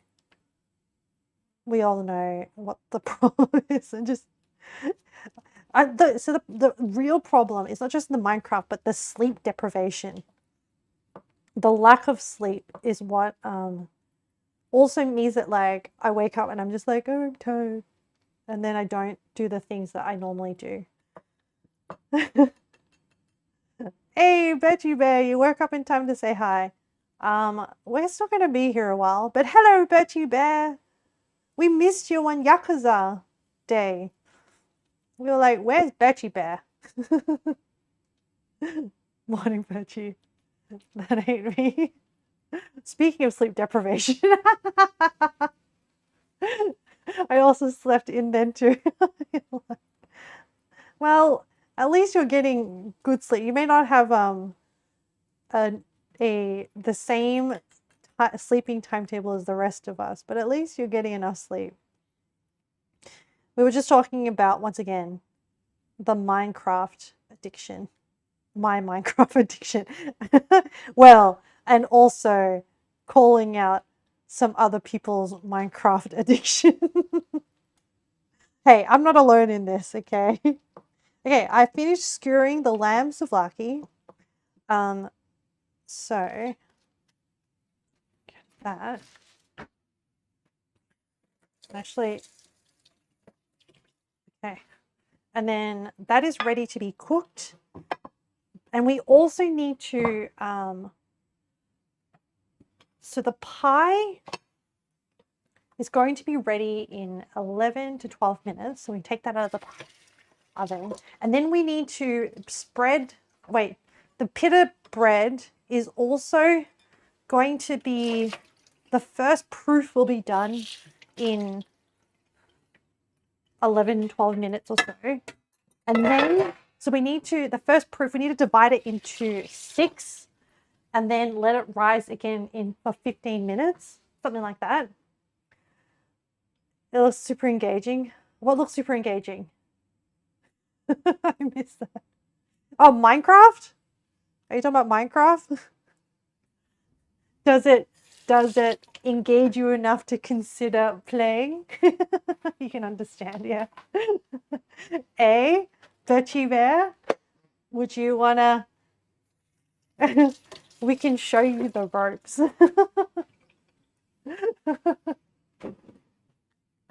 I'm pretty sure there was a lot of conversations of like, oh, I wonder what. It sort of does. We stop at 5 a.m., right? Man, you joke, but last night I was up till 3:30 a.m. So, like, who says we stop forever? Good point, Penguin. Good point. You're like, I live here now. How do you function? Yeah, it's a good question. Sleep deprivation. No, I did sleep in till 10:15 a.m. So I had an alarm set at 10 a.m. and an alarm set at 10:15 a.m. So the 10 a.m. one is like, hey, Ahmed, it's almost time for you to wake up. I'm going to give you a 15-minute grace period. And then that's when at 10 a.m., this is really bad, but that's when I grab my phone and I kind of like introduce light into my eyes by scrolling on my phone. And then the 10:15 a.m. comes up and it's like, okay, now you got to actually get out of bed. And I'm like, okay. So then I put my phone down and then I actually get out of bed and then I stumble into the bathroom and then I do all my stuff. And then about like 10 minutes later, then I'm like, shit, I have stream. So then it's like a massive scramble. And lately, because I know how bad I've been setting up my stream titles and stuff the night before and setting up the YouTube stream kind of preparation stuff as well. So thankfully, it's not as crazy. But it's nothing to be proud of because I wouldn't be in this situation if I just slept normal. Function with the thought of the next Minecraft session, yeah. Sorry, asking someone how they function came out a lot ruder than you thought. Well, I didn't take it as I didn't interpret it as rude. I was just thinking like, oh, this is the thing, when people insult me, sometimes I take things, okay, I'm not saying that you were insulting me, but I take everything as like a considered question that I give a considered response. So sometimes like I'll start answering a question and then I'll realize, oh, this person was making a joke. Sometimes the brain cells are slow, okay? Anyway, I am a trusting person. So yeah, people might make fun of me, but you know what? I'm okay with that. I'm okay with a lot of things. So we're kind of stuck in an impasse. We need to, hang on, let me check the pita bread recipe. This is going to be a longer stream, but I'm okay because I'm just okay with it because this food is going to be delicious. Okay, so we're going to need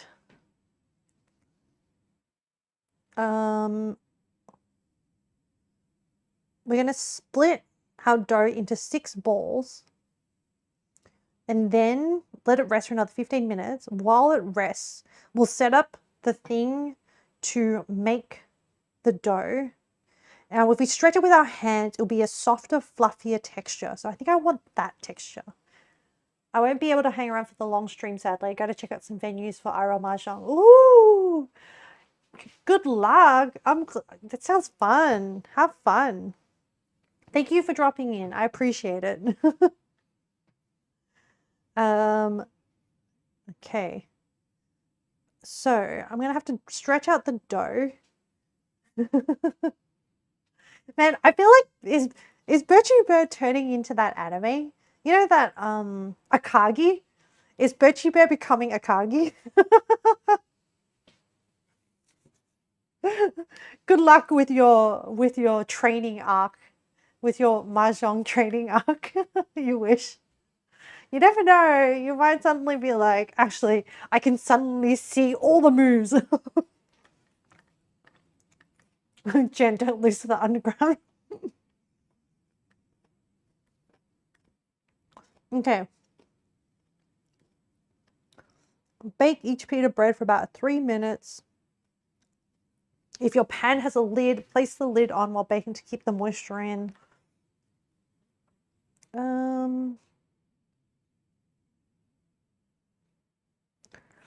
Yeah, I think I'll just cook it in the pan. There's a steam method, but I'm like,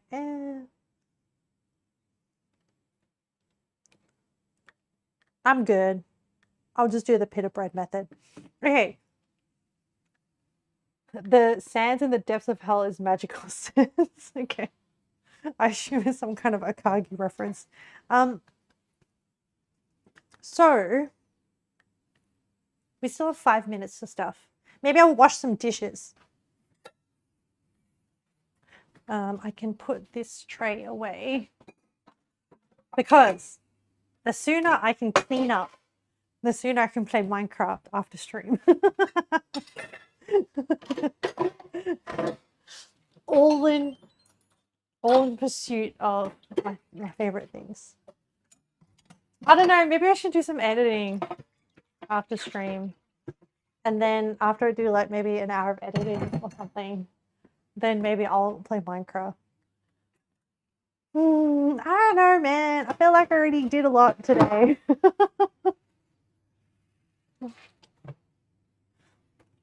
I mean, I think like the other things I could do is I could also work on some of the work for my friend's business. That is also a thing. I was also meant to plan the student supervision roster thing, but that is not urgent. But I do need to do it sometime and commit to my friend how many students I can see. But I mean, I shouldn't wait till my friend messages me, but I'm also saying she hasn't messaged me. I'm just being very, I'm being very bad at the moment. I know. I'm addicted. What do you expect? Editing? Okay. All right. I'm so close to it, so I should. You're right, I should. Okay.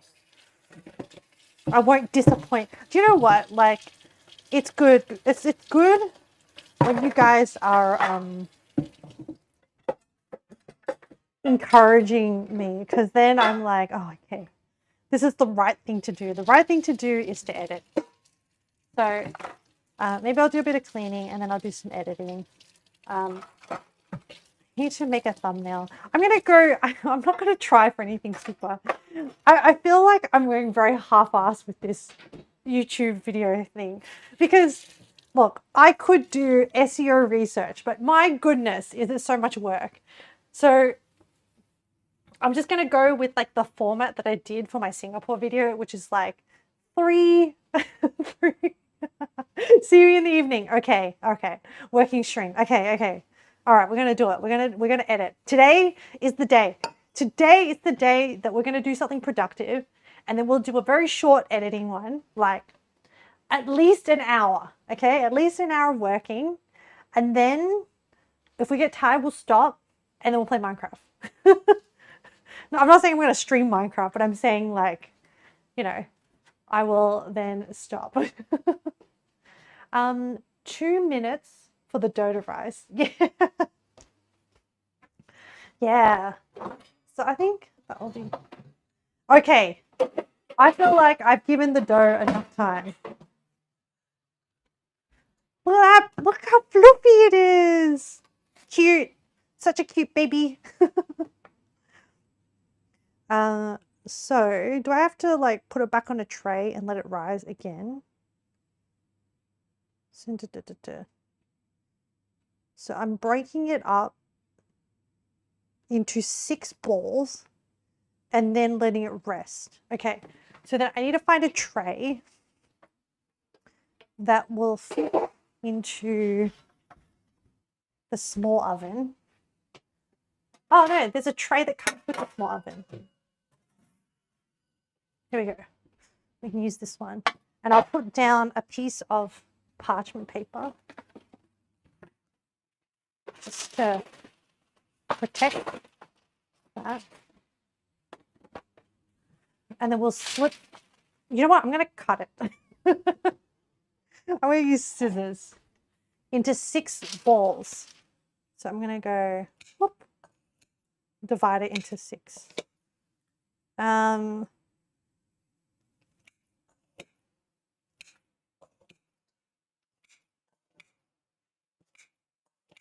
Now, I should actually weigh this out to see if I've evenly divided it. What I'll do is I'll put the Glad wrap on top of the scales. This is what they do in professional bakeries, sorry, to determine if like the size is right. That 116 grams. Let me fold it into nice little balls. 116. What's this one? Oh, 120. So, oh, hang on. Let me just spread it all out. 170. The variation in 150. What if I do that? 140. Oh.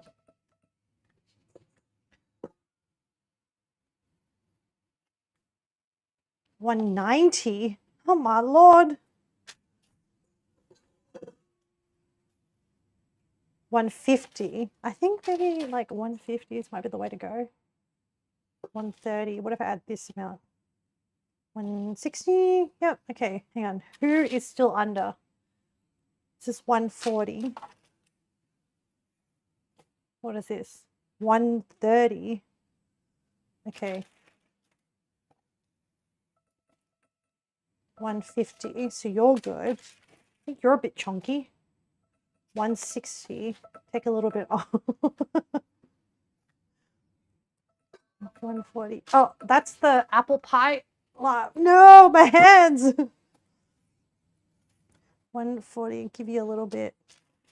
What are you? 150. You're good. What are you? Oh, one. And take off some of this. How are you now? Nope, still under. This is good. This means that our pita will actually maybe end up around the same size as each other. How are you now? 145. 145. Better, better. 160. You're a bit chonkers. 150. Better. I think I'm aiming for around 140 to 150 per ball. Okay. All right. So I'm going to form them into little balls and then let them do the 15-minute proof.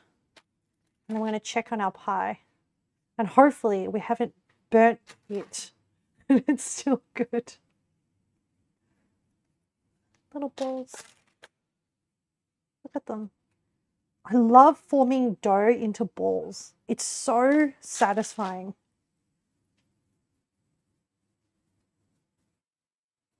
Okay.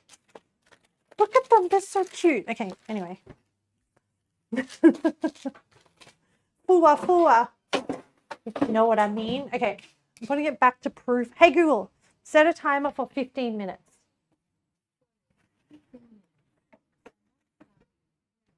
All right, the proofing is happening. It feels like...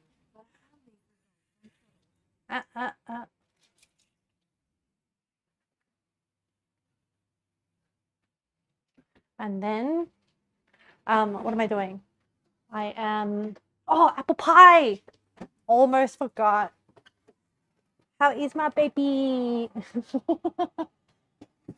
70. Oh, I feel like Hang on. I feel like it needs to go in for a bit more. Or at least. So I think I need to crank up the temperature and give it like another. Hey Google, set a timer for 10 minutes. I want it, it's not evenly golden. Okay, so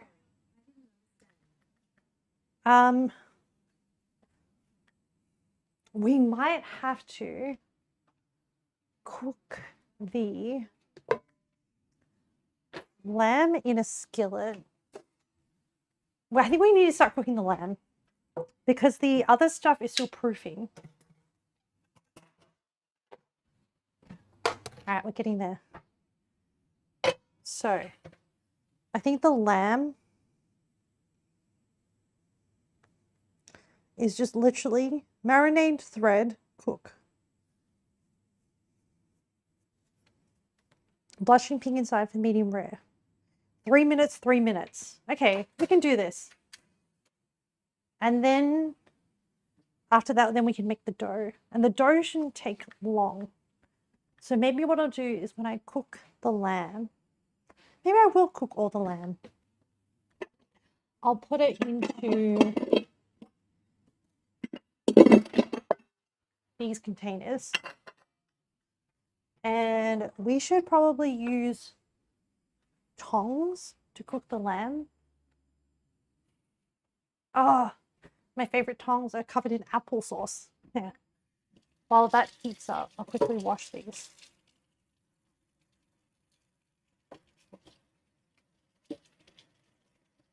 Okay. Now I think I want a low amount of oil on the skillet.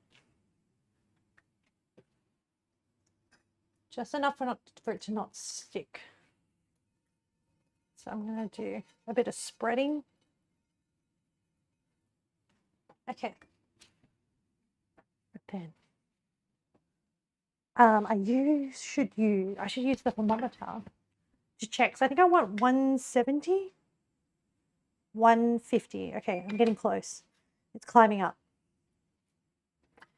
All right, hopefully we can handle both the cooking of the lamb. 170. Okay, we're good for the lamb.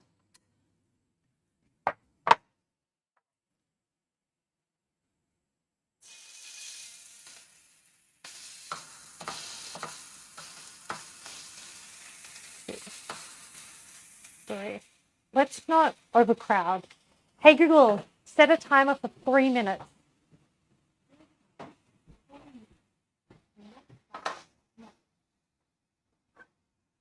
All right, we're doing a lot of things. I should also put the rest of the lamb slices away while that's cooking. Okay, there's still gas. What temperature am I dealing with here? Oh, I don't think the gas can is enough. No, we want like a hot sear. Hang on. Hang on. I think I have to swap the gas can. Oh, and in saying that the gas can died. So that's good. We used up one. Unlock this sludge.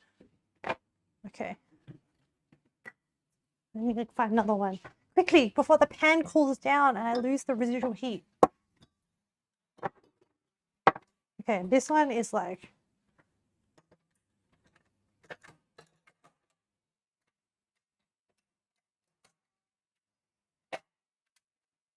I need oven mitts.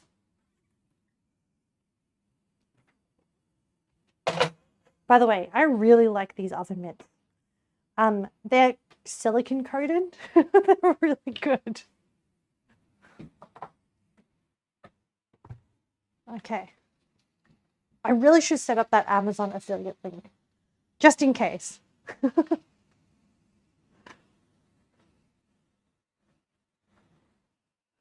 But it's been annoying to set up. There's so many like questionnaires to fill out. Oh, what temperature are we doing with? 150. Okay. It hasn't dropped too much.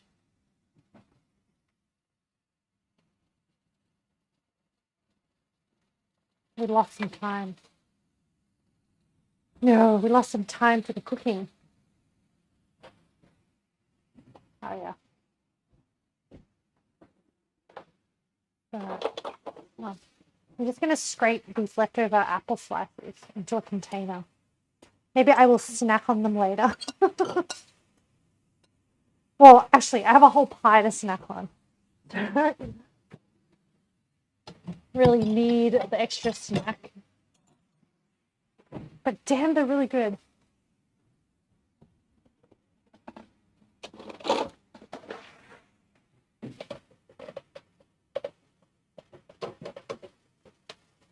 Okay.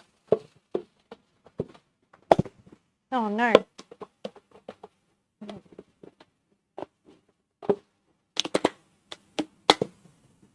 Okay. I'll put that in the fridge.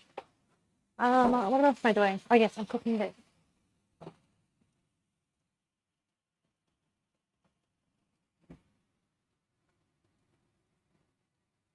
I have a 40-minute timer.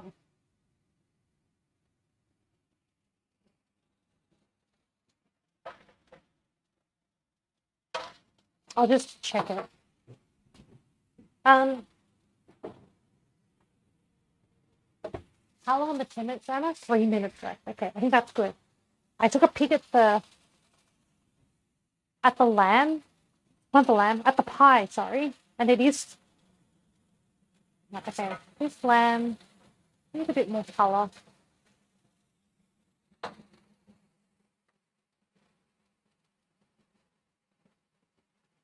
What am I doing? Okay. And then what I might do is once the lamb is done, actually, it won't fit in this container. I remember checking the skewer, and the skewer is too long. So it actually needs this container. And what I'll do, once it's been cooked, is I will foil it, put some foil over the top to let the residual heat kind of like go through it. Oh yeah, that is a good char. Okay. It's good.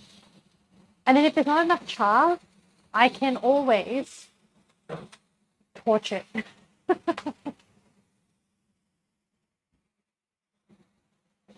2 minutes left in the pie. So I have a piece of foil here.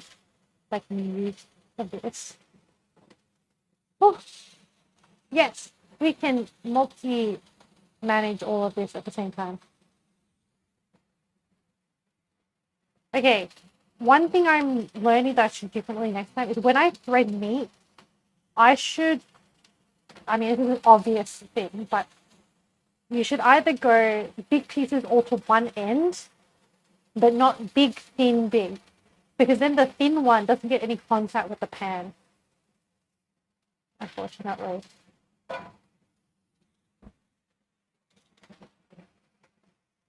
This is charring a bit. I wonder if there's a better method to cook this. I mean, like the pan is browning really quickly. And a lot of the marinade is like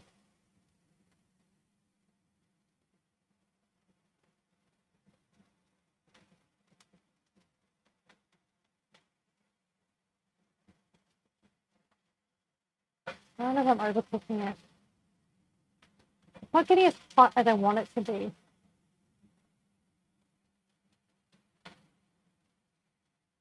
Maybe I have a grill function on my air fryer. I love this new air fryer combo thing I have. Okay, I'm gonna foil that and then we'll check it in a second. But I don't like how this is charring because it makes it really difficult to cook the next batch. Because now I have to let it cool down and I'm going to try and scrape some stuff because if I put lamb in straight away, it's going to be problematic. So what I might do is where's swap techniques?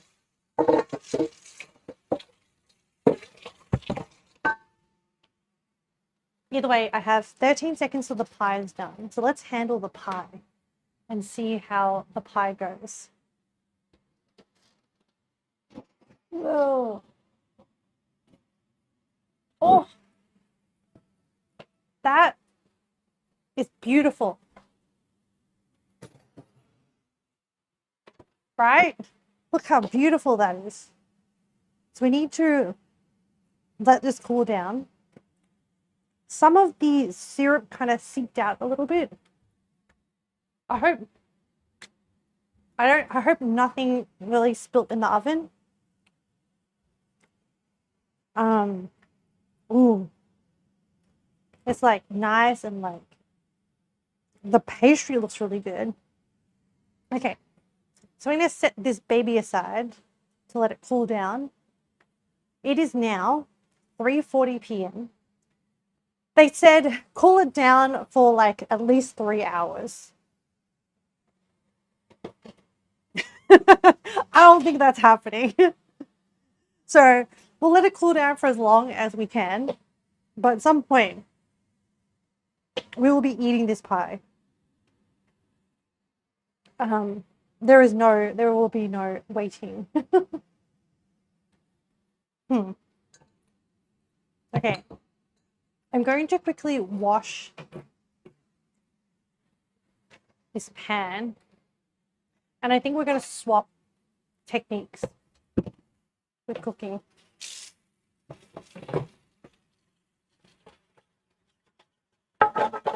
Wow, it is. Maybe I didn't add enough.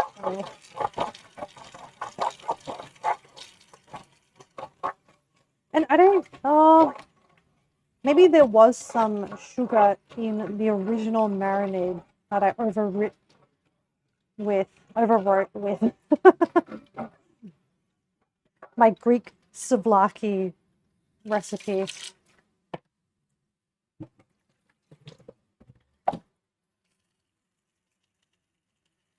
Okay, let me try and scrape some of this stuff off. Because I want to use the skillet. If this is the case, I want to use the skillet. If I'm not going to cook lamb in the skillet, I want to use the skillet to cook the dough or the pita bread.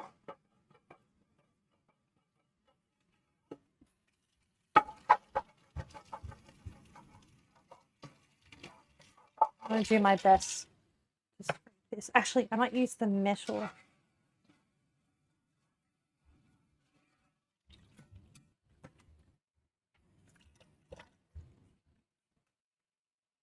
Okay. Oh yeah. Looks okay. You've got to wipe down. Okay. That's the skillet. Now, let me test this lamb.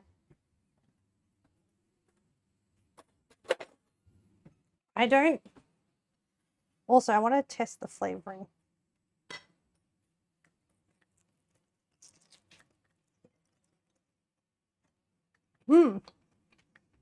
The flavoring was good. The cooking technique is wrong. So we're going to try the grilling method. The citrus is so good. Hang on.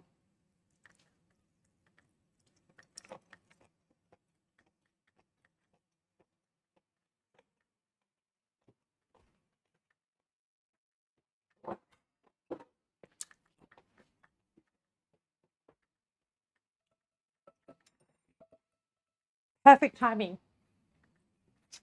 Okay. Let's set this aside.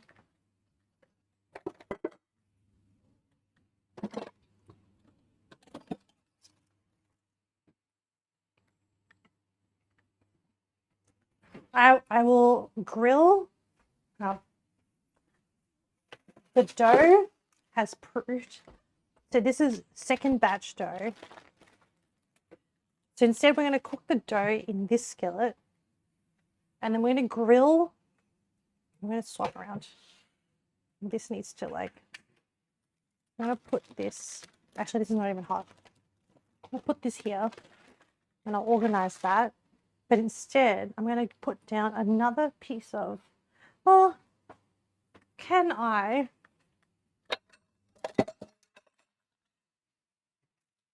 I'm going to put these fluffy balls here. I'm going to reuse that baking paper to grill the stuff on. Just going to reshuffle everything. Okay. My little fluff babies. I'm going to put the baking paper down. So I have this, my air fryer thing comes with like this situation. And then what I'm going to do is I'm going to put this lamb like this. And I'm going to use the grill function to grill it from on top. And I think I'll hit it with a high grill. So this is really good. Actually, I think I can cook all of this in one go, which is even better. So the benefit of the other thing of this grilling method, oh, and there's so much marinade left over. I wonder if I can turn that into a sauce and use it, like if I just put in a pan, thicken it up. Okay, so that's doing its thing. Let's do this at, hang on.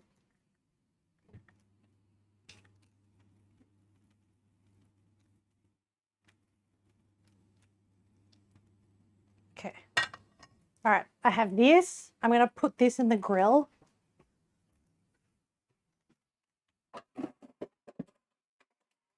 Do a lower grill. I'm going to do a high heat. I'm going to grill it for 10 minutes. This is the thing I love about this thing. It's like 10 minutes and then it'll beep and tell me when 10 minutes have passed. Someone else is timekeeping for me. Okay. This is too hot now. So let's do, while that's happening, which is, I can do this pita bread.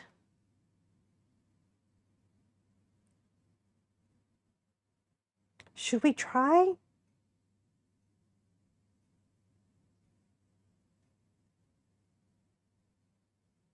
No, let's just do this. Okay. We'll oil this up. And they said very thin layer of oil. And good, luckily we have the brush. And then we're going to need the lid. And then what we're going to do is heat to medium heat, add just a little bit of oil and water. I'm going to bake each pita bread for about 3 minutes on each side. So I'm going to stretch out each pita bread on a separate plate, I think, to be about the size. I'm going to hand stretch it because apparently that makes it taste more authentic. So I treat it like pizza dough, just like, oh, okay, I might have torn some holes in it, but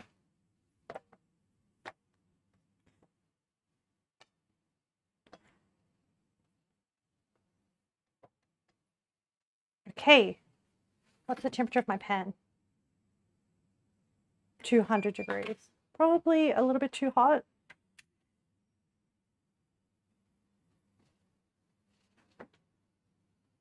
So I'm going to bake on 3 minutes on each side until slightly colored but still soft. I'm going to go with this, okay? There you go. In you go. I'll put the lid on. Hey Google, set a timer for 3 minutes.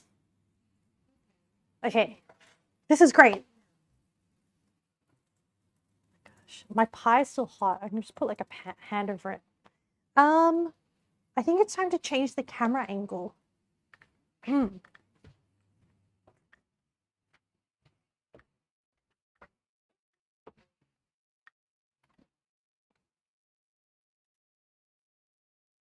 Yeah.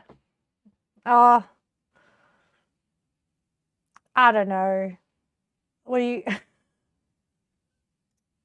It's not the best angle. Yeah.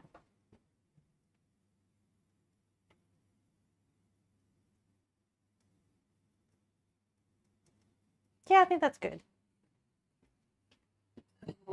Alrighty. What are we up to? So another gas can done.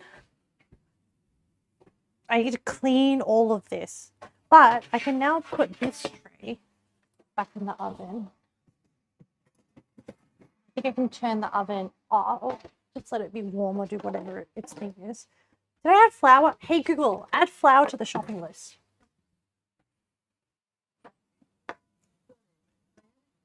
I hope this doesn't burn.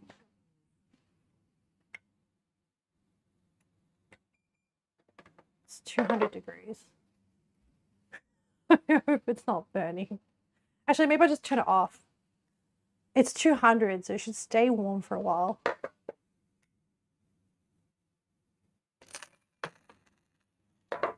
Okay. Come on, buddy. You can do it.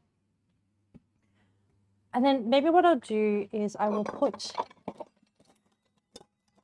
a fresh dough on another plate and put it under a tea towel to let it continue to steam. Let me get another tea towel.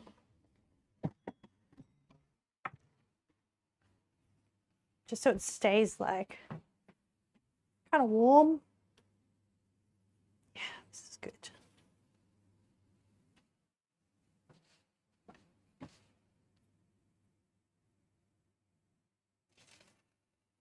Oh, hey Google, add cinnamon to the shopping list.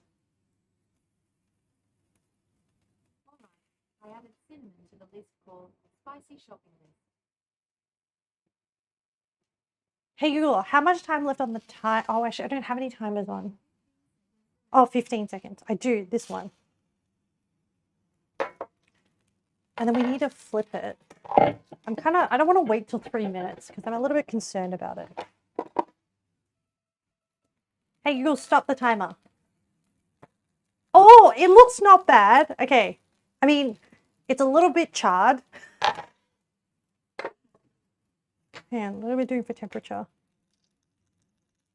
160. Give it a little bit of heat for a few minutes. I'm going to prep the next one, but I'm going to try and be more even with my stretching, like more gentle. I think I was a little bit rough.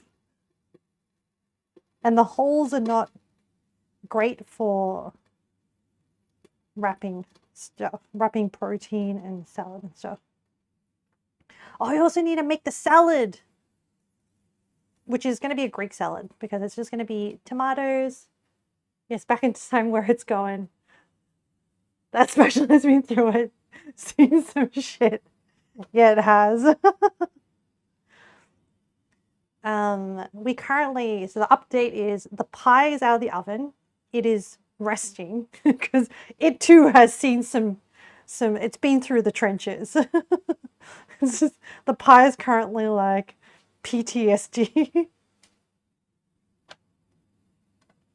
I'm stretching out the pitted bread dough. Hey Google, how much time left on the timer? Did I set 3 minutes? Oh shit. Hey Google, set a timer for 3 minutes. The pie looks amazing, that golden, yeah. I don't know how long I need it.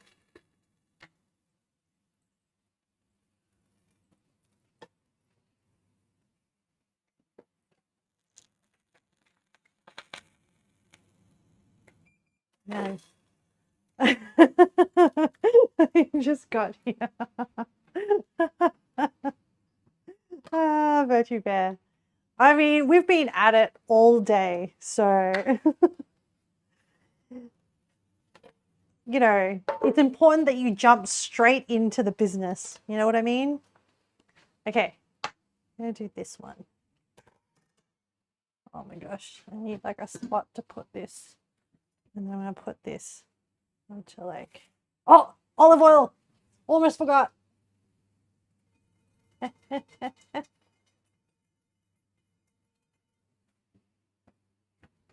Okay, well, what's this temperature doing? A little bit hot. So we'll just, what we'll do is we'll pop her in. And then we're going to put the lid on. I'm going to put the lid here. And then we're going to, I've turned the heat off. So, also my battery pack is empty. So I'm just going to plug it into charge.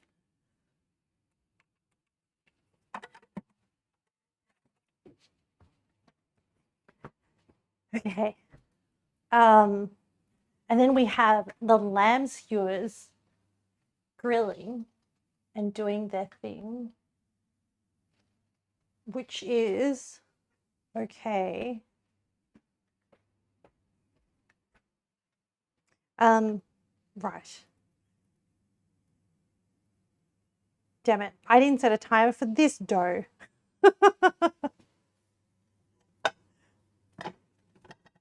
This one. Whoa. This is how dough. It's really good. Okay. You know what? I need to make the dip, but anyway. So yesterday I was in the deli because I had to pick up some olives and some feta for this Greek salad to go with the wrap. I picked up some tarama dip, which is made from cod roe. So like, you know how Japanese people have, what's it called? Oh my goodness, this bread is good. Man. You know when Japanese people have their cod roe? This is Greek people cod roe. This is the first time I've eaten today, chat. Oh.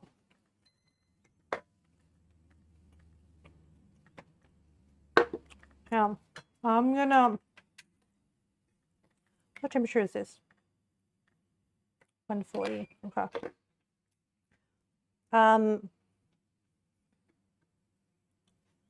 You want some bread now too?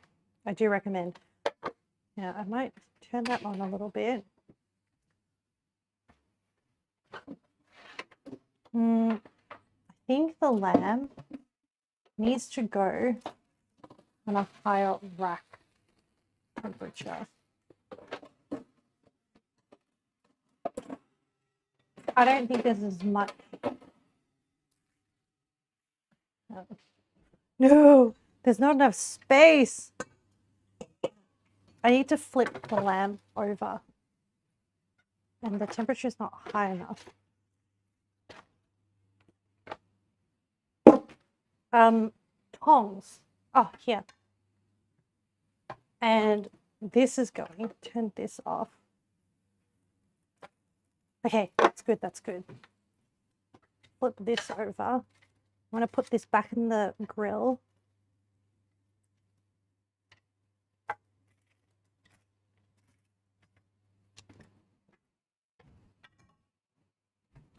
I'm going to oven mitts. Where'd they go? There they are. One here. There's like one on the other bench, one in the sink. Okay, and this is going to go back in. I'm going to fill it for another, but this time at a higher rack for 10 minutes.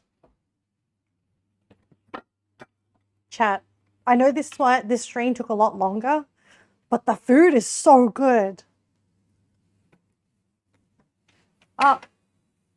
Hey Google, set a timer for 2 minutes. You'll be fine. This dip and this bread. Man.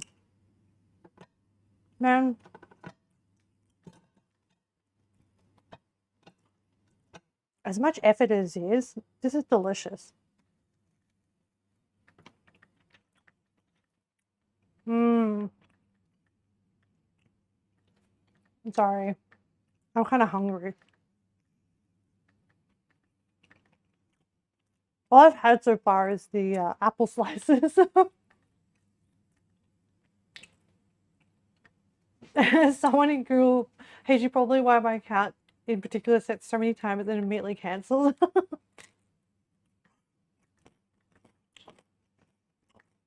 I don't think anyone is monitoring people's Google timers usage.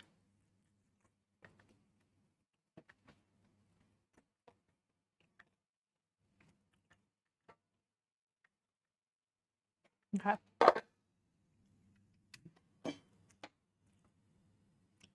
Man, this is so good. Hey, wait, I need to make the Greek salad. Hold on, Dip. I'll come back for you. Hold on. I can throw together a really, really quick one. I'll just use this tiny corner of a bench while I do everything. Let's just do it in the container. And because we don't have a lot of space, I will use a teeny tiny chopping board to do everything. Do we have a teeny tiny or a smaller knife?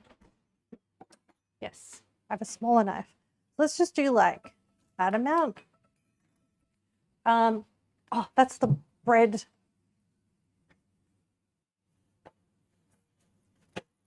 Oh, yes.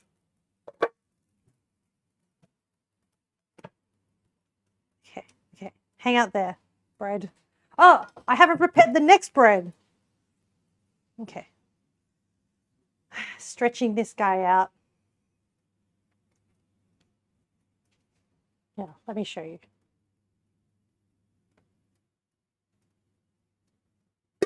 Oh, I think some water hit the pan. Whoop.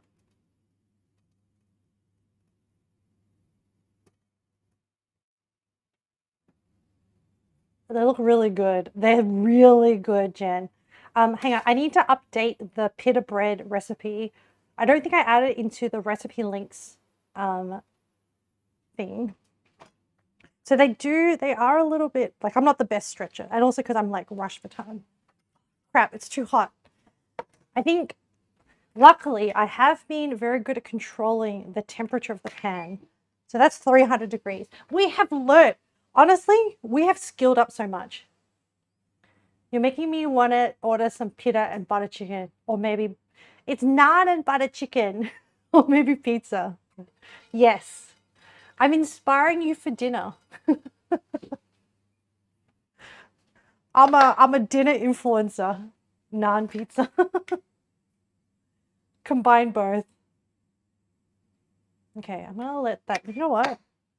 I'm going to dump this baby in, and then I'm just gonna put the lid on. Hey Google, set a timer for 3 minutes. I've actually turned the heat off. The pan itself is hot. So I'm just going to let the pan do the work. In the meantime, I'm going to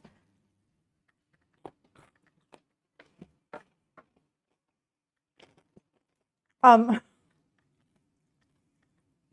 know what's really, really cute? Sorry, I'm eating the end of the cucumber. I cut it and then I'm immediately eating it because I'm not going to waste it. It's still edible.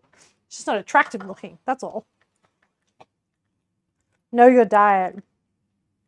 Well, you're an adult. As a great person once said to me, you have free will. If you're going to stay up till 3 a.m., that's your choice. If you want to eat that naan pizza or eat curry butter chicken,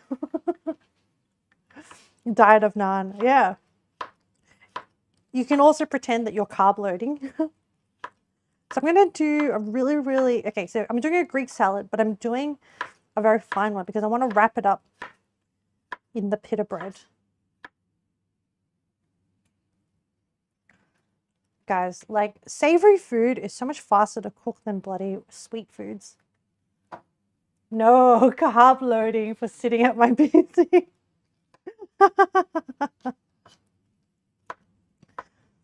You know, you could dumbbell curl with one hand while doing other things with your other hand. You could work out at the PC. You could get a walking mat. That will help. I considered it, but I never did because I feel like if anyone was going to fall off a walking track, too much work. It's true. It is true. It would be me. Okay, I need a tomato. If you buy some tomatoes. All right, I'm going to, for this one, I'm going to get rid of all the seeds because I don't want a wet Greek salad. Okay.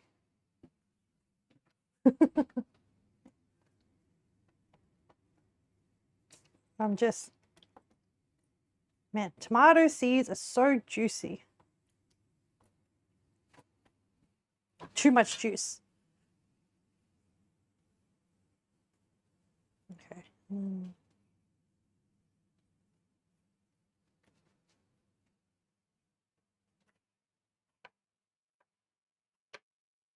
I'm doing a very finely cut Greek salad because I want to wrap it in the pita bread. So usually if I'm making a Greek salad and just having it as a Greek salad, I would have it bigger. Oh, that's the bread. Where'd the spatula go? Yeah. Oof. Okay. Hey Google, set a timer for 3 minutes.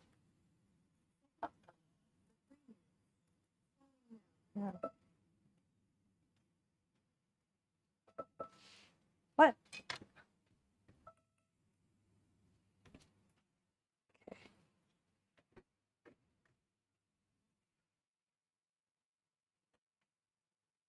Huh.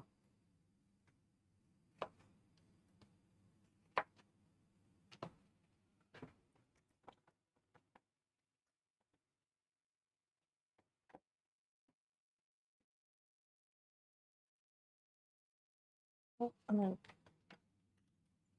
the cast iron skillet holds the heat for so long. So I just get it up to like 200 degrees and then kill the heat and then just put the lid on.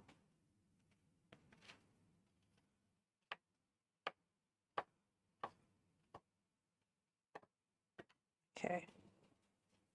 Tomato into there. And then I also bought some olives.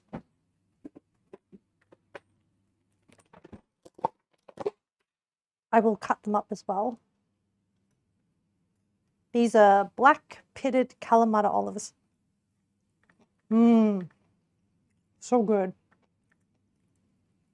I think that's a good amount. I'm gonna do like a rough chop. Oh no, they're gonna roll everywhere. I'll just roughly chop each one and not try to slice my fingers.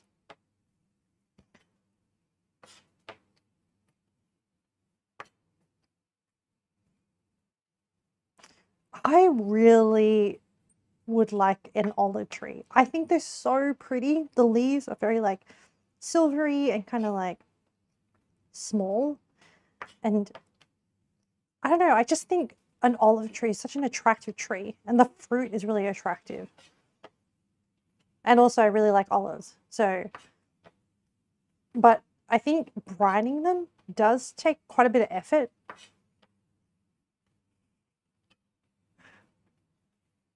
Okay.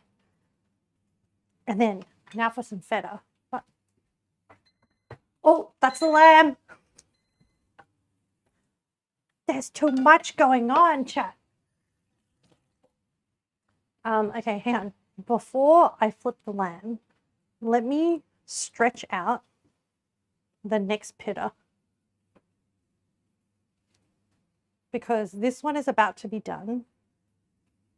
And then I need the next one to be ready to go in. We've got to keep the pita production line going. That's the pita being done. Oh, oh, oh. You know what? It's ugly, but it's fine. Okay.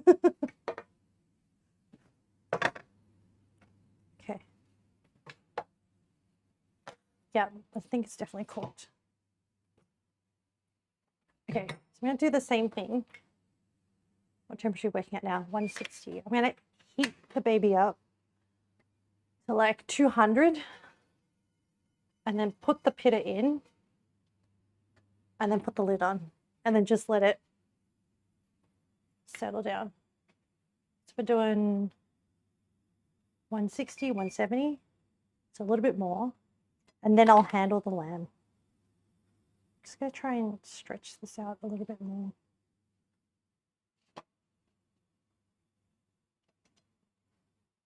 It's not the... it's so... There's so many holes in this pita bread. I need to focus on this pita bread. Sitting at 200. Okay, kill the heat. Put this guy in. Oh, spread him out. Okay, lid. Go. Okay, now lamb. I'm going to take it.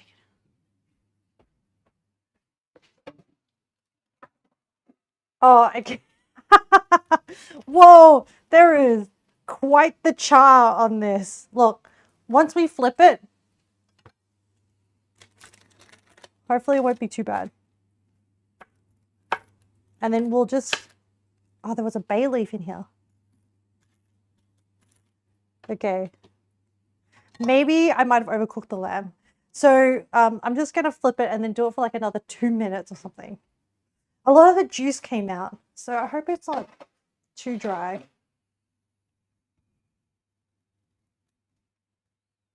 When there's a lot of juice that's come out, it's a bit concerning because the juice is coming from the meat, which means the meat may not be as tender. As in, because moisture keeps the meat tender. Anyway, whatever.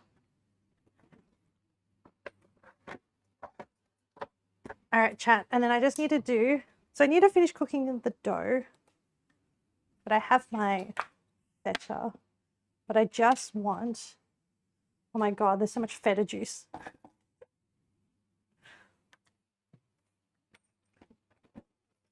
I'm just going to cut a chunk of feta, enough for this portion. Is this a whole solid? Oh no, good, okay. Maybe like a third.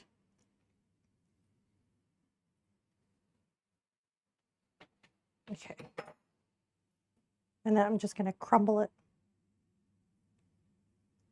And normally with a Greek salad, you can put like an olive oil dressing and stuff, but I'm not going to. Because I don't really want to introduce more liquid into this wrap. And I think these flavors are already tasty enough as it is. The feta adds the salt, the olives add the salt, the cucumbers and the tomato add the freshness. Better than the juice coming from the bread.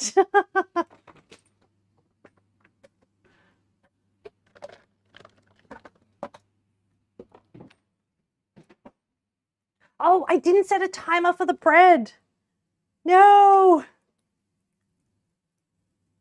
No, that's not ready. Hey Google, set a timer for 1 minute. Maybe. Okay, I need a bit more heat, I think. Okay. That's the lamb done. Let me check.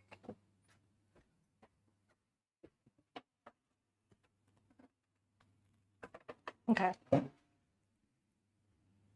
I'll let it rest for a sec. And I think we can probably start constructing our first lamb wrap. If the lamb is done, the salad is done, we have at least one pita bread. Oh, I'll start stretching out the other one. So it's ready to go. Stretch, stretch, stretch.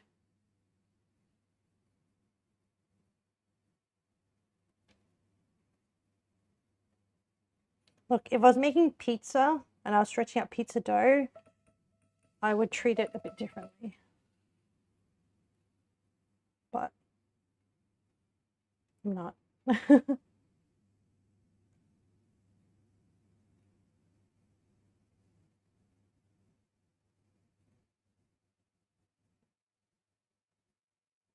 Okay. Okay, that's ready. That. But if I mute the mic on your Google Home, then your phone picks it up. But then I try and cancel that, and my other Google Home across the room picks it up. It doesn't know how to cancel my phone. So Ashley wears is just having your mics on.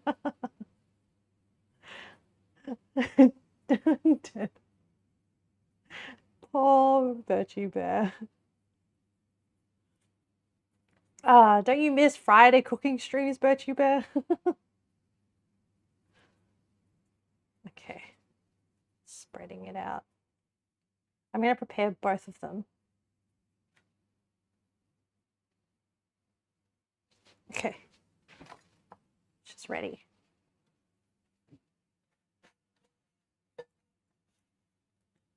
Hey Google, set a timer for 3 minutes. I'm going to make room. That. Those are ready to go. In the meantime, I will prepare a plate for the wrap. Maybe we'll do like this and then kind of like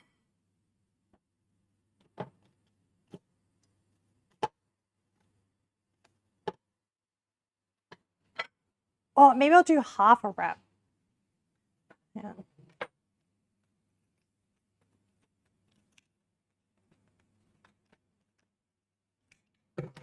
So then it's like this. We can like kind of off-center the design, the plating. And then I have my salad.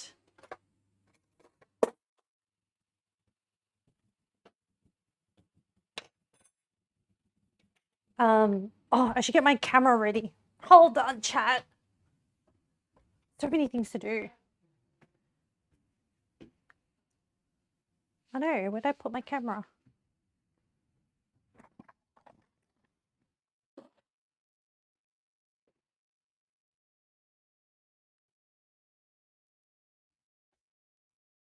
Oh no.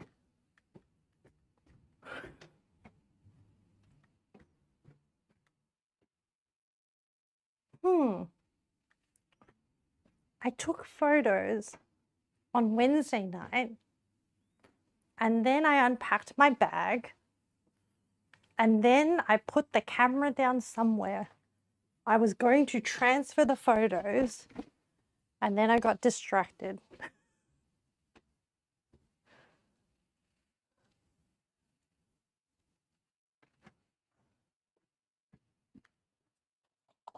Oh, here it is.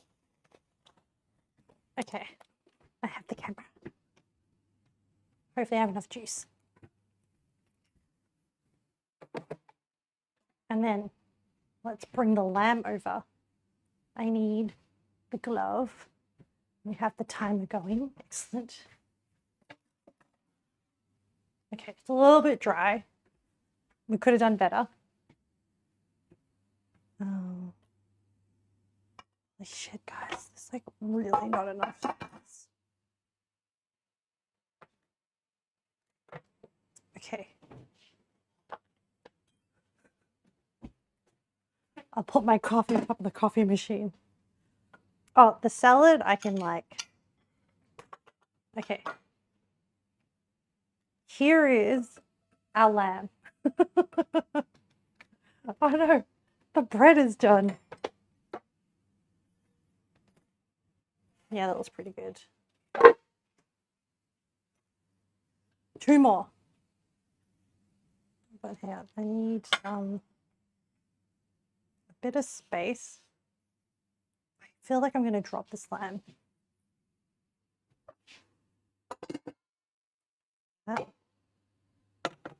Put the lamb over here on a sturdy surface. If I lost a pita bread, I wouldn't be too sad because I have lots more pita bread to go. And let me set the next pita bread going and then we'll finish plating up the lamb and then we can do shots and then we'll be done with at least one dish. And then we can start thinking about cutting open the apple pie. Okay, this needs to be heated up to 200 degrees. And I need to hit it with some oil again.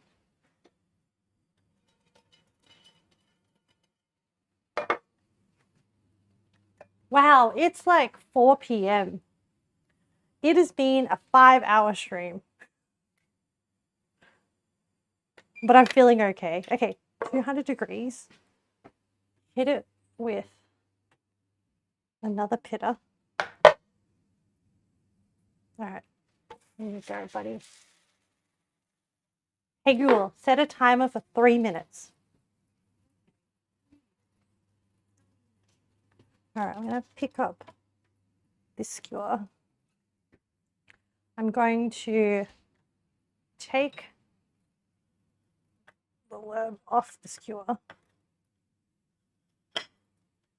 Actually, I feel like it'd be prettier if I put the salad down first. This is going to be a mess to eat. Honestly, if I was going to eat this properly, I would just eat this with a knife and fork.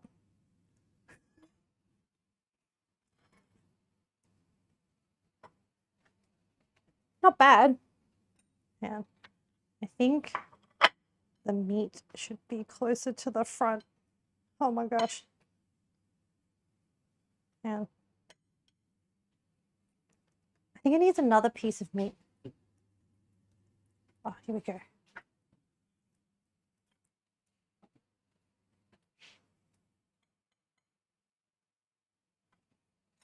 What do you reckon?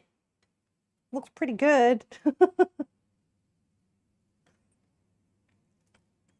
Oh, the light has really cooled down in here.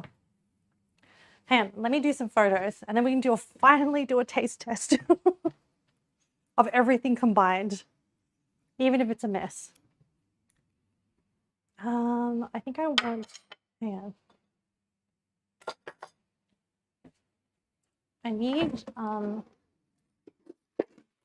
we'll do a smaller chopping board for the display this time. And I'll do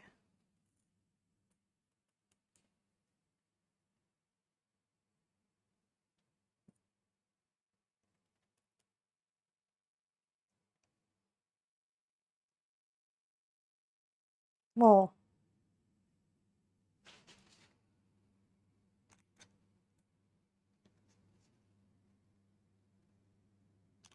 And the color sucks because I have to use, this just gives it so much better aesthetics.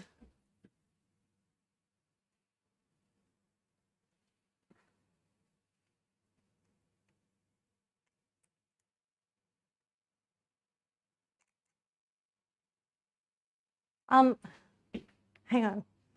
Too much lamb, can't see the salad.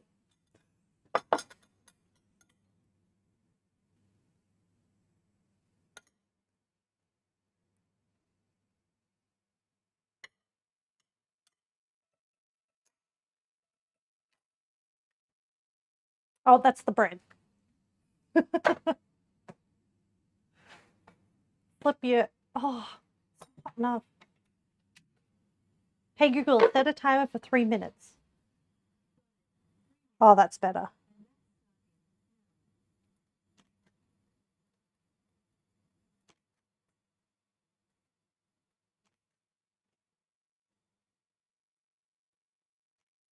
Okay. That's what I got, chat. For the food styling portion of things. All right, now I just want to eat it.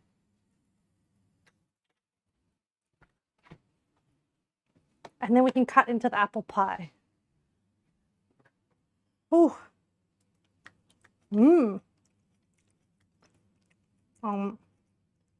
This is, okay. You know what? I'm going to do a bite where I tear off some dough. Put some lamb on it. Lamb and pita bread, and I'll shove some salad in. Mmm. Mmm.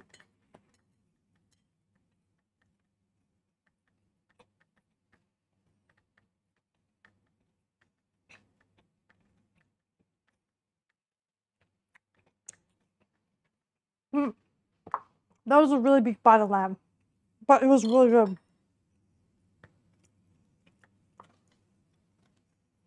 If I could be bothered cooking it properly on the skillet, it would absolutely taste better. But this is still not bad. I'm just eating with my hands now, chat.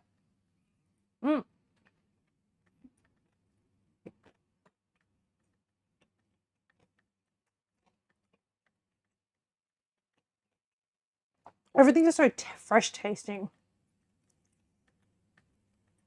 Really good. Oh no. I'll keep dropping food. We did well. We did well, chat. The bigger chunks are better. Not as tough. Oh my goodness, this is really good.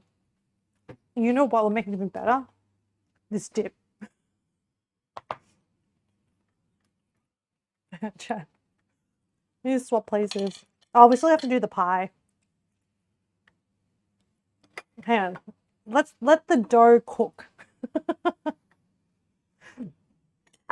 Oh, in the meantime, let us just take a minute to enjoy the fruit of our labors. Okay, I'm trying to bring the camera this closer to the camera so that you can enjoy in this with me.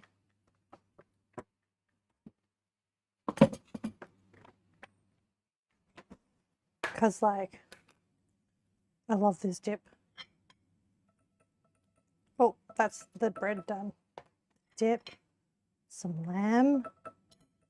Hold on, I'm trying to eat here. Shut up, timer. I'll deal with the dough in a second.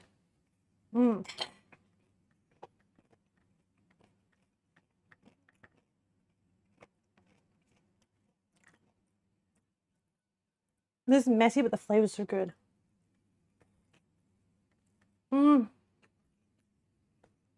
That's so good, chap.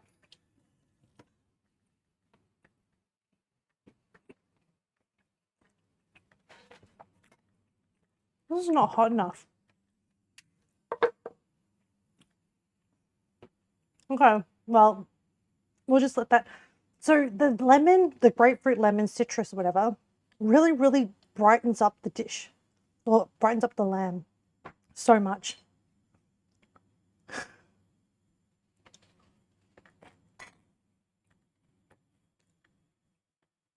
You absolutely misread the name of the dip. Gagana's Dips. I think it's the company that makes it.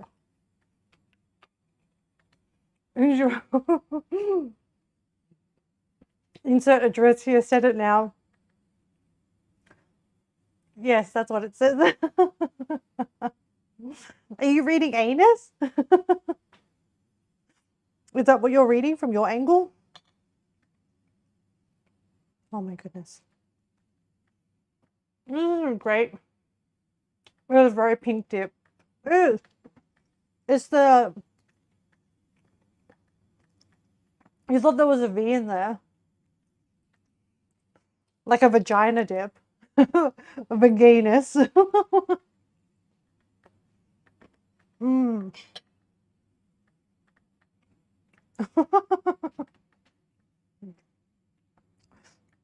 Yum was like, gotta balance this out. Or Yama is beating Jen to it. Jen is too slow. You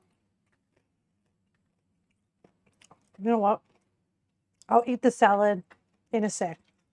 You know, the highlight of this is really the bread and the lamb. Just,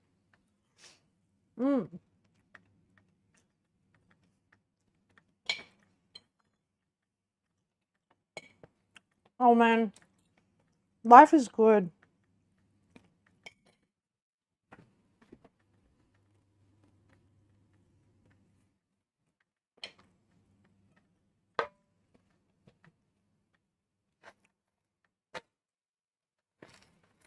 Okay. One more pita bread to go. Where did I put it? Oh, over here. And then I'll put aside the eating. And then I'll do photos of the apple pie. And then we'll try and cut the apple pie. And then we can go back to eating. Yay!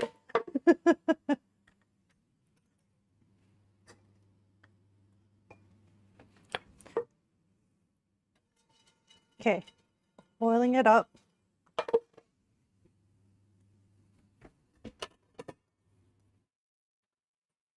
Oof. Oh my God, I'm running out of spot to put the lid.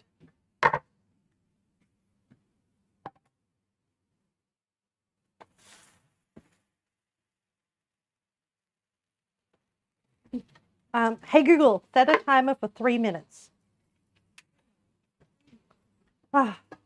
Finally, I'll put these plates away because I'm running out of space, and we're finally done with the pita bread. Great. Okay.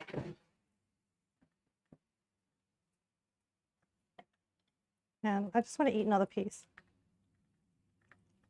Man.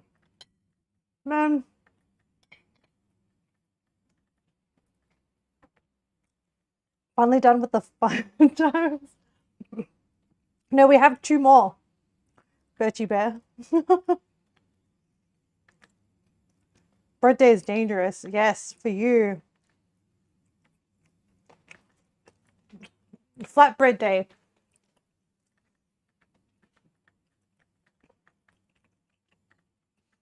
Okay.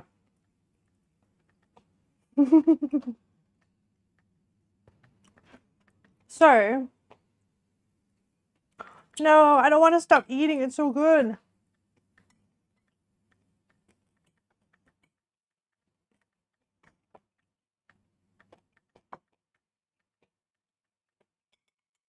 It's a nice board.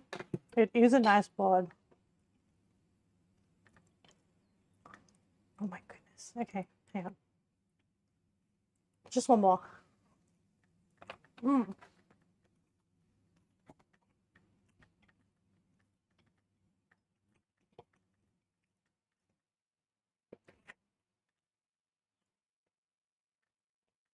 All right. I'm stopping.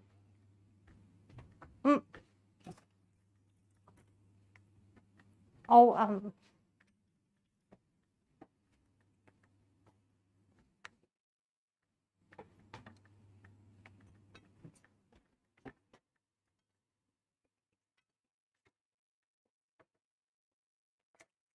I need to put things away because the cat, I don't trust the cat. I have learnt, well, I've learnt, but sometimes I like risk it. But no, I will start to put things away. And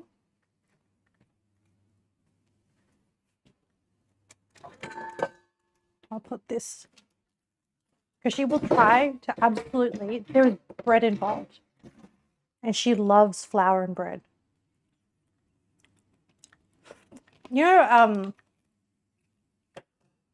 know when you have Asian breads? Oh, there's so much meat juices. Yeah.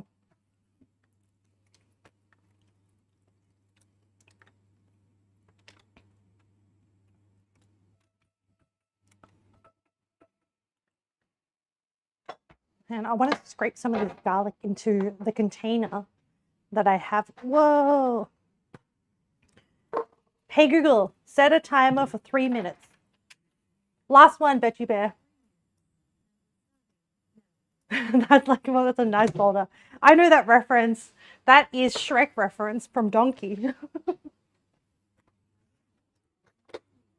Need another spatula to scrape all the garlicky stuff off. Actually, maybe I can use a spatula. And this pan is no longer hot, so I can handle it. Before I put this pan into the sink for soaking.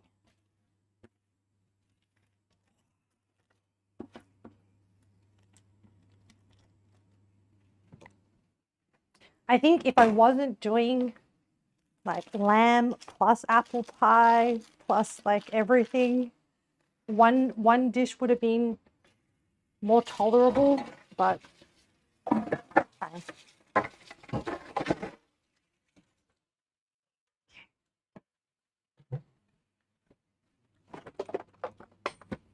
All right. Lamb I will put away so that the cat cannot attack it. And then the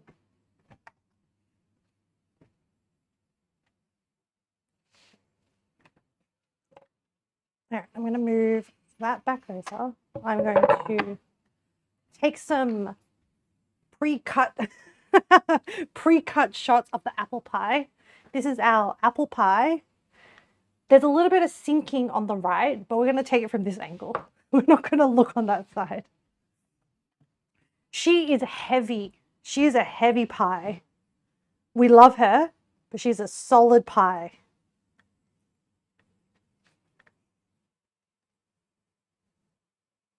Oh, there's a lot of her. She doesn't really fit on frame well.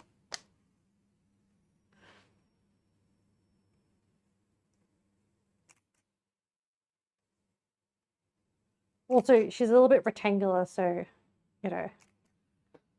And maybe I'll put the, like...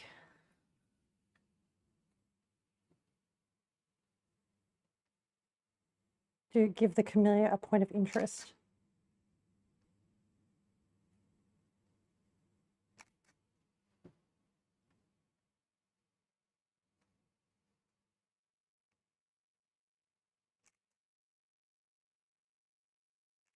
I tried to use the camellia to block out the pan.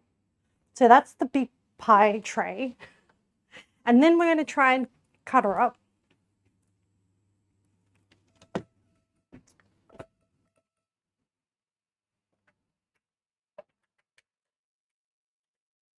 Okay. Whoa. Oh, this is done. Whoop. Okay. All right. Oh. Okay. Oh, we can finally move this out of the way. So we're finally done with this. Yay! Oh, and this can is also finished. We managed to go through 2 half-empty cans today. Okay. Let me move this over. Oh. And get rid of this guy. Oh, and now maybe I can actually take some better shots of the pie without having to hide the stovetop. So let me go like over in the center. Let's see if I can do a better job. And then we'll try cutting the pie open. I'm going to go for an angle corner. And then I'm going to make the pan be kind of like perpendicular to the angle of the chopping board.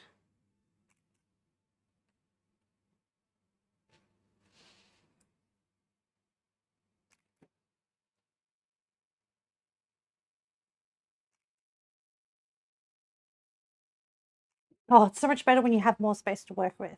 Okay. That's good. Let's cut her open. I'm going to go for a corner piece.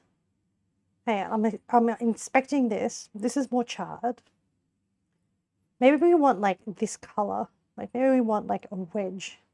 Like a wedge, like a rectangular, like that. That is good. How will I cut this? Let me think.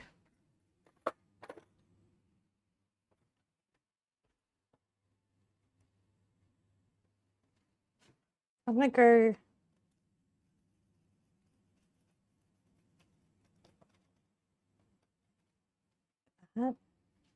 Yeah.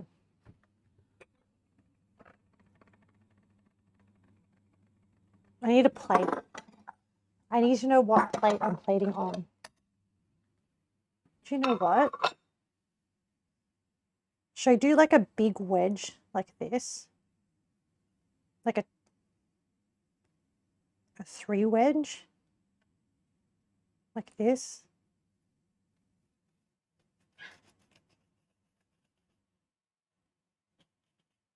Let's try a wedge like this.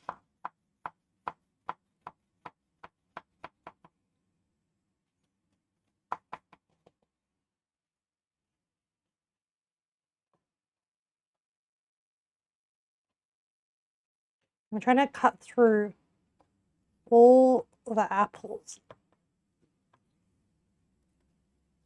so that nothing falls out. I'm going to go to pull it out. Now there's a bit of crystallization on the crust here. So I'm going to try and cut through that. Making sure I'm not feeling any resistance. Okay. Oh, I think she's going to fall.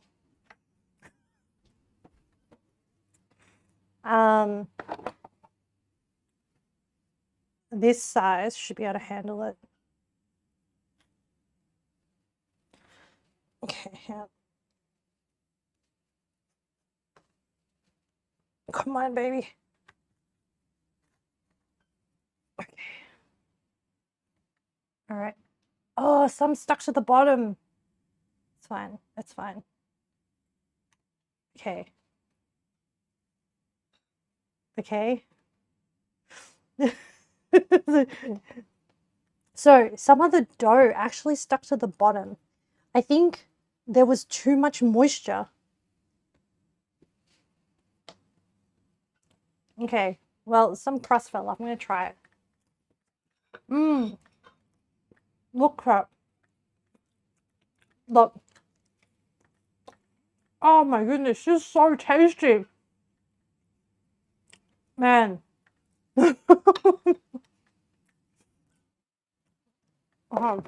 Yeah. Oh, the crust. Chat. This recipe is really good. Hang on, I need where'd my camera go? Oh, here it is. I want to hurry up and take a photo so that I can eat this.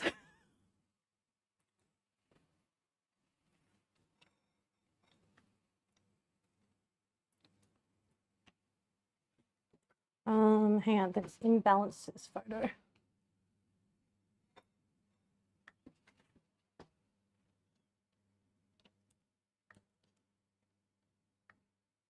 Look, she's rustic, but she's delicious.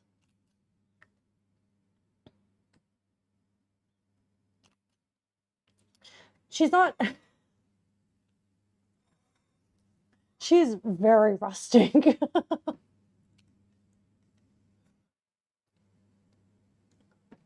I don't know what else to describe her. It doesn't look mushy at all. Yeah, because we put so much care into the apple slices. I don't know what the best angle is for this pie.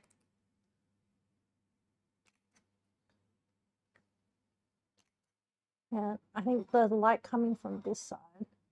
But this is like a really good crusty...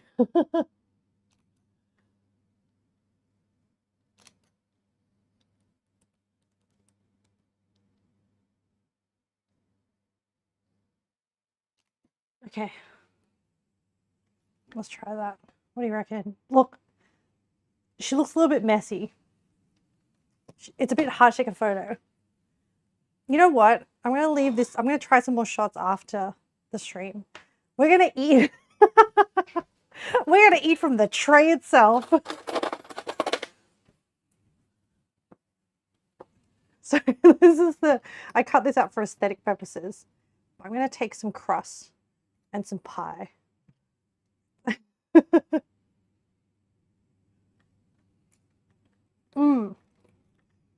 Man, I really want to eat this stuff in the... Oh, look at that. Oh my goodness. Oh,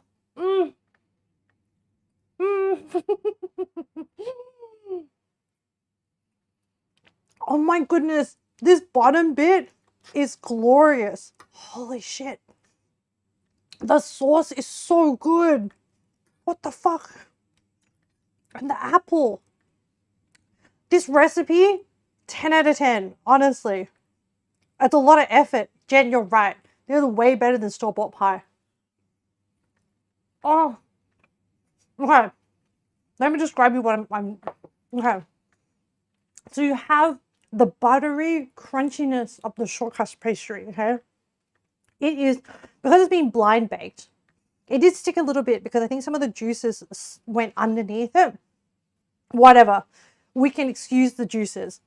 Okay, then, so that's, it's not too sweet. It's more buttery, rich, but then you have like this chunk of apple. And because we pre-baked the apple in the cinnamon, nutmeg, and ginger and sugar, it is slices of apple. So you can still stab it, but it's soft, but it's not mushy. It's just like, and then it's tart, and then it's like a little bit warm. It's like such a warm, like, hug in your mouth. Check out these menus. Trying to do this at the end of things. Oh, Veggie Bear. Bye, Veggie Bear. I think people eat it with cream or meringue. No, it doesn't need meringue. I think people can have it with ice cream. I didn't buy any ice cream, but honestly, it's so good.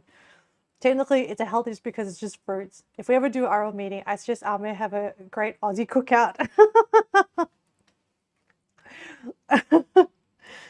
I would happily cater. Happily. Oh my goodness. Mmm. Okay. Yeah. Oh my lord.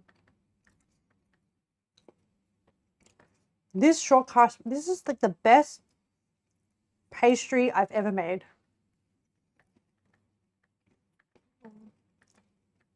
I am not. We have had some fails on this channel, on this string, but this is honestly a win. This plus the souvlaki. Who knew, chat? Who knew that Minecraft would suggest the best recipes? But also, I'm gonna eat this whole tray. Mm. Oh man. Oh, I'm not saying I perfected dough or pastry, but I'm saying I'm getting better. Well, that's not an actual meal in Minecraft. Thank the mod maker. That's true. Thank you, Create mod developers, for this bounty that you've just bestowed upon us. No, for the inspiration for this bounty. Oh my goodness.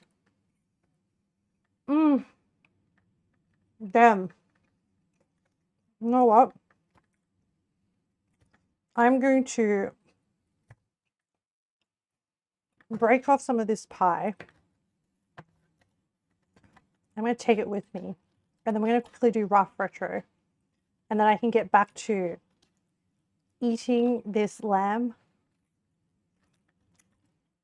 and this pie.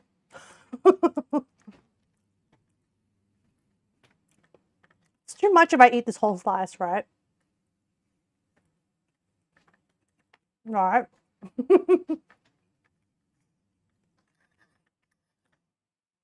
Oh. Mm.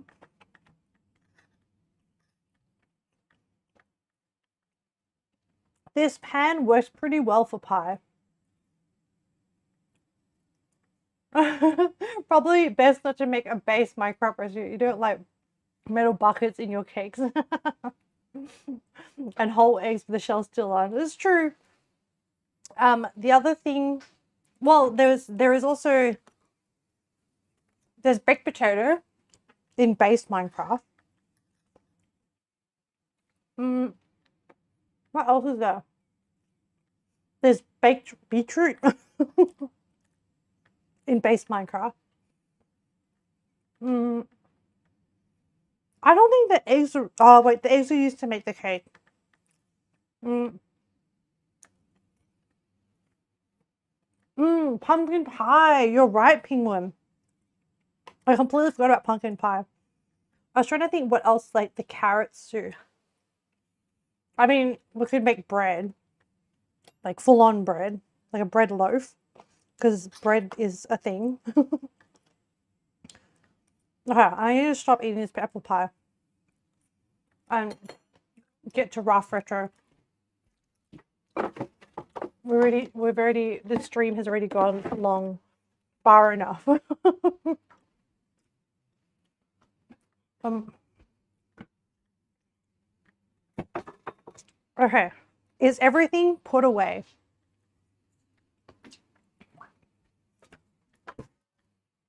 I think pretty much I'll put the spatula in with the pie.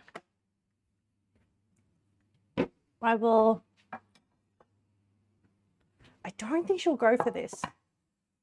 Oh, mushroom soup. No, mushroom soup is a OG recipe from the base. Yeah, mushroom soup is not a bad idea. I do enjoy mushroom soup. I feel like today we really pushed our... I'll come back after stream and try and take photos of that, better photos of that apple pie slice, because I'm not 100% happy. Oh, do I care? Maybe I don't care. No, I don't care enough. I just want to clean up and then play Minecraft after eating a bit more. All right, I'm going to take my lamb dish and my... Actually, I'll put the dip in the fridge. Actually, I'll just come back later and sit down and eat. Properly enjoy my dinner. Because at this point, it is dinner now. Okay. Oh, what I can drink is water and coffee. All right. Off we go. Time to do rough retro chat.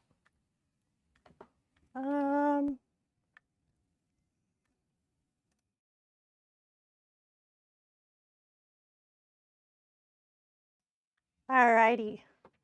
I'm back. All right, chat. Let's do a quick rough retro. What makes us feel good? Oh my goodness.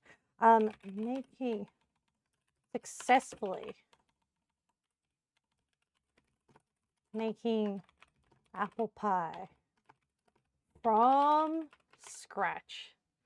Like, not from, I didn't grow the apples and stuff, but we made the pastry from scratch. We made the filling from scratch. I mean, we did pretty much most things, so I'm pretty happy. We made the short crust pastry.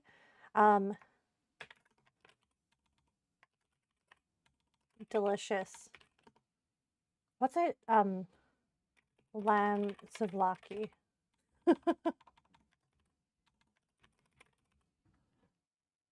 Oh, I feel good.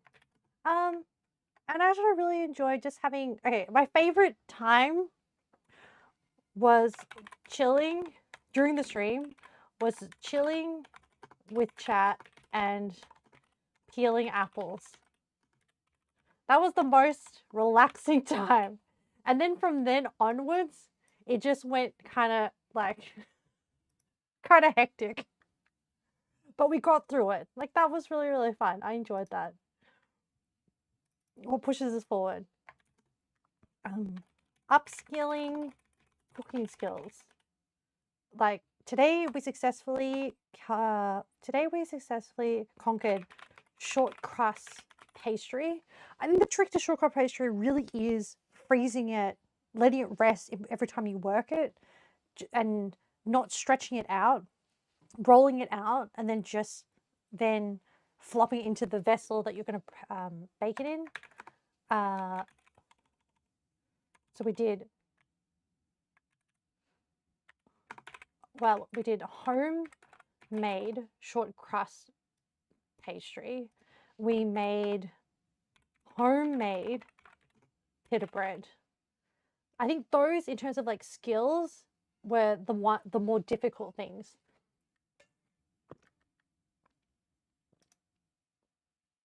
Where do we want to go? Sorry, I just had some water. Where do you want to go? So we want to do, oh, today's Friday. So Monday, Minecraft. More creative Chronicles. But we're only just going to do normal stream length. Well, we're planning for normal stream length. I mean, in saying that, we've done a 6-hour stream today. So, and I actually don't feel too bad. What makes us feel good? Considering that I only slept at like 3:30 a.m. 6-hour stream. And still feel alive. And so honestly, I prepped quite a bit of stuff yesterday because I knew that some of these recipes would take a while. And so I did some of the prep work beforehand. It would be longer than 6 hours if we didn't do that. Can you believe that? So, you know, I prepped what I could. Okay, so Monday's that. Oh, thankfully, like next week is pretty normal. As in normal, like normal routine. Yakuza. And then Friday, okay. I don't know whether, oh, do we want to do Monday Minecraft? Maybe we should do a marble run to decide the project for the day.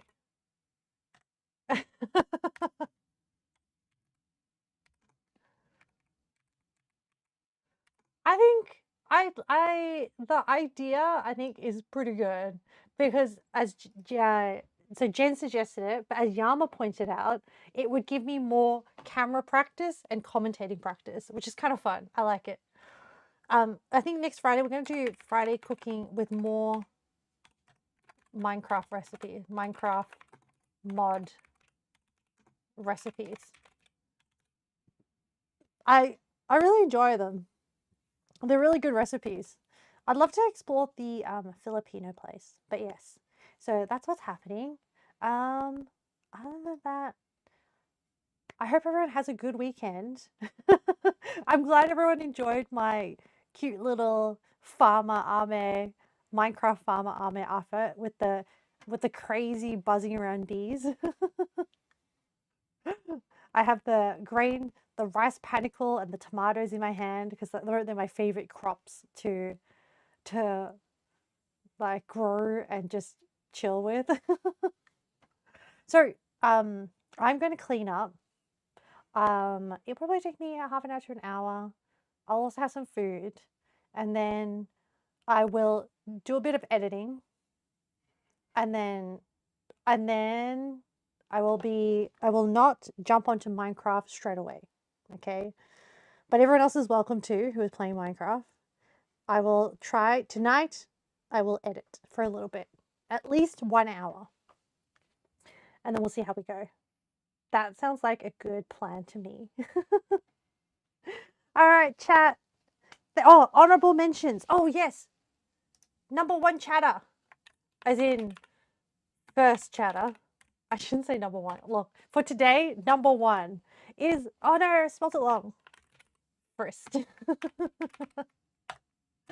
It's Leo. Yay. What did you get? You were chilly, cheerful chatter. Let the realm rejoice.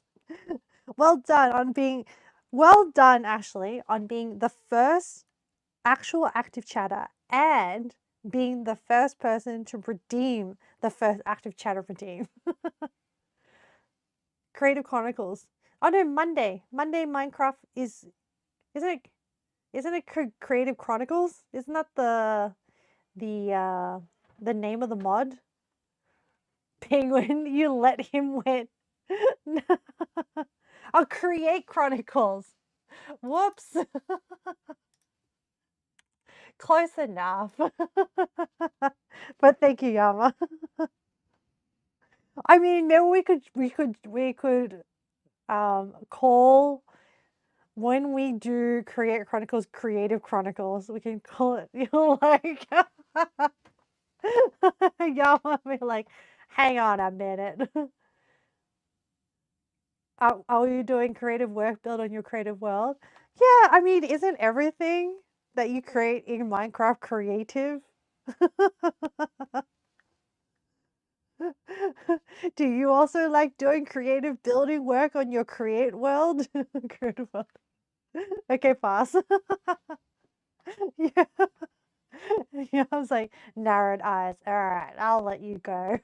I'll let that go. Yeah, I have to think about what I mean, the good thing is I have a pretty long to-do list in Minecraft, and I actually have it written in Minecraft on my clipboard. So I can pull some of those things. Maybe like I'll pull some ideas into a marble run and I'll practice my commentating skills. Um, but yeah, today's been really good. Thank you so much for hanging out. Honorable mentions, that's right. We had yes, Leo, Yama. So first was Leo, second was Yama, then we had Penguin, then we had Tidy, and we had Jen, then we had Velk, then we had Birchie Bear. Is that everyone? Leo, Yama, Penguin, Velk, Jen, Tidy, Birchie Bear. Yes, I think that's everyone. I did it. Whew. Okay. Oh, wait. Oh, we had NCM say hi briefly at the start. That's right. I did remember that. All right, everyone. Thank you so much for hanging out with us. I had heaps of fun. I hope you had fun too. Take care of yourselves. Until next we hang out. Bye, everyone.